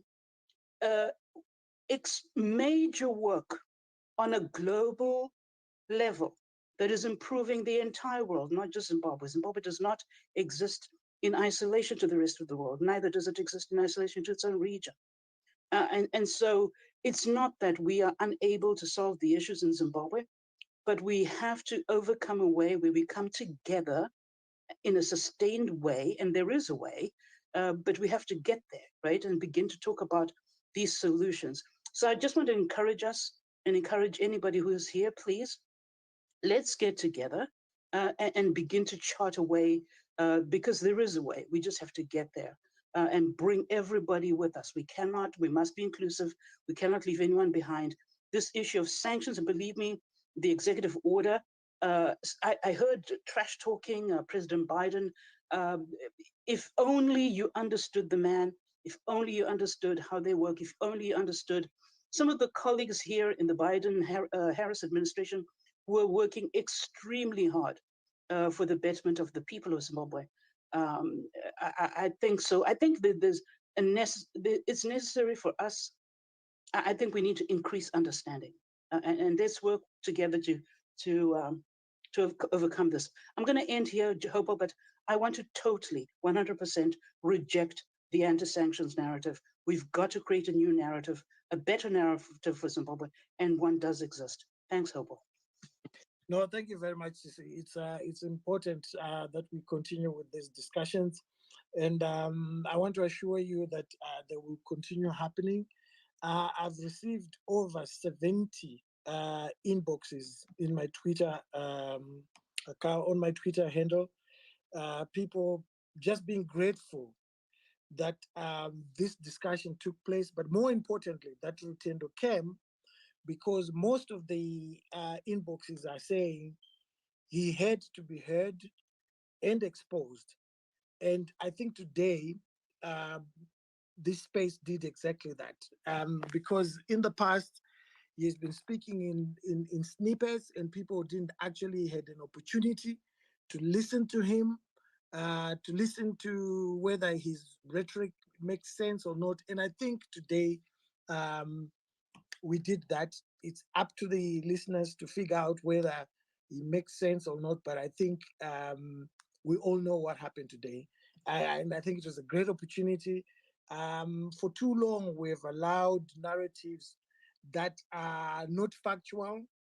And, when you throw facts at somebody and then they reject them, and then they say, no, these ones are not actually okay, because they've not blah, blah, blah, like what he did. It's important for citizens to hear that. It's different from me putting a tweet in 160 characters saying Rutendo is not telling the truth. It's important for him to come and talk, and then people can make their own decisions. So I think we managed to do that today. And I think we should do that with all the people that have views that we don't necessarily agree with. But it's important that we give them a platform, they speak, and then people can make their own decision whether they're making sense or not. As for the insults, you see, I'm used to it. It's my terrain. I live with it. But I think me and you need to speak offline. Perhaps we can co-host some of these, and you can also bring a whole lot of experience in terms of understanding policy as it relates to other countries, particularly the United States of America. ZANU-PF does not want to accept that it wants to have a relationship with America. It insults America. But I can tell you that a lot of people in ZANU-PF, including government ministers, they phone me asking me whether I have a good relationship with the US ambassador. My daughter wants to go to America. They want a visa and this and that. You know, it's only that we are not like them. We don't want to shame people. But it's important that we give them these platforms. And it's important that they also hear what people have to say. Like today, a lot of people were able to speak. And I think the fact that last week we were on the same platform talking about sanctions, Paul Mangwana ran away. He said he's the only one who's saying the same thing. Today again, it happened. Rutendo said, how come he's the only one saying the same thing? And I think it gives them an opportunity to go and reflect if they really want to reflect on these issues. You can only not reflect on if you are paid to say something, but if you are saying it out of your own conscience, if you feel it from the heart, you will have to reflect and ask yourself, why is it I'm the only one who seems to be saying this and everyone else is saying something else? But thank you so much. Freeman. Yes. All right. Thanks so much for the platform, Hopewell. Excuse me. I wanted to speak directly, first of all, to Rutendo, but unfortunately, he's gone. But there's something that he said that really was very untrue, especially about the healthcare system of Zimbabwe, when he said that our healthcare system, has become better over the years. I just wanted him to know, because I worked in Zimbabwe in the healthcare system. I worked at Chitungwiza Hospital. I worked at Beatrice Infectious Diseases Hospital, and dealing at BRID Nazareth in Bari. We were dealing mainly with, tuberculosis. And what I wanted him to understand is that Zimbabwe was funded by the Global Fund on TB, on HIV, on other, nosocomial and other infections also that are related to HIV. We were funded from 2003 to up to now a total of 1.7 billion. They signed 1.7 billion dollars amount of grants that were given to the Zimbabwe government, some of them to organizations that provide healthcare to Zimbabweans. So, and Zimbabwe is supposed also to put some money into the Global Fund. And do you know how much Zimbabwe has contributed to Global Fund? It's 3.1 million. So we put in $3.1 billion over all these years, and we received $1.7 billion from the Global Fund. So to say that the changes that we have seen in TB and HIV in Zimbabwe, which are positive, was because of the good governance that we see from ZANU-PF, is totally untrue. Actually, I would want also to say that in 1997, when we had the DRC war, I've said this point in the morning, Zimbabwe was using $2 million United States dollars every day for the war in DR Congo. At the time, we were also having the HIV scourge was just way up there, and we were seeing about 55,000 new infections in Zimbabwe and about 10,000 deaths a day. at the time. And do you know how much the National AIDS Council was given by Herbert Murerwa as the Minister of Health? It was given $26,000 for the month. In DR Congo, we're using 2 million United States dollars a day. But for HIV in Zimbabwe, we were using 26,000 US dollars a month. And that was all we had. That was supposed to meet all the antiretroviral therapies that were needed in Zimbabwe. You know, so when you look at that, and then you look at the interventions that came in after 2001 and all the improvements that we have seen with HIV and all, you can see that it is actually the international community that has helped Zimbabwe to be better in TB, in HIV, than a commitment from the government of Zimbabwe. Now, I just wanted to make that point. Unfortunately, he's not here. The other thing also that I wanted to point out again was about Zisco Steel. Zisco Steel had viability crisis from way back, and I can tell you that if he has time, if he's listening with a ghost account, he can go read the Sachikonye. I think there was a report by Sachikonye in 1995. The Zisco Steel. The viability crisis of Zisco Steel was closely linked to its massive capacity underutilization. One of its blast furnaces had been out since 1993, and that was blast furnace number 4, which was 74, which provided 75% of the output that was needed. The output of Zisco Steel, and it had been out from 1993 to 1997. And the government of Zimbabwe had poured into Zisco Steel close to 108 million Zimbabwean dollars at the time into Zisco Steel, but nothing was moving because Zisco Steel was being used to funnel out, money. So as Nzekete was saying, we had a government that was using all these parastatals to funnel money out through corruption and all other things, for that period from 1980 to 2000, and nothing was happening on the ground for people. So for ZANU-PF now to claim that the sanctions really are the ones that have reduced the speed at which Zimbabwe was supposed to grow, it's disingenuous. Finally, I would want to touch on what people like. How people believe. I believe that people are being affected by the sanctions, right? On individuals, but the way they're affecting sanctions on the way they're affecting people is not the way that is being articulated. The 113 people that were linked to ZANU-PF, that were linked to ZANU-PF, who were put on sanctions, controlled most of the companies that were in Zimbabwe at the time. They had amassed so much wealth from 1980 through corrupt means to up until that time, and they controlled most of the companies in the country. So these people, when they were affected, it means the companies that they had also built through corrupt means were also affected. I'm going to give you 2 examples. ZANU-PF itself owned M&S Syndicate and Zidgo Holdings.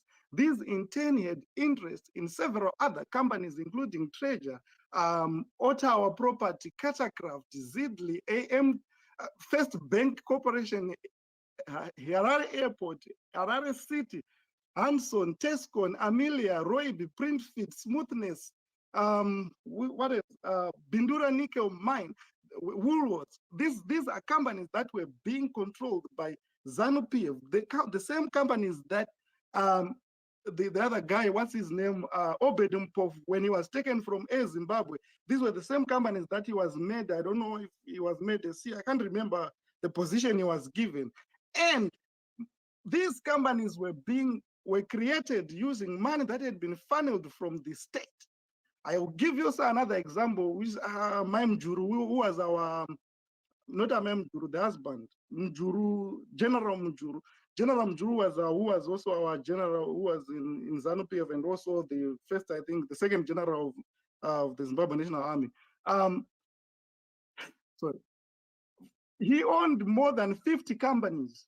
And I can give you example like River Range, Almeria, Elements, Masco, Kipukla. He had interest in all these companies.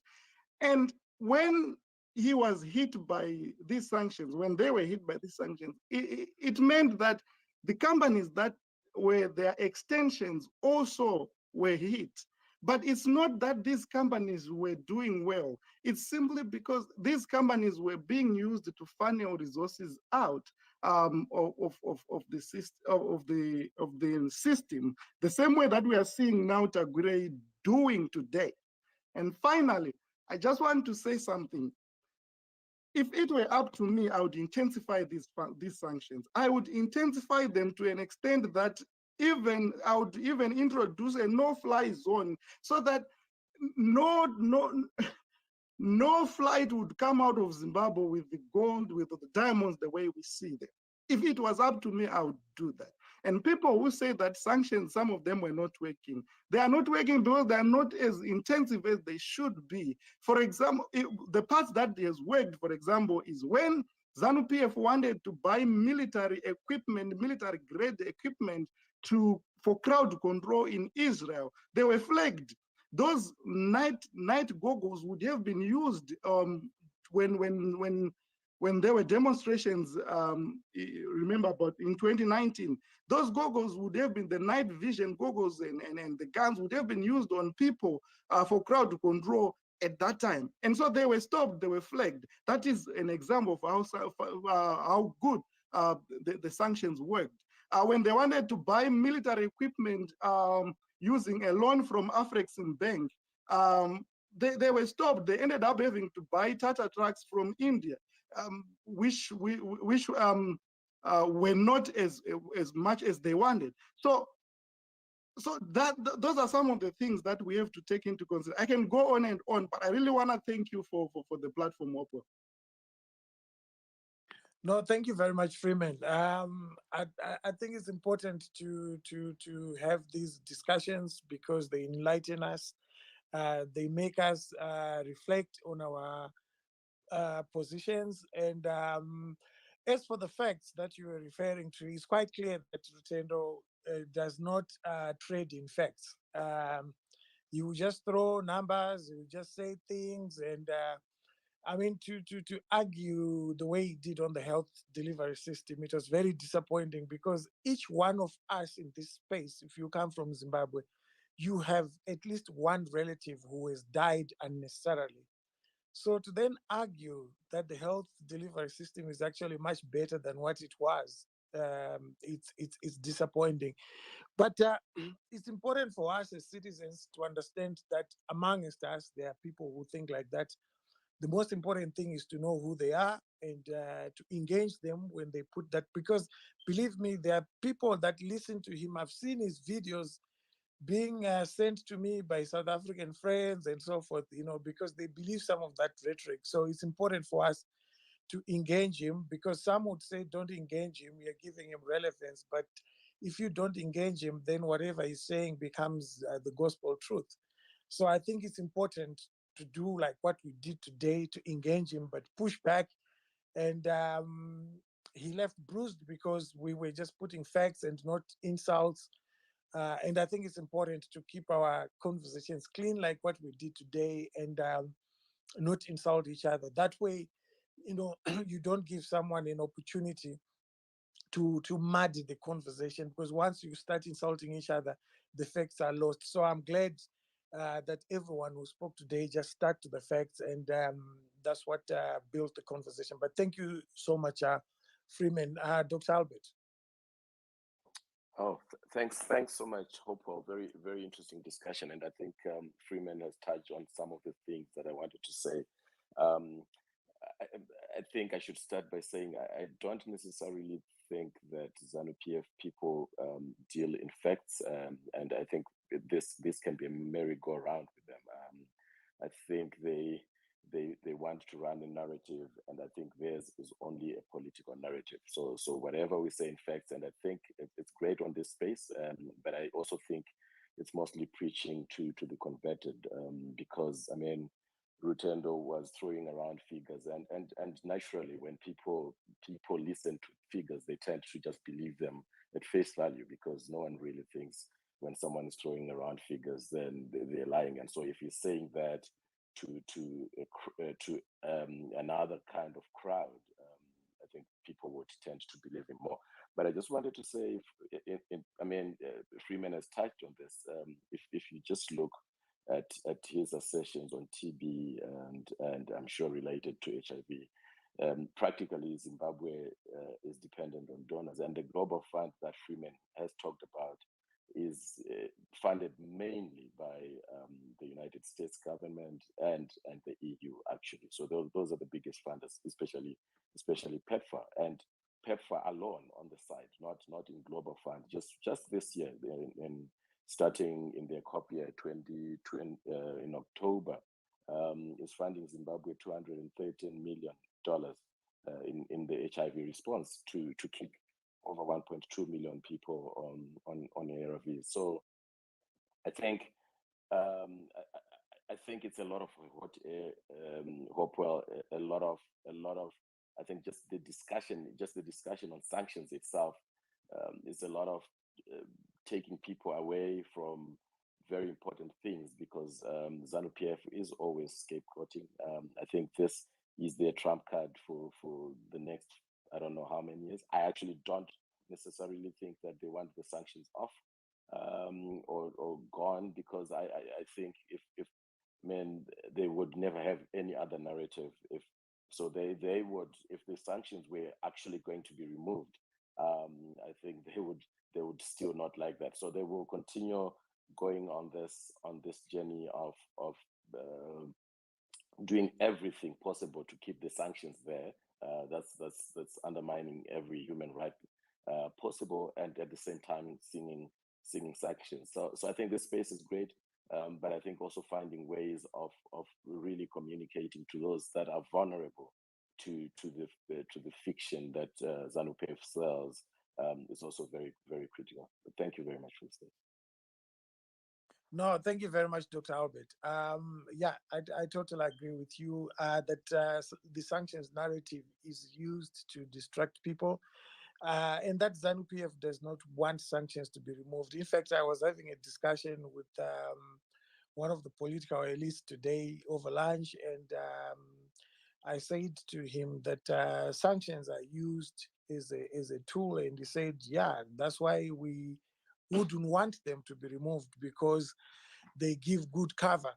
So anything, I'm sure you've noticed that each time we're getting closer to getting some of these restrictions removed, ZANU-PF will go on an urge of violence to make sure that they are never removed. People get arrested, people who are not usually arrested, like Gonyet, they are arrested, abducted, all sorts of things. So it's a deliberate move on their part. But, I'm not very religious, but I believe that, each dog has its day. That's what I believe. I believe that at some point, this will all come to pass. Just listening to what Freeman was saying about Zisco Steel, I think also, Freeman, we are partly to blame. We need to put more content like this in the public domain, and less arguments, because a lot of people, they read what we write. And so if we put this information out there, for instance, if you do a thread on Zisco Steel, you'll be surprised. I can guarantee you now, if you decide to do it, it will go viral, because people don't actually have this information. There's a lot of stuff that I put out that I first put out 2 years ago. I'll just go and rehash it, and it goes viral because that information is not there. So I think as influencers as well, we need to use our Twitter handles to put this information out so that people can engage on it. So many times we talk about it with Magaisa, that each time we introduce something new, You see young people now going into different Twitter handles, and you see them quoting your arguments. And it gives me great pleasure, when I see young people now saying hospitals in Zimbabwe require 50 million. It's a figure that I got accidentally because I had set up several hospitals. And so I got all the figures for all the central hospitals. That's how I got it. The ZANU-PF doesn't want people to know about it. And for instance, I got to know that the biggest hospital in Zimbabwe only has 2 operating theaters, maternity theaters, and only one is working. They were built in 1977. ZANU-PF doesn't want this information to come out. So the more we put out this information, people will be able to then use it constructively and meaningfully to argue and put things on the table. I'm sure you noticed that when I juxtaposed that 50 million a year and 100 million a month, which is being looted, which is an official figure, he did not want to engage with that because people who push this anti-sanctions rhetoric don't want to engage with facts and figures. They only want to engage in political hot air, because political hot air, you can't really pin someone on the ground and say, this is the fact. But when you put facts and figures, it's a different ballgame together, and they hate it and they don't like that. Try and engage Nick Mangwana on facts and figures. He will disappear because it debunks the argument. I mean, if you look at Mugabe's figure, whether it's close to the mark or not, but Mugabe's figure of 15 billion, if you then take the 50 million that is needed to run all the central hospitals in Zimbabwe, that's 350 years of running central hospitals in Zimbabwe that was planned. And those are the arguments again that I think as citizens we need to push when we are talking to people like Clayson Monyela. Um, I know his personal views, and we shared them privately, but he speaks on behalf of the South African government. So when we are listening to him, we're listening to the South African government, but we need to push back on that rhetoric, because you can't say that the economy is collapsing as the South African government. The economy is collapsing. So we would like sanctions to go, but you're not bothered about the people that are being butchered, journalists being thrown into prison, political activists and critics, and the opposition losing its buildings and things like that through a captured judiciary. Is just not on. So thank you so much. DMV, please go ahead. Thank you, Hopewell, and thank you so much for bringing us to this space. This was a very much needed discussion, and I'm sure a lot of us, including me, had a lot to learn. But I'm not going to comment on the sanction debate that ensued. I'll just leave that to the experts. I'm just going to comment on Rutendo's statements on Gukrawundi. And I was floored. I was completely disgusted with the fact that he would come here and disrespect what happened to our brothers and sisters. And I think that this was an indication, and we got to see what ZANU-PF feels about what happened in Matabeleland, and what they will not do to make sure that that Truth and Reconciliation Commission is respected in terms of the Constitution. So my point is, for a person to come here and then compare the Holocaust and not pay attention to what exactly happened to their own people in Zimbabwe is a complete disrespect. Those statements, I'm glad that you made a stop to it and you completely handled that situation, because that was so disrespectful and it had no reason to be addressed in that manner. If ZANU-PF is not interested in addressing Gukrawundi, then it should just come out in the open. But we saw from Rutendo's statements that this is what the party feels, and this is exactly what they will continue to do. This rule and divide between Shonas and Debeles, we need to stop. And as a party, we don't do that. And as Zimbabweans, we need to come together and stand for one another.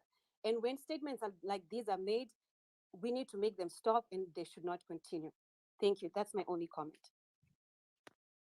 Thank you so much, my sister. I totally agree with you. And that's why I've always pleaded with our brothers and sisters from the south of the country, Matebeleland, that don't get don't engage at such a level, because that's exactly what ZANU PF wants.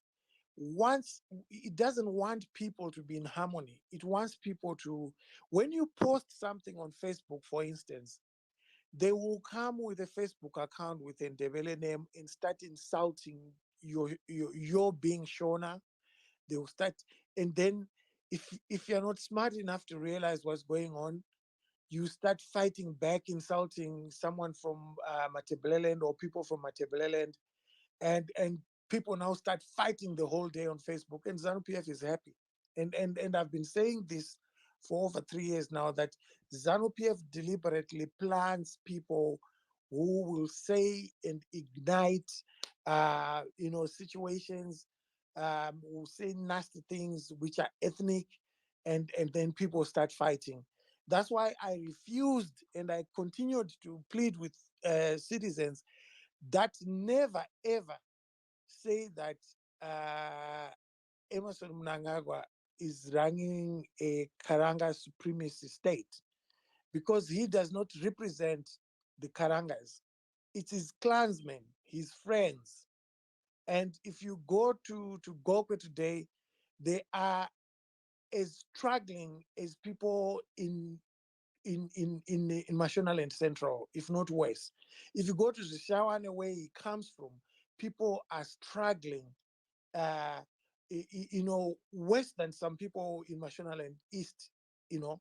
So the idea that we are put into a space where we are pit against each other, and then we start fighting over ethnicity. We should never do that. It's political elites who use that, and the fact that he could say it openly like that, I mean, it astounded me, because I thought these are things that they speak privately in their own spaces, and they come out with a united face and pretend to be ethnic sensitive. But the fact that you could actually call it a war when people were being bayoneted, I mean, it was astounding. But it's also revealing. It's important because it's revealing, because most of you, including myself, who didn't know that you could go that far and say such things, now know that you could go that far. But I'm not bothered about him. I'm actually interested in the fact that it's a representative view from ZANU PF. And that's more important to me than the fact that he has said it. He's a mouthpiece. It's like George Charamba. George Charamba, for me, I don't really bother with him. I listen to him, I read what he writes, because it gives me an insight into the faction that he represents, that, okay, this is what they think. The same thing with Nick Mangwana. He doesn't bother me. He's just a clown. I'm interested in listening to what he says or what he writes, because it gives me a front row seat to actually understand what's being thought, and what's being said in their faction. So the broader issue is what's important. And thank you for that. Intervention, and I hope we can all go back and encourage each other to have ethnic harmony, and not allow these people to destroy the love that we have for each other. I mean, I think Freeman, I don't even know, I think Freeman is from Masvingo. I've seen him working with people in Matebeleland. And this is what they want to stop. This is what they want to stop. They want people to start fighting each other, so that Freeman can go in his little corner, Hopewell can go in his little corner in Mashonaland East, and I'll say I'll help my people there. But we should never do that. And because once we do that, then that whole idea of dividing us would have worked. So thank you so much. Tabani, please go ahead. Tabani, or is it Tadel? Tabani. Okay. Please Thank go you, ahead. Brother Opio, and thank you, everyone. It's midnight already, but the conversation was so interesting, and we've learned a lot as young Zimbabweans. Thank you so much for the space. I appreciate it.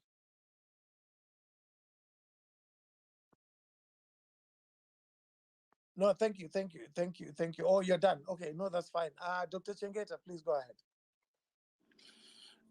Thank you very much, Hopewell, for giving me the platform, and thank you again for hosting this space, which discusses a very, very important and difficult question. So I have 2 points that I want to make. The first one relates to the issue of state responsibility for human rights violations, particularly in Zimbabwe. There were submissions earlier.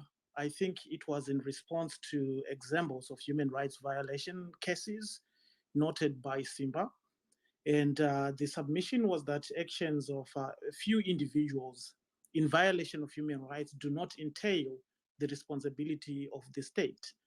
And I just wanted to make it clear that as a matter of law, that response was and is wrong.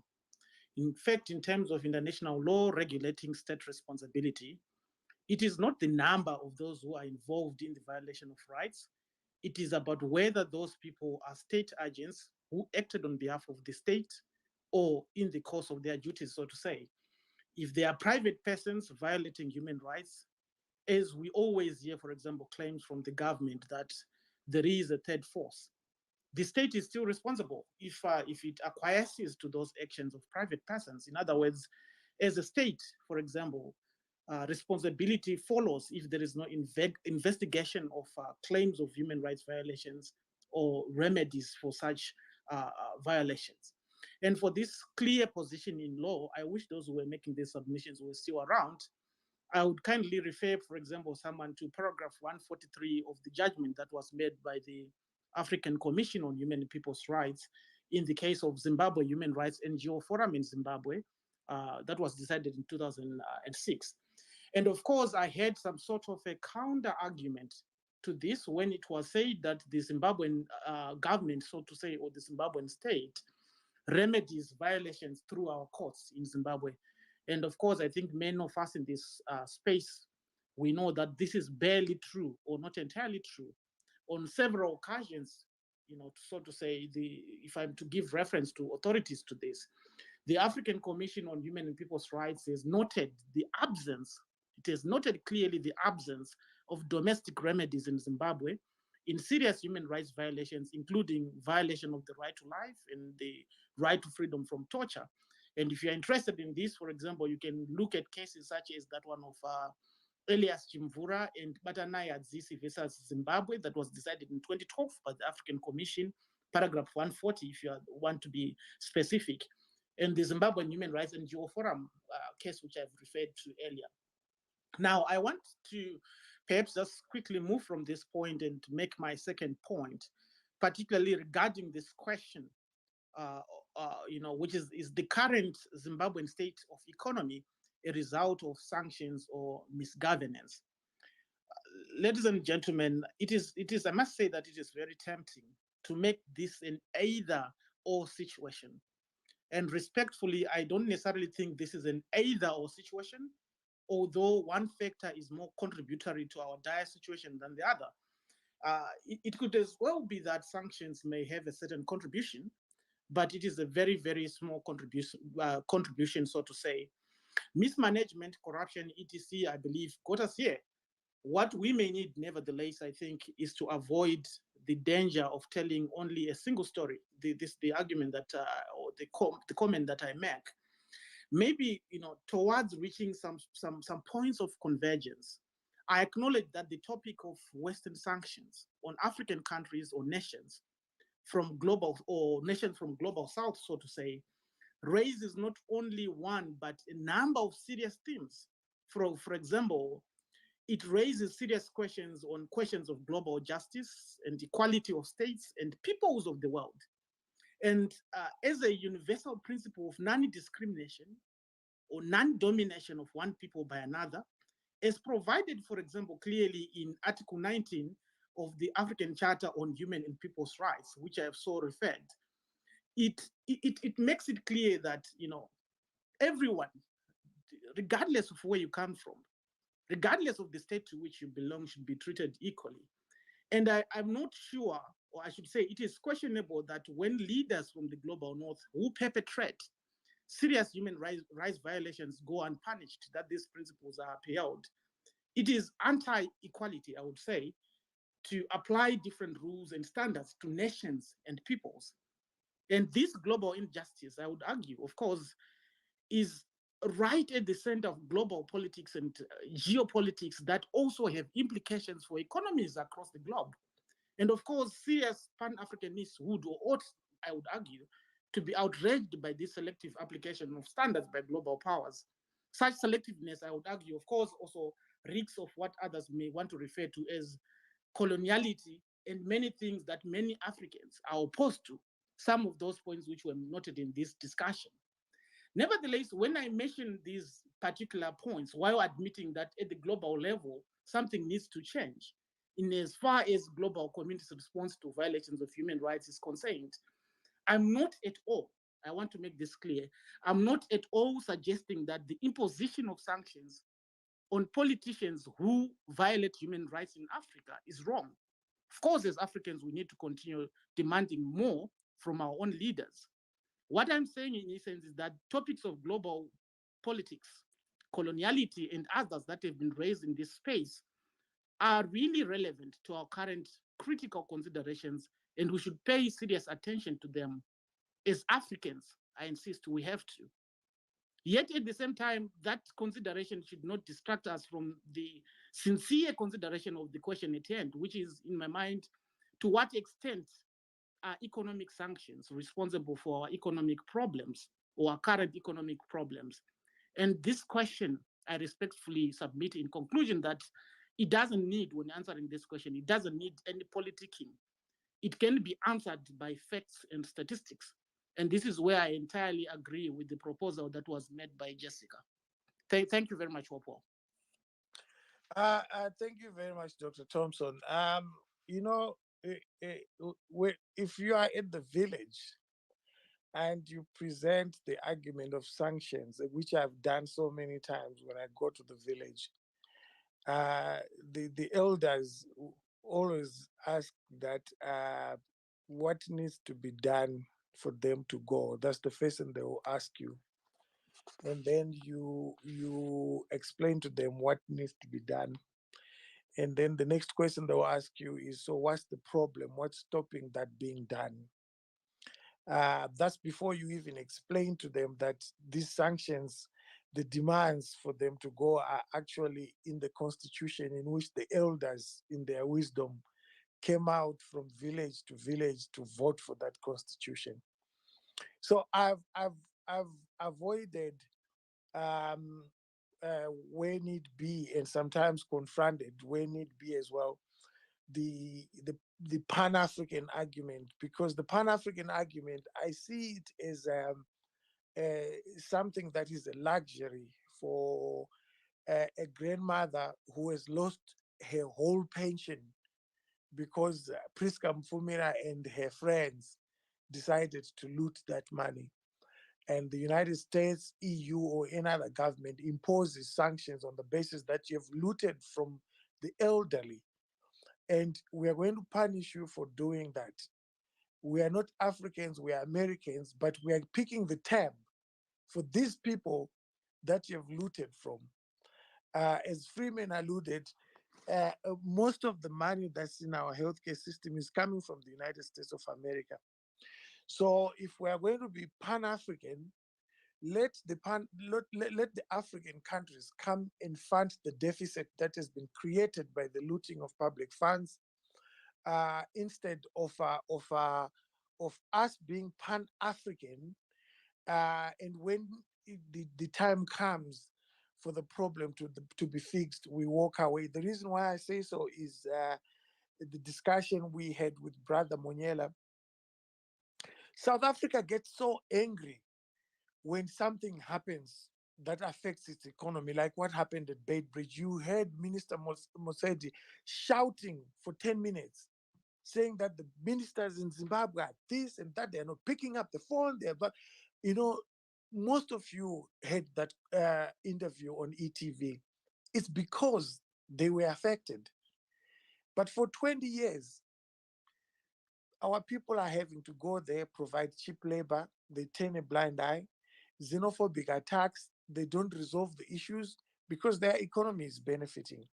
So where is, one could ask rhetorically, where is the Pan-Africanist in them when citizens in Zimbabwe are dying from cholera, when citizens in Zimbabwe do not have access to clean drinking water, when citizens in Zimbabwe, 95% of our potential job force is out of work, when there's no investment coming to Zimbabwe.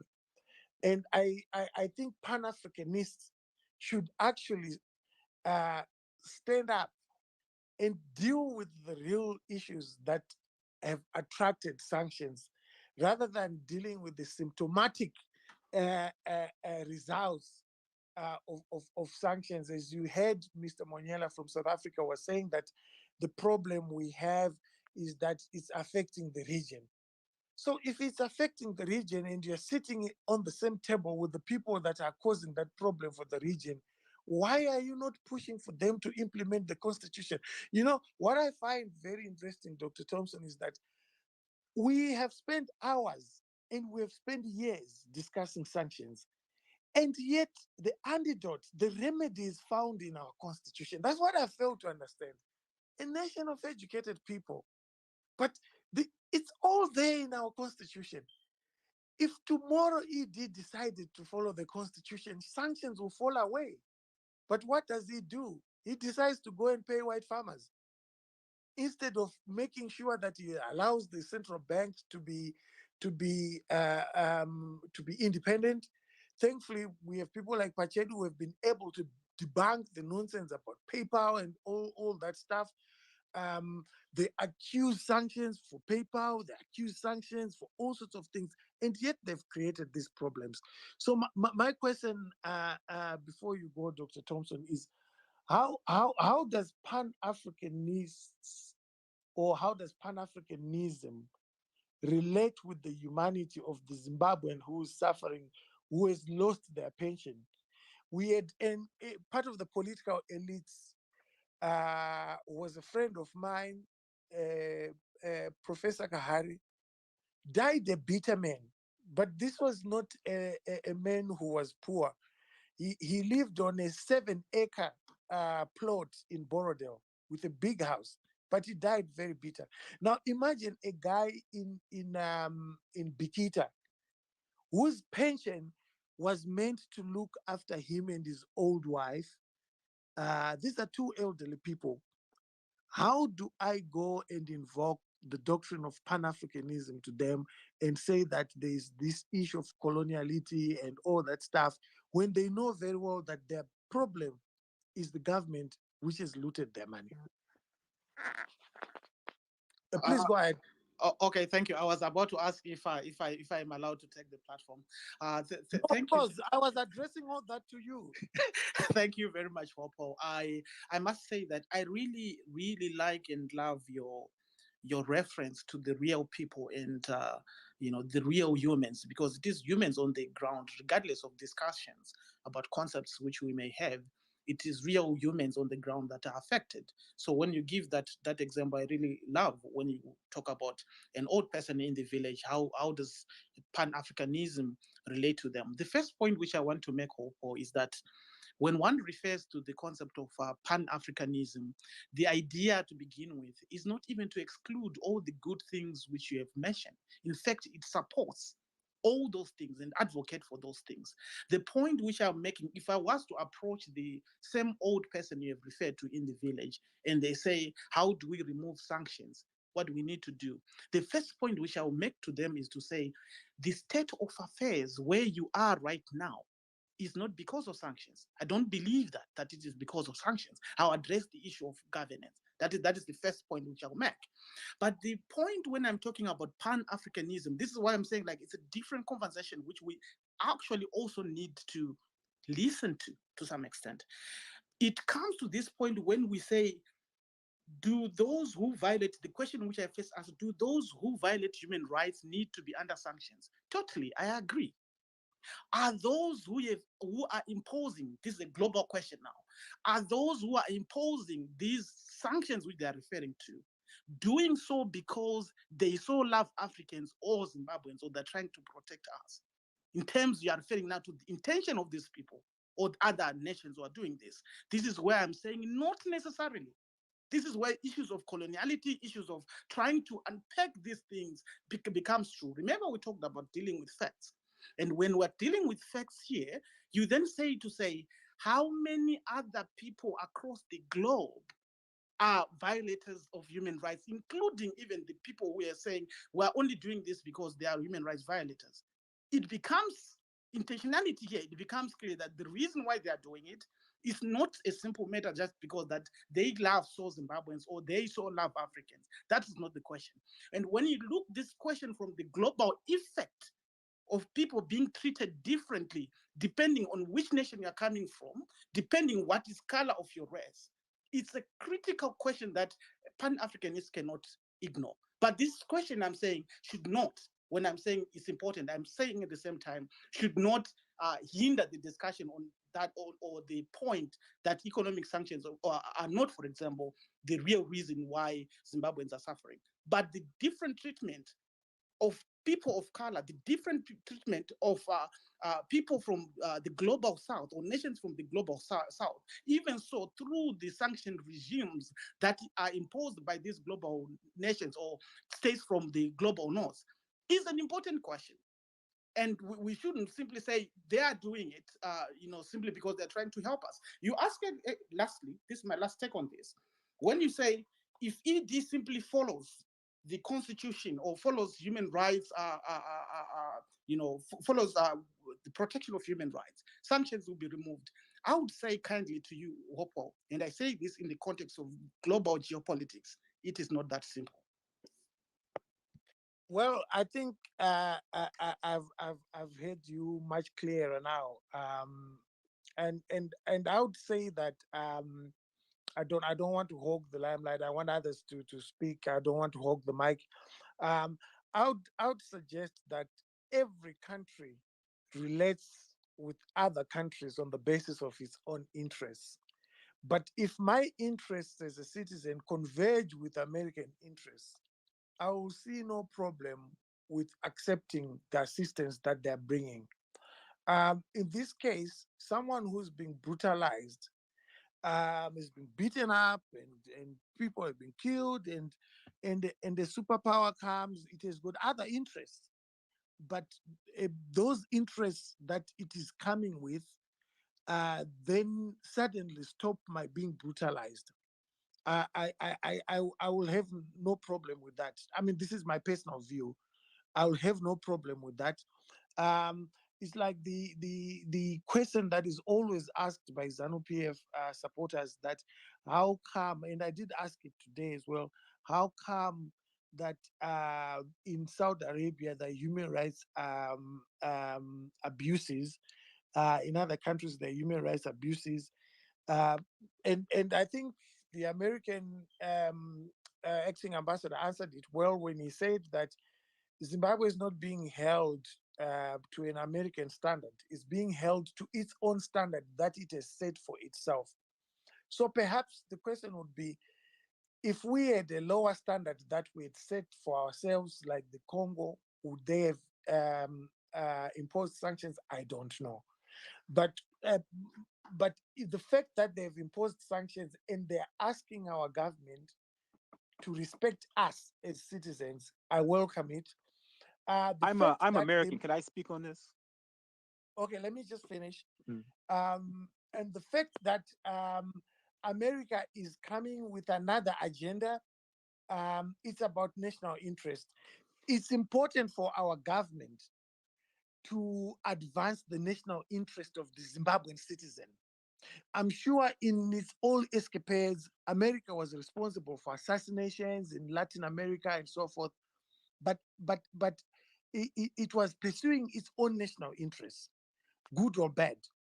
But the question for me now is, what's happening in Zimbabwe? Is it a government that is pursuing the national interest of its people? The people in Tigray can ask the same question: that is the Ethiopian government pursuing the national interest of its own people?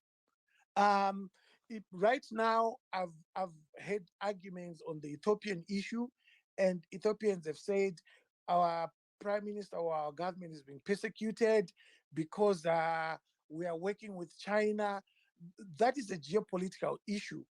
But my question is what you are doing that has triggered this reaction, is it in the national interest of your people? Is it in the national interest of Zimbabweans for pensions to be looted? Is it in the national interest of Zimbabweans for gold Brother, and let me diamonds? you talk for a long. Let someone else talk for a bit, brother. I can respond to you directly. I'm You know, running the space. I I'm understand, running but the space. you talk a Yeah, lot. yeah, but you don't tell me to stop. I'm running the space. You'll have an opportunity to speak. Don't disrespect me, please. So that's my point, Dr. Chingeta. I don't know if you want to have another bite. No, actually, I heard your explanation, Hopo, and I would like to give others a chance just to say shortly that the response which you give, again, I agree with you. But at the same time, while agreeing with you, I'm also saying the conversation does not necessarily need to end with saying what is in the national interest of Zimbabwe. Even after doing so, the questions on global justice, the questions of equality of states and equality of people, because it has got a huge implications on economies.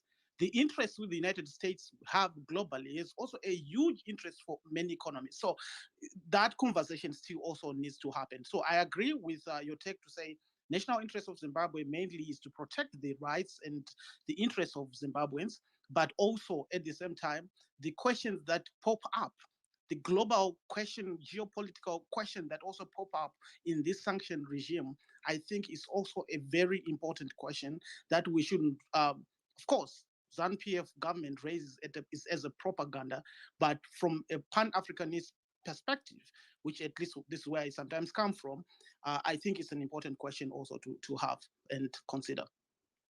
No, thank you very much. I don't know whether it was Freeman or someone else who responded to something like that about 2-3 weeks ago, that they said good message, wrong messenger.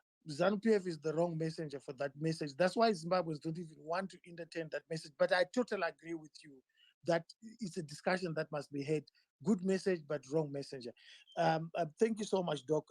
Zemen from Ethiopia, she's based in the United States of America. Please go ahead.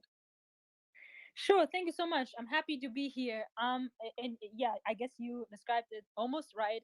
Like originally, I'm from Tigray. That's currently in northern Ethiopia, but I was born and raised in Germany. Now living in Massachusetts. Just a little background. So I cannot speak on behalf of Zimbabwe, but I can speak on behalf of other Africans, right?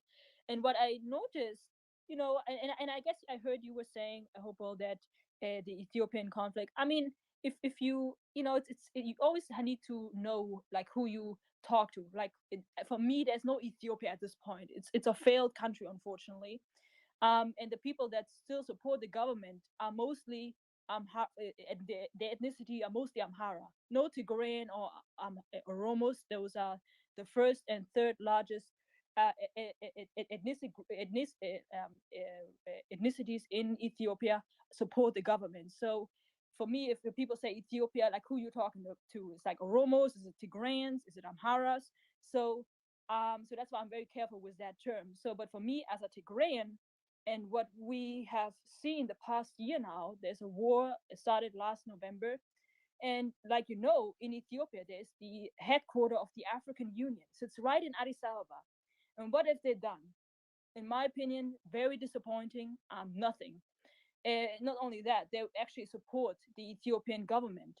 So I'm happy that the United States, for example, President Joe Biden, that he signed an executive order that allows the U.S. government to impose sanctions against those responsible for a range of serious human rights abuses in northern Ethiopia, which is Tigray. So Tigray is currently under siege. I cannot call family members. I don't know if they're alive, if they're okay.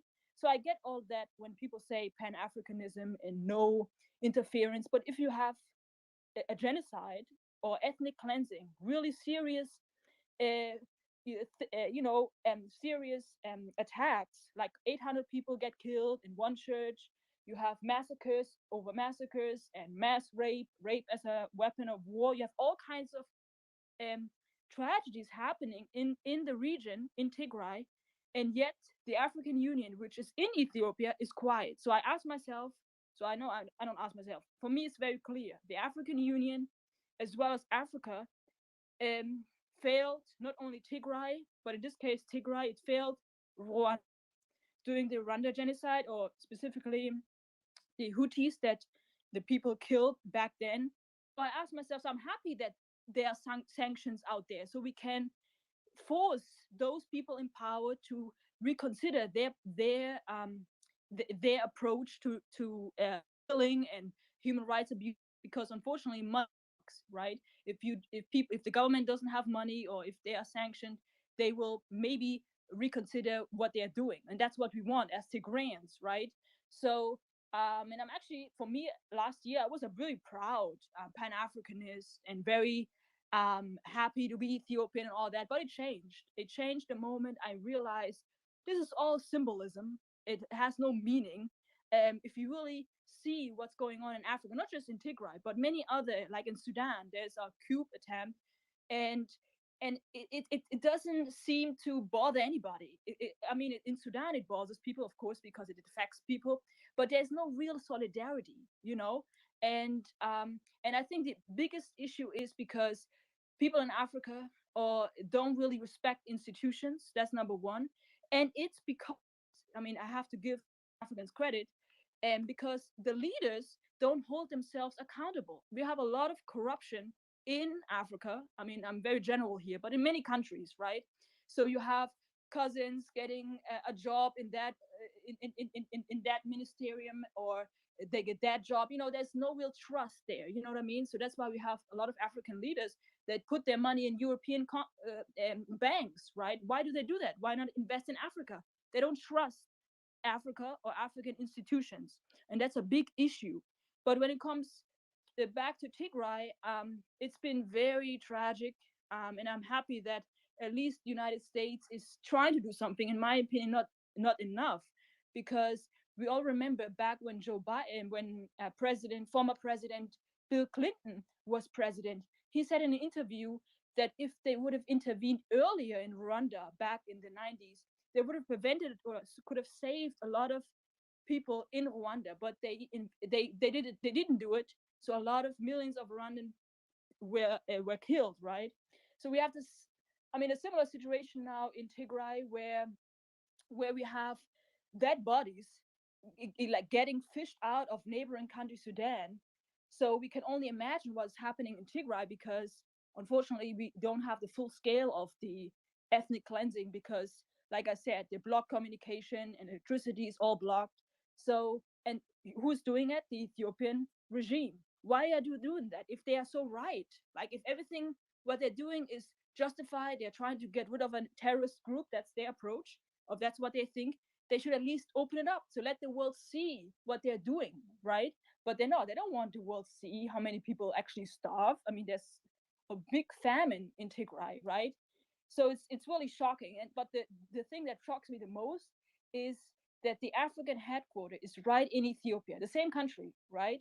And a lot of diplomats, African diplomats, go there to Addis Ababa daily, right? Because the headquarters there, there's many commissions, and they talk about human rights, but it has no meaning if in the same country you have human rights abuses on a daily basis. So, in short, I'm very disappointed. The Pan-Africanism that I think started as a good approach to have unity is actually just symbolism. On the ground, the average African is not prioritized. If the person has no money or no status, no meaning. And that's sad, because, like I said, I was raised in Europe. If that would have been somewhere in Europe, they would have intervened early, and they would have made it very clear you cannot You cannot have ethnic cleansing in Europe, right? They would have intervened. But in Africa, unfortunately, it's not like that, and it's but like I said, it's because people don't respect institutions. That also that, and that is because people in leadership don't hold themselves accountable, and that's a big issue. The third thing is education. We need to educate Africans, right, so they can speak for themselves, and but also if there's a really test situation like the one in Sudan, the one in Tigray, they need to speak up. Most African countries are quiet, silent. I mean, they're dealing with their own issues. I get it, like in Zimbabwe. I get it all. But I think if you have that serious issue like the one that we had in Rwanda back in the 90s, people need to speak up. But a lot of Tigrayans, including myself, we feel betrayed, you know? And that's why you see a lot of Tigrayans now protesting in the United States, protesting in Europe, in the major cities. Why do we don't have those protests in Africa? That would have been the first place. No, we don't have it because there's no real solidarity. I mean, there's some in South Africa. I saw there were some protests, and I know some in Kenya. There were some people are outraged, and they are emailing me and saying that we support you, but not from the masses, you know. And I think I have to give credit to the European institutions because they are very clear. They send emails out, they send statements. I mean, it's just statements. There's no real sanctions yet. But I hope the United States under President Joe Biden will sign. I mean, he signed the executive order already, but I hope they will follow suit with real actions, and that will change the trajectory on this war. And finally, we have peace in the Horn of Africa, which is currently a mess. I mean, if you look everywhere, it's like Somalia, Sudan, Ethiopia. It's all a mess, and it's really unfortunate. But like I say again, the African Union, the headquarters of the African Union, is right in the Horn of Africa. And what are they doing? The best diplomats are right there. Nothing. So what people are saying about Pan-Africanism is, if you really look into it, it's just a talk. It doesn't really translate to the average African. You know, the average African, in my opinion, I could be wrong, but it's still without without water, without electricity, without good infrastructure. But it shouldn't be this way. There's so much resources in Africa. I mean, I'm still a proud African, even though I feel betrayed as a Tigrayan, and many other Tigrayans feel the same way. But I still think that Africa has so much to offer, not just to the world, but to Africans. But it will only translate to the average African if we finally look in the mirror and don't blame Europe or America. They have their own interests. I mean, of course, every country on this planet, they first look what can we get from Africa for ourselves. I mean, that's just normal. But we have to ask ourselves the same question: what can we do for ourselves? So we have to think for our own people, you know, and invest in Africa, in education, infrastructure, clean water, and all of it, and hold our leaders accountable. If, for example, if something happened in Kenya and I'm a Tigrayan, I would say I have to speak openly and freely about the issues that they are facing, because to have real solidarity, you have to be unintimidated. You have to speak about those human rights violations. But unfortunately, we don't have that kind of solidarity, you know. But yeah, those are my statements. I know it's very overwhelming, but please Google Tigray, and I warn you, a lot of the things are very disturbing. But yeah, it is what it is. But thank you for letting me speak. I appreciate it. No, thank you so much. You don't need to thank me for letting you speak. This is an African space, and we need to share our experiences. I mean, there's pan-Europeanism. They look after themselves. They look after their interests. They don't spend a lot of time talking about it. They spend a lot of time acting it.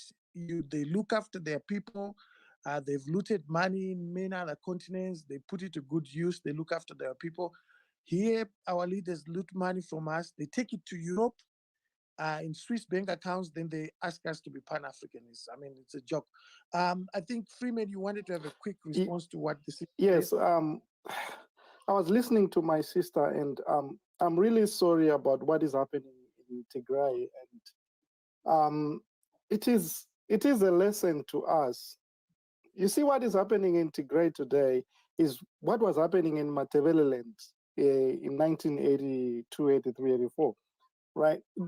The world was looking, right?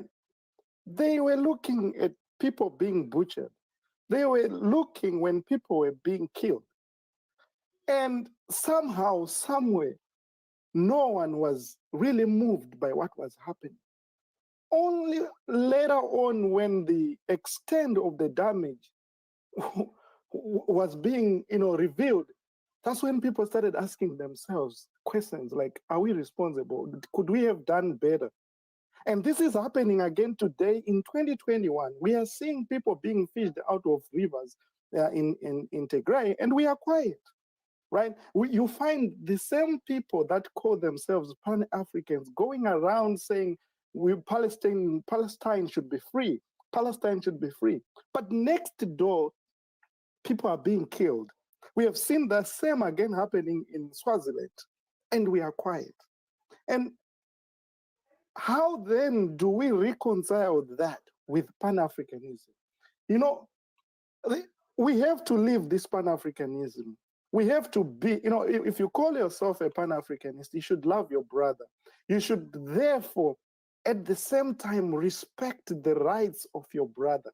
The problem we have with Pan-Africanists that we have these days is that I think they have created a level of priority in which they say power is more valuable than the lives of the same people that are being ruled. And so these Pan-Africanists will continue to stand and talk and speak about sovereignty, yet the people that are within that sovereign nation are being brutalized by equivalent and equal human beings who are supposed to just have been elevated to their point of power by ballot votes, are brutalizing some people. So my sister, I'm so sorry that this is happening to you.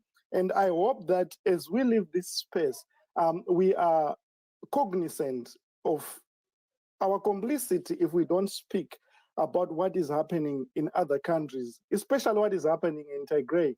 Thank you. No, thank you so much. So I'll go to human rights lawyer Moya, and then from Moya we go to Tadini, and from Tadini we go to Geta Intellectual. Thanks, Hopewell. So a number of points, and I'll make them quick.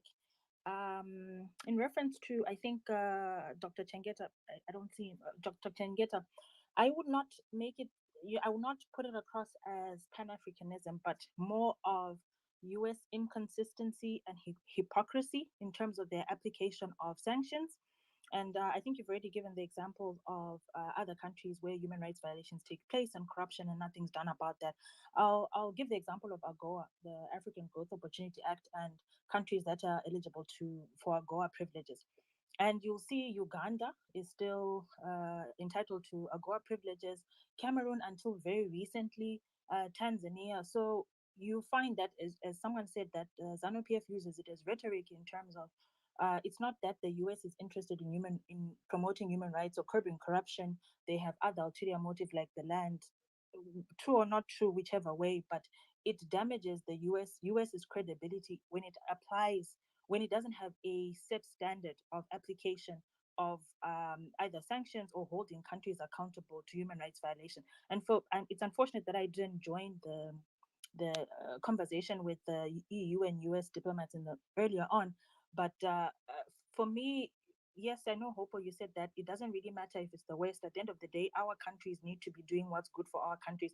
And I agree. For me, the enemy of my enemy is my enemy. Sorry, the enemy of my enemy is my friend. Absolutely agreed. But let's not forget there are Zimbabweans who are not too clear about the sanctioned regime. So, who maybe have not read and who we are trying to also bring on board to say, it's not sanctions, but it's corruption that is damaging us. And those individuals find fertile ground or a fertile ground for, co-option of the ZANU-PF narrative when they see the inconsistency of application of sanctions by the US or the EU and so forth. So it's actually in the best interest of us. And I think the former speaker from Ethiopia highlighted how there are so many conflicts on the continent where human rights violations are being committed, and we need not less sanctions, but as Freeman said, more sanctions. And for me, it's a uniform application of sanctions to ensure their effectiveness. Because when the US and EU cherry pick, like for example, because let's say Uganda is a security partner, or Rwanda, for whatever reasons, they are not sanctioning Rwanda. Those they give. They allow for violations to continue and its destabilization. It's not in the best interest of democracy globally and regionally, and that's one point. Then the other one I wanted to just maybe be naughty a little bit is just say that if someone is designated on the sanction list, there is legal recourse. You can, if you feel that you have been unjustly placed on the sanction list, and these are global Magnitsky sanctions, you can either request a review of those sanctions with the US State Treasury Department. If that fails, you can actually apply to the US courts or federal courts or whichever for a review of the administrative decision. And a number of entities have done so. I can't remember the name of the case, but it was an Islamic foundation that had been, designated as under OFAC and designated as a terrorist organization because some of its members were identified as belonging to a terrorist organization, and they challenged their designation. So if there are any, ZANU-PF or people on the sanctions list who are listening, if you really do have a concern as to you have been unjustly targeted or unjustly listed as being responsible for corruption or human rights violation, there is legal recourse for you. You can apply for a review and request that the US government show you the evidence that it has used to designate you or put you on that list. Then the final point I wanted to make is, as Zimbabweans, the reality of it is that the world is actually moving towards more sanctions. It's not just the US and the EU. I think the UK recently passed a Magnitsky law that is mirroring the US legal structure. The Australians, I think the New Zealand, Japan, Canada, numerous other countries are adopting Magnitsky sanctions. So for us to just keep on harping about, anti-sanctions, the world is actually moving to at least democratic governments or progressive governments are moving towards that. And it's finally, as Hopewell said, that what is it that we need to do to get sanctions off? Because clearly the world is moving towards punishing individuals for corruption and human rights violations. For corruption especially, the studies are showing that there's a link between corruption and illicit financial flows and terrorism. So there's a collective interest amongst Western countries who have been the recipients of targets of terrorism, that they have to curb corruption. And one of the ways that they are trying to fight corruption, which fuels terrorism, it's a security threat for them. So it's not that they're concerned. Yes, fair and fine, maybe they have good hearts in terms of wanting to see corruption curbed on the continent, but far greater than that is a security interest for them. How do they curb corruption and illicit financial flows, which are potentially directly linked to terrorism and so forth, and how are they trying to curb that? So as I said, they are moving, more countries are moving towards sanctions, and we'll see more of those. So no matter how much harping we do in terms of sanctions must go, without us making the internal corrective measures which are beneficial to us as Africans, less corruption, less human rights violations. We are speaking. It's an empty. We've been under sanctions for 20 years, and we'll be under sanctions for another 20 years. Last year, they added more people on the sanctions list. I'll end there. Thank you, Hopeful. No, thank you so much, Moya, for that intervention. I think it's also important for our people to understand that China has also put Zimbabwe under sanctions. A Chinese bank put sanctions on Zimbabwe. I think it was a year ago. I posted the article on my timeline today. China has imposed targeted sanctions on Britain. A lot of politicians, I think it's about 12 politicians, who are not allowed to go to China. Many people are actually on various sort of sanctions. There are more than 12 countries that have got targeted sanctions, US sanctions in Africa, including Rwanda. And it's only that those countries don't make as much noise as Zimbabwe does. because Kagame is concentrating on building his economy. He doesn't need the sanctions argument to explain failure. And we are failing to build our economy, so we're latching onto the sanctions argument to explain our failure. The Taguei sanctions that ZANU-PF was complaining about today, in South Africa, the Guptas are on sanctions. I've never read a single article where South Africans were complaining about that. So I think it's important to reflect on these things. But thank you so much, Moya. Tadini, please go ahead. All right. Thank you very much. Am I audible, Mkoma Hopewell? Yes, you're very audible. Yes, I want to say it has been a great space, and I really want to appreciate how you have hosted it, and that it didn't end up seeming like it's one narrative or it's just you hosting a rally for a particular party, but you have given equal opportunity to those that represent the different sides of the spectrum to give their point. So I really want to respect that. Then it becomes each individual's decision or choice to say which side do they lean to. So I really want to appreciate that. Then I move on. I wanted to speak specifically about sanctions only, but if you allow me, I just want to give a brief comment on the issue to do with Pan-Africanism and Pan-Africanist, because I identify as a Pan-Africanist, and I think what has happened is just as much as you may have people that identify as Christians or Hindus and do not really represent the religions that they profess or the beliefs that they profess, the same has happened to Pan-Africanism and Pan-Africanist. Pan-Africanist is just the idea that, you know what, the problems or the things that unite Africa are supposed to be more than those that divide us, or we have more common interests that should unite us. And I think that is a very powerful idea, and we really need it in these times, especially given some of the things that were pointed out by my sister from Ethiopia that make us realize that the case that we are talking about of human rights violation is not unique to Zimbabwe. It is happening in Swaziland as we speak. It is happening in Uganda. It is happening across the whole continent.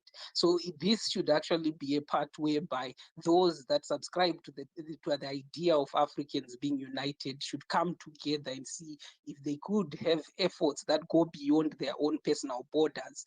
And I will say that the first time, for instance, we are talking right now about the issue to do with Ethiopia, but a couple of years ago there was the Franco-Anglo disagreement in Cameroon, and I greatly participated in that. And although being Zimbabwean, and I even wrote letters to some of the leaders in Zimbabwe, both opposition and government, to say this is something that as Africans we should be concerned about when our African brothers are killing each other. So the Pan-African jacket is not supposed to be worn only by those in leadership. It is also to be worn by those, you as an individual. It is the idea to say what my brothers are suffering from and my sisters, although they might be from a different country, should affect me, and to find the similarities so that we know that we are not alone in the struggle. The SARS issue started in Nigeria. I was asked also by a couple of Nigerian brothers to put up a couple of visuals and events like that through the institutions that I serve.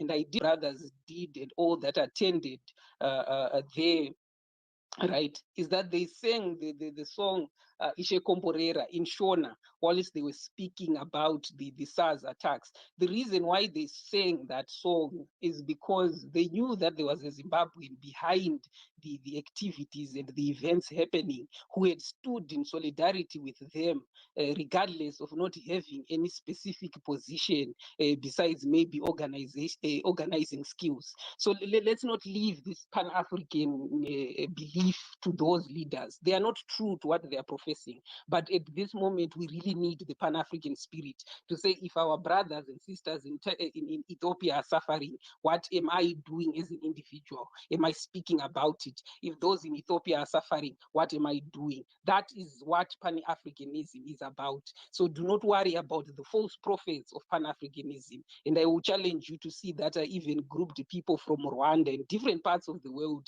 to these two causes that I spoke of. And it was the first time I had an opportunity opportunity to meet with Professor Lumumba, who had traveled to address the issue in Cameroon in DC. So please, let's not destroy the one idea that can bring us together. Let's understand that they are false prophets, but Pan-Africanism is really what we need at this moment, so that we see that this problem is actually affecting the whole continent, as my sister also spoke to. Now, in closing, I want to bring it back to the subject of Zimbabwe. We're talking about the sanctions. I totally agree that the sanctions should be there because it's one of the little measures that we have as a people that have been disempowered. You see, for us to have some form of justice that we might hope for. So the sanctions must be there. But we also have to agree that, as my other brother spoke to, that these powers that do put them have their own motives. And we need to know to what extent we should agree with them on the sanctions and to what extent we should back away. So to that, I'm trying to speak to the idea to say that the Zimbabwean right now is suffering because of the corruption. The ordinary Zimbabwean is suffering because of the corruption that is happening in the country, is suffering because of the misgovernance that is happening. Let us not add the effect of sanction to that ordinary Zimbabwean, if that ordinary Zimbabwean is being affected by sanctions.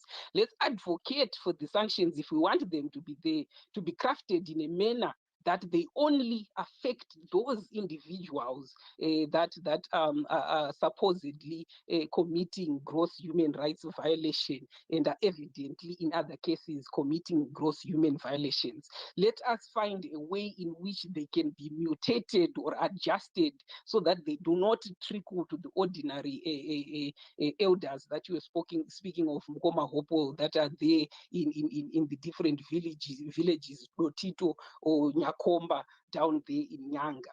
Right? If there is, I'll go back and point to the submission that was made by my sister Jessica. If we can actually come up with a document that clearly states where the ordinary citizen is being affected, then let us cut it from there.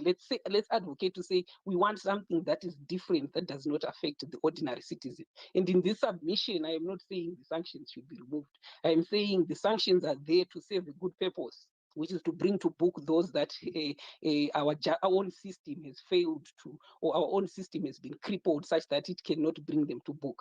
But let us not add to the basket of burdens on the ordinary Zimbabwean, because the ordinary Zimbabwean is already being burdened by the corruption that is there, already being burdened by the poor governance that is there. And with that, I want to say it has been a great conversation. It was a busy day for me, but I was able to chip in here and there and also listen. I want to respect the manner in which you hosted it. And I want to say to my sister from Ethiopia again, please do not give up on Pan-Africanism. If you want some support, I know a lot of sisters here and brothers from Ethiopia, and they have spoken to me about that issue. And we have some projects that we have been looking at towards that. In the Cameroon instance, we're even able to send medication via Nigeria. So if you can reach out to people who are willing to participate. I'll tell you for a fact that in the Cameroon case, I even went as far as writing other letters to South Africa, right? So let's not give up on the idea of Pan-Africanism because of false prophets. False prophets are in every belief. False prophets are in every religion. Thank you very much, Mkoma Hopewell. No, thank you very much, Tadin, for that intervention. Ghetto Intellectual. Peace, can you hear me? Yes, I can hear you loud and clear. Okay, I'll try to be very concise. Just briefly on Pan-Africanism, we just have to be mindful that the elites, African elites, are not Pan-Africanists. They may use Pan-African rhetoric, but any African leader who challenged the imperial status quo was undermined by France, US, UK. So you had Sankara, you had Nkrumah, you had Lumumba. You guys know the story, right? So Lumumba's only crime was saying that Africans will use their resources for themselves. And the US government said, you can't do that. And they killed him. And that's been the story for many of our Pan-Africanist leaders. So consequently, the leaders we have today were created by that vacuum that was imposed by Western powers. Now, Nkrumah wanted a military high command to address these issues that we're talking about now, right? and he was undermined at the start of the founding of the OAU by another contingent who insisted on sovereignty. So even this idea of sovereignty and non-interference is not really a Pan-African idea. It's about Africans who wanted to maintain some sort of control over their kingdoms. Now, getting back to the question at hand, several people have talked about the U.S. government, and I'm American, African American. My ancestors were enslaved here in the United States. There is no nation on the planet that is more corrupt, more terroristic than the United States government. Not one. The US military is responsible for killing millions of people globally. They've interfered and undermined governments, probably 50 or so. I can document this. Joe Biden is a white supremacist. I can document that. The two major parties in the United States, the Democrats and Republicans, are white supremacists. I can document that. The US government is at war with its black citizens.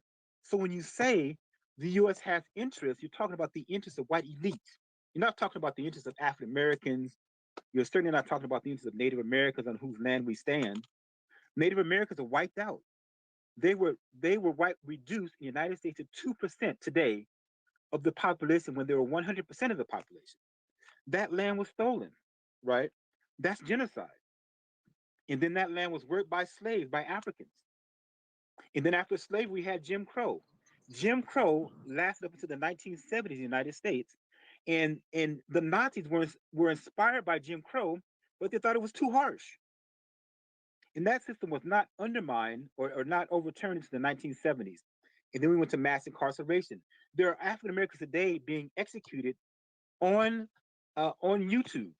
You can see it online, on Twitter, by the police. That's the U.S. government. So when you say the government, it's not even about interest. The government wants to destroy African people. The U.S. government is at war with African people. They've been at war with African people for centuries. I can document it. If you want me to talk, I can. If you guys can, anyone who wants to send me a DM on Twitter, I can document this. Lastly, I think the Achilles heel of the MDC is this relationship, and not just MDC, but Africans generally. If you don't understand that the United States it's not just about interest. The United States government needs your resources, and they will destroy you to get those resources. So to the degree that you are dependent upon the United States for anything, we are doomed. And we know that the aim is destruction if you just look at the condition of African Americans and Native Americans in the United States. The US government is at war with us. And they have been so since this nation was founded in 1776. And so that's really the crux of the matter is it may be true that Zimbabwe has corrupt leadership.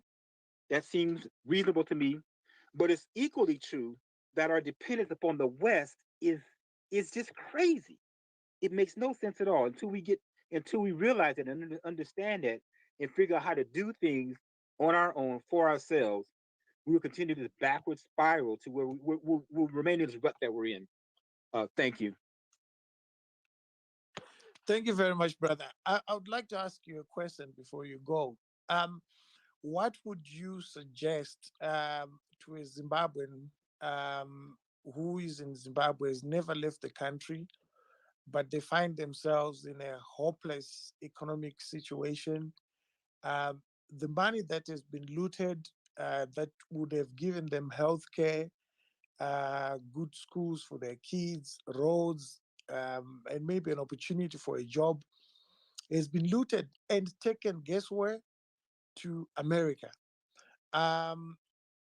We spoke, I don't know whether you were in the earlier space where the American charge confirmed that they froze some properties belonging to ZANU-PF elites. I actually know for a fact that the former vice president and her husband, who was a general, lost a property in Florida, which was frozen, and I think maybe they might have gotten it back because they're no longer on the list. And they had over 12 million US dollars in a bank in New York. They're taking this money from Africa and taking it to the very people that you're talking about. How would you advise someone like me who is in Africa to deal with that kind of scenario? It's really very simple. Now you say that ZANU PF wants the sanctions for devious aims, and that I don't know if that's true, and I don't really know much about Zimbabwe. I know more about West African politics. What I would say to you is that the U.S. government and France and the UK, they want chaos and instability in Africa. They require it because they need your resources. Now, if it is true, and I don't doubt it, I'll accept it, that there are Zimbabwe leaders taking money from Zimbabwe, stealing resources and depositing in the United States Bank. I accept that. But we Africans have to stand up and say that we are going to solve this problem on our own, because it's not even if you say that's a problem, the bigger problem is finance, right? Finance capital is not controlled by those Zimbabwean kleptomaniacs. Finance capital is controlled by the West, right? And that's a much bigger who gives you a loan and how much the loan is and what the interest is a much bigger problem, I would suggest, than individual corrupt leaders stealing money from the people of Zimbabwe, because the capitalist system is not controlled by Africans; it's controlled by Europeans. So I would say to that person is that Africans in the United States, Africans in Zimbabwe, Africans in South Africa, Brazil, wherever we are, we're going to have to stand up. We have to be courageous. My ancestors were enslaved on plantations, for God's sake. We were kidnapped from Africa and taken across the Atlantic and treated like animals for several hundred years, but we fought. And so we have to find that same, and at that time, no one could imagine changing that system. They imagined that system that was in place in the United States and Brazil and Cuba, it would be permanent. In Haiti was a permanent thing. But our ancestors resisted that impossible thing. We Africans, wherever we are, and I consider myself an African, will have to find that same courage to fight this system, right? If we cannot rely upon foreigners, especially white people, who want to destroy us to save us. It's foolish, it's madness. And so I tell that sister that we're just going to have to get together and fight this thing, and have faith, right? Have faith. And African nations, whatever we say about them, whatever we think they look like now, they're still quite young, right? And so there's still lots of time to get this right. I mean, Gaddafi, I'll just say one last thing. Muammar Gaddafi, whatever you think of Gaddafi, and this is documented, I can see the documents on this, Gaddafi's nation had the highest quality of life in Africa. The highest quality of life in Africa. He also had an economic plan to get Africa off of the dependence from the US dollar, right? He also had a plan to use the aquifilters under Libya land to supply water for the whole of Africa. The United States government and France and the rest of the Western world could not stand to see an African nation thriving. Gaddafi also had lots of flaws, right? And so I'm just reiterating the fact that that individual, we have to tell that individual that keep the faith. African people have to solve our problems. If we believe that they were human and we're capable of solving our problem, we have to solve them for ourselves. We cannot rely upon people who want to destroy us to save us. And then lastly, I would just stress that my ancestors in the United States fought against a system that totally wanted to destroy them, a slave system that treated us worse than animals. And we defeated that system. We're still oppressed, but that system is no more. So we can fight that system in Zimbabwe. You have my support. We can fight wherever Africans are being oppressed. You have the support of Pan-Africanists. I can tell you that on the grassroots Pan-Africanists. So let's get together and solve these problems. Start depending upon people who want to destroy us. Thank you.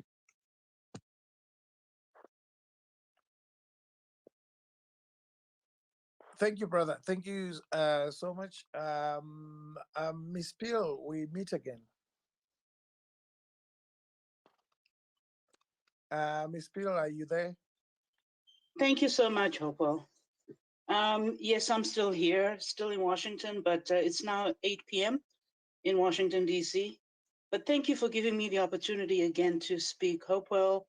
So much has been said, so much has been shared, and so much has been sown.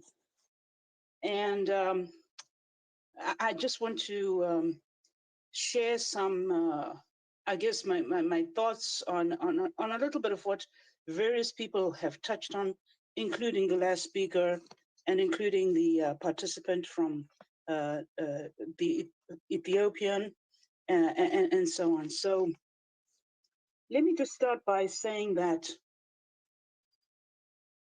many of assumptions that are made. Remember, I alluded to the fact that many of the officers that have been spoken about today in terms of the United States of America, these are individuals, they are people beyond their work. They're people who go home every night to their homes, to their families, just like you and me. And some of them, yes, I understand there's high employment in Zimbabwe, but vanhu vandinoshanda navo, at some point there needs to possibly be another Twitter space where we begin to unpack increasing the knowledge and understanding what is Washington really about. And because I think that some of these conceptions and misconceptions they have some threads of truth, but they also have a lot of what is not, just simply not accurate, just simply not true. Okay. So I just want to quickly address the lady from Ethiopia. I really feel the pain of what has been going on in northern Tigray. And I just wanted to offer up, if it's my very small consolation, please do feel free to reach out if you have got a paragraph or a question that you would like to directly ask of a United States official that you feel you'd like to have an answer. Please do reach out to me. I am quite happy to ask an appropriate official for an official response. So please, I'm extending that opportunity to you if you have got a question on Ethiopia. What I can share to you about Ethiopia is that I know that Ned Price has been working very hard and the officers here in the United States State Department for quite some time now. And everybody in this administration, it's been very, very challenging on the issue of Ethiopia. Even the envoy went out and spoke about this. In terms of the issue on Sudan, I can tell you that, remember, I recall I said that I'm very often on a weekly, daily basis, almost sometimes, in Congress and so on. I was just talking. In fact, last night, before midnight, last night I'd already gone to bed, and my colleagues from Congress, from one of the Senate, from one of the offices, reached out to me on my phone as the coup was unfolding, and we were discussing the issue. So I can tell you that there are people who have a genuine concern about the welfare of Africans, of Zimbabweans, whether you're from Somalia or Sudan or northern Ethiopia. And so I just want to share with you that even today, for example, on the issue of Sudan, President Hamdok, a few months ago, he did have a phone call with Secretary of State Antony Blinken. They did talk very recently, I think just in the last week or two, to be honest. They had a phone call, and so everybody at State Department was anxious, was monitoring the situation up to the minute of what was unfolding in Sudan until we found out this news last night. So I just want to extend to anyone who is in the Sudanese community that these issues are given a lot of attention. So I think that to outright say that the United States has no interest, yes, I will agree to the proponents who will say that the role Africa plays in the geopolitical space and its relationship with the United States versus other countries in the rest of the world is certainly a significant one. So just the fact that just because Zimbabwe is small, and Zimbabwe has all these other issues, that these issues don't matter, I think is just simply not true. However, I will say, though, that in the last 50 years, even if you go back into the entire history of the United States, there are elements like what the previous speaker just said that are absolutely true. So I will not deny, and I will agree with him on the fact that Does the United States have a dark history? Yes, absolutely. There are those fault lines in racism that have remained endemic in this country, in the United States. I have worked here in the United States on many elections. In fact, I just finished a primary election that I was organizing for the governor of the state of Virginia. In fact, on the 3rd, they're going for election. So, you know, I have worked on massive elections here in the US. So I encourage everybody, if you are wanting your situation to change in Zimbabwe, please, you've got to register to vote, because in order for us as Zimbabweans, you know, Zimbabwe, kana tichida kuti tinge tiine policies, good policies, we need to have good people. And I think one of the primary problems that Zimbabwe does face is a lack of leadership. And that is a lack of leadership at the very helm in Zimbabwe. And so even in parliament, wherever you are, where you have leaders who are responsible for the policies and so on, we should already now be working to groom and help and support those people we might hope to elect into those leadership positions, not just simply to say, okay, we're going to elect people within our communities and so on. Well, we've got to help those people get to the point so that they are ready for leadership by the time they're being elected and so on. I mean, we do that here with the political candidates, we get them ready. And so I think there are paths and ways out of the mess that Zimbabwe is in. Yeah. So I just wanted to mention a couple of things there. In terms of the issue on Sudan, actually today, this afternoon here in Washington, State Department put an immediate stop to the, I believe it's $900 million that was provided to Sudan. So there's an immediate stop effective today. And they are hoping, obviously, that there'll be a transition with this government. We're monitoring everything very closely, just as we're monitoring the situation in Zimbabwe. I mean, I know kind of and people are suffering, and you feel like maybe overseas is such a faraway place. Like, is there any help ever going to come to Zimbabwe? But believe me, I certainly am not taking my eye off Zimbabwe. It plays a significant part.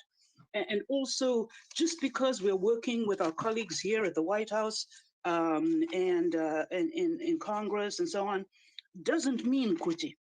And whatever they say, we espouse to, right?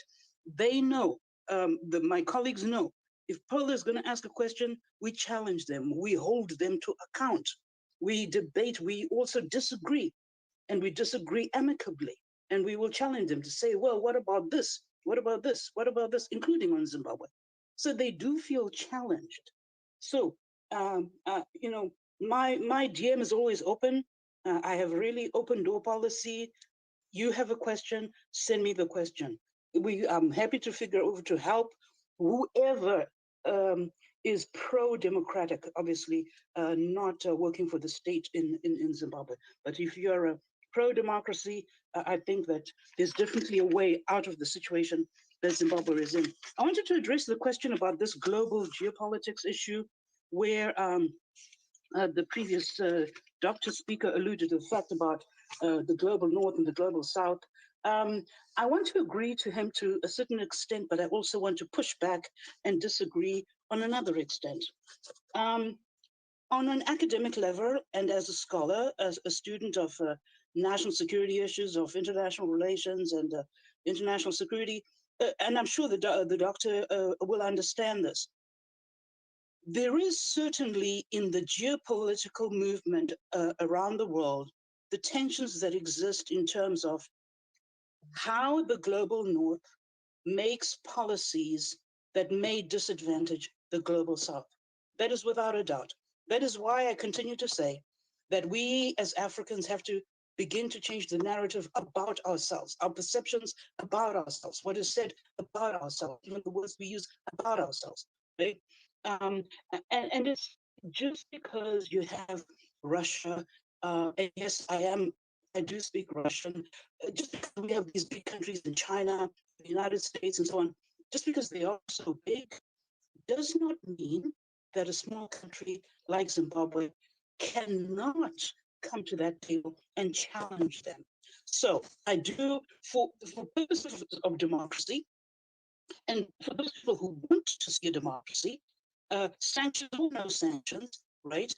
You've got to help the country as Zimbabweans tinge tichienda tichizosvika panzvimbo yekuti tava machuwa yekuti kana tazoti taakuda democracy, we also need them to understand kuti the acceptance of a democratic space comes with responsibilities. You have then also got to be tolerant. You then also have to be respectful. You also have then to be understand that democracy is not easy, but in Washington, D.C., the wheels of democracy do turn, even when they do not agree, even when there's tensions between a Republican or a Democrat, just the same way there might be between ZANU-PF and DC Alliance or any other person with any divergent ideology.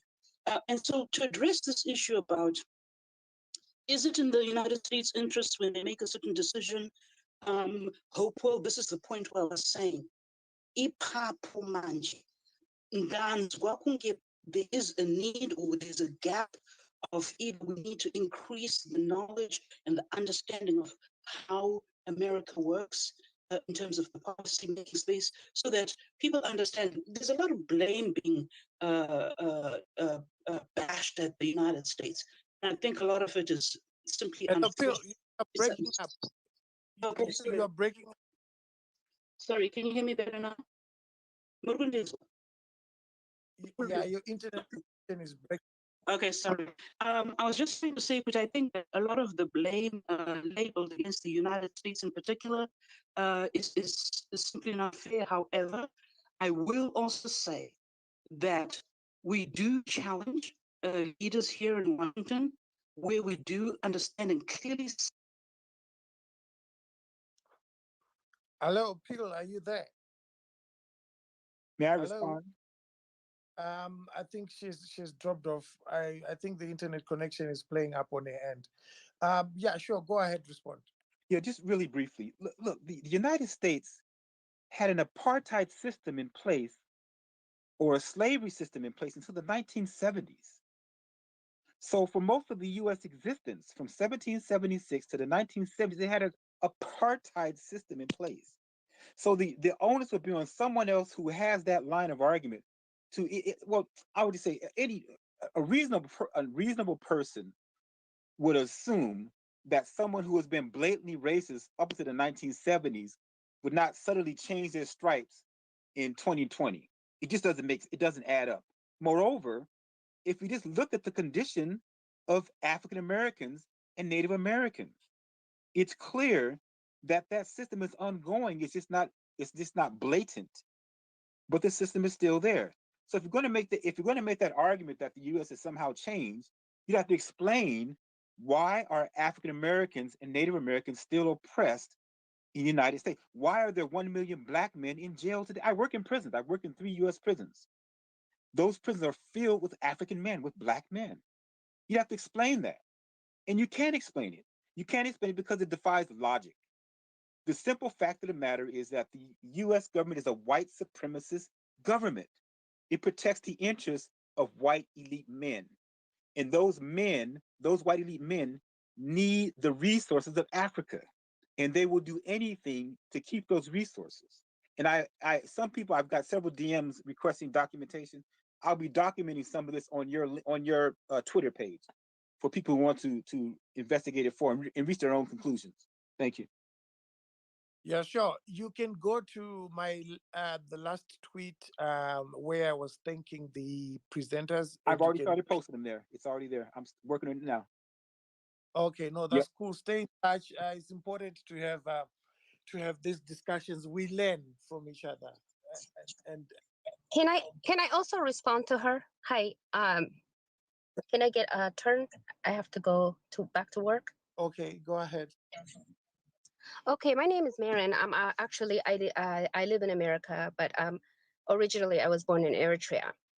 I want to clarify and maybe make it short the amount of value Africans have to build their own countries. Okay, I was in Eritrea. We had to run away because Russia, the US, Cuba, and all those countries were using Ethiopia to basically destroy and they killed a lot of our people, Eritreans. And why? And this still goes on today. So we need to be and stay clear. Africans are very valuable. African solutions for African problems. That's the only way it works. Like, you guys can look to the US. I've lived in the US for many years. Okay, it doesn't get any better. The US has a lot of problems of its own, just like Ghetto Intellectual was just telling us.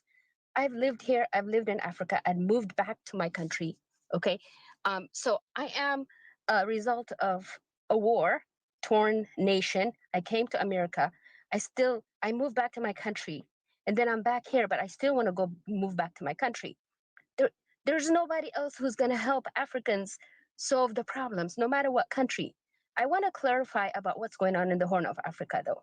If you guys notice, it was in Ethiopia, North versus South, whatever, and then now it's moved to Sudan. The idea is this: be clear and stay awake and aware. They did not like that the GERD was like the dam was filled with water. This is Ethiopian water. But the issue right now is US is twisting the arms of Egypt to basically destabilize and destroy the Sudanese people.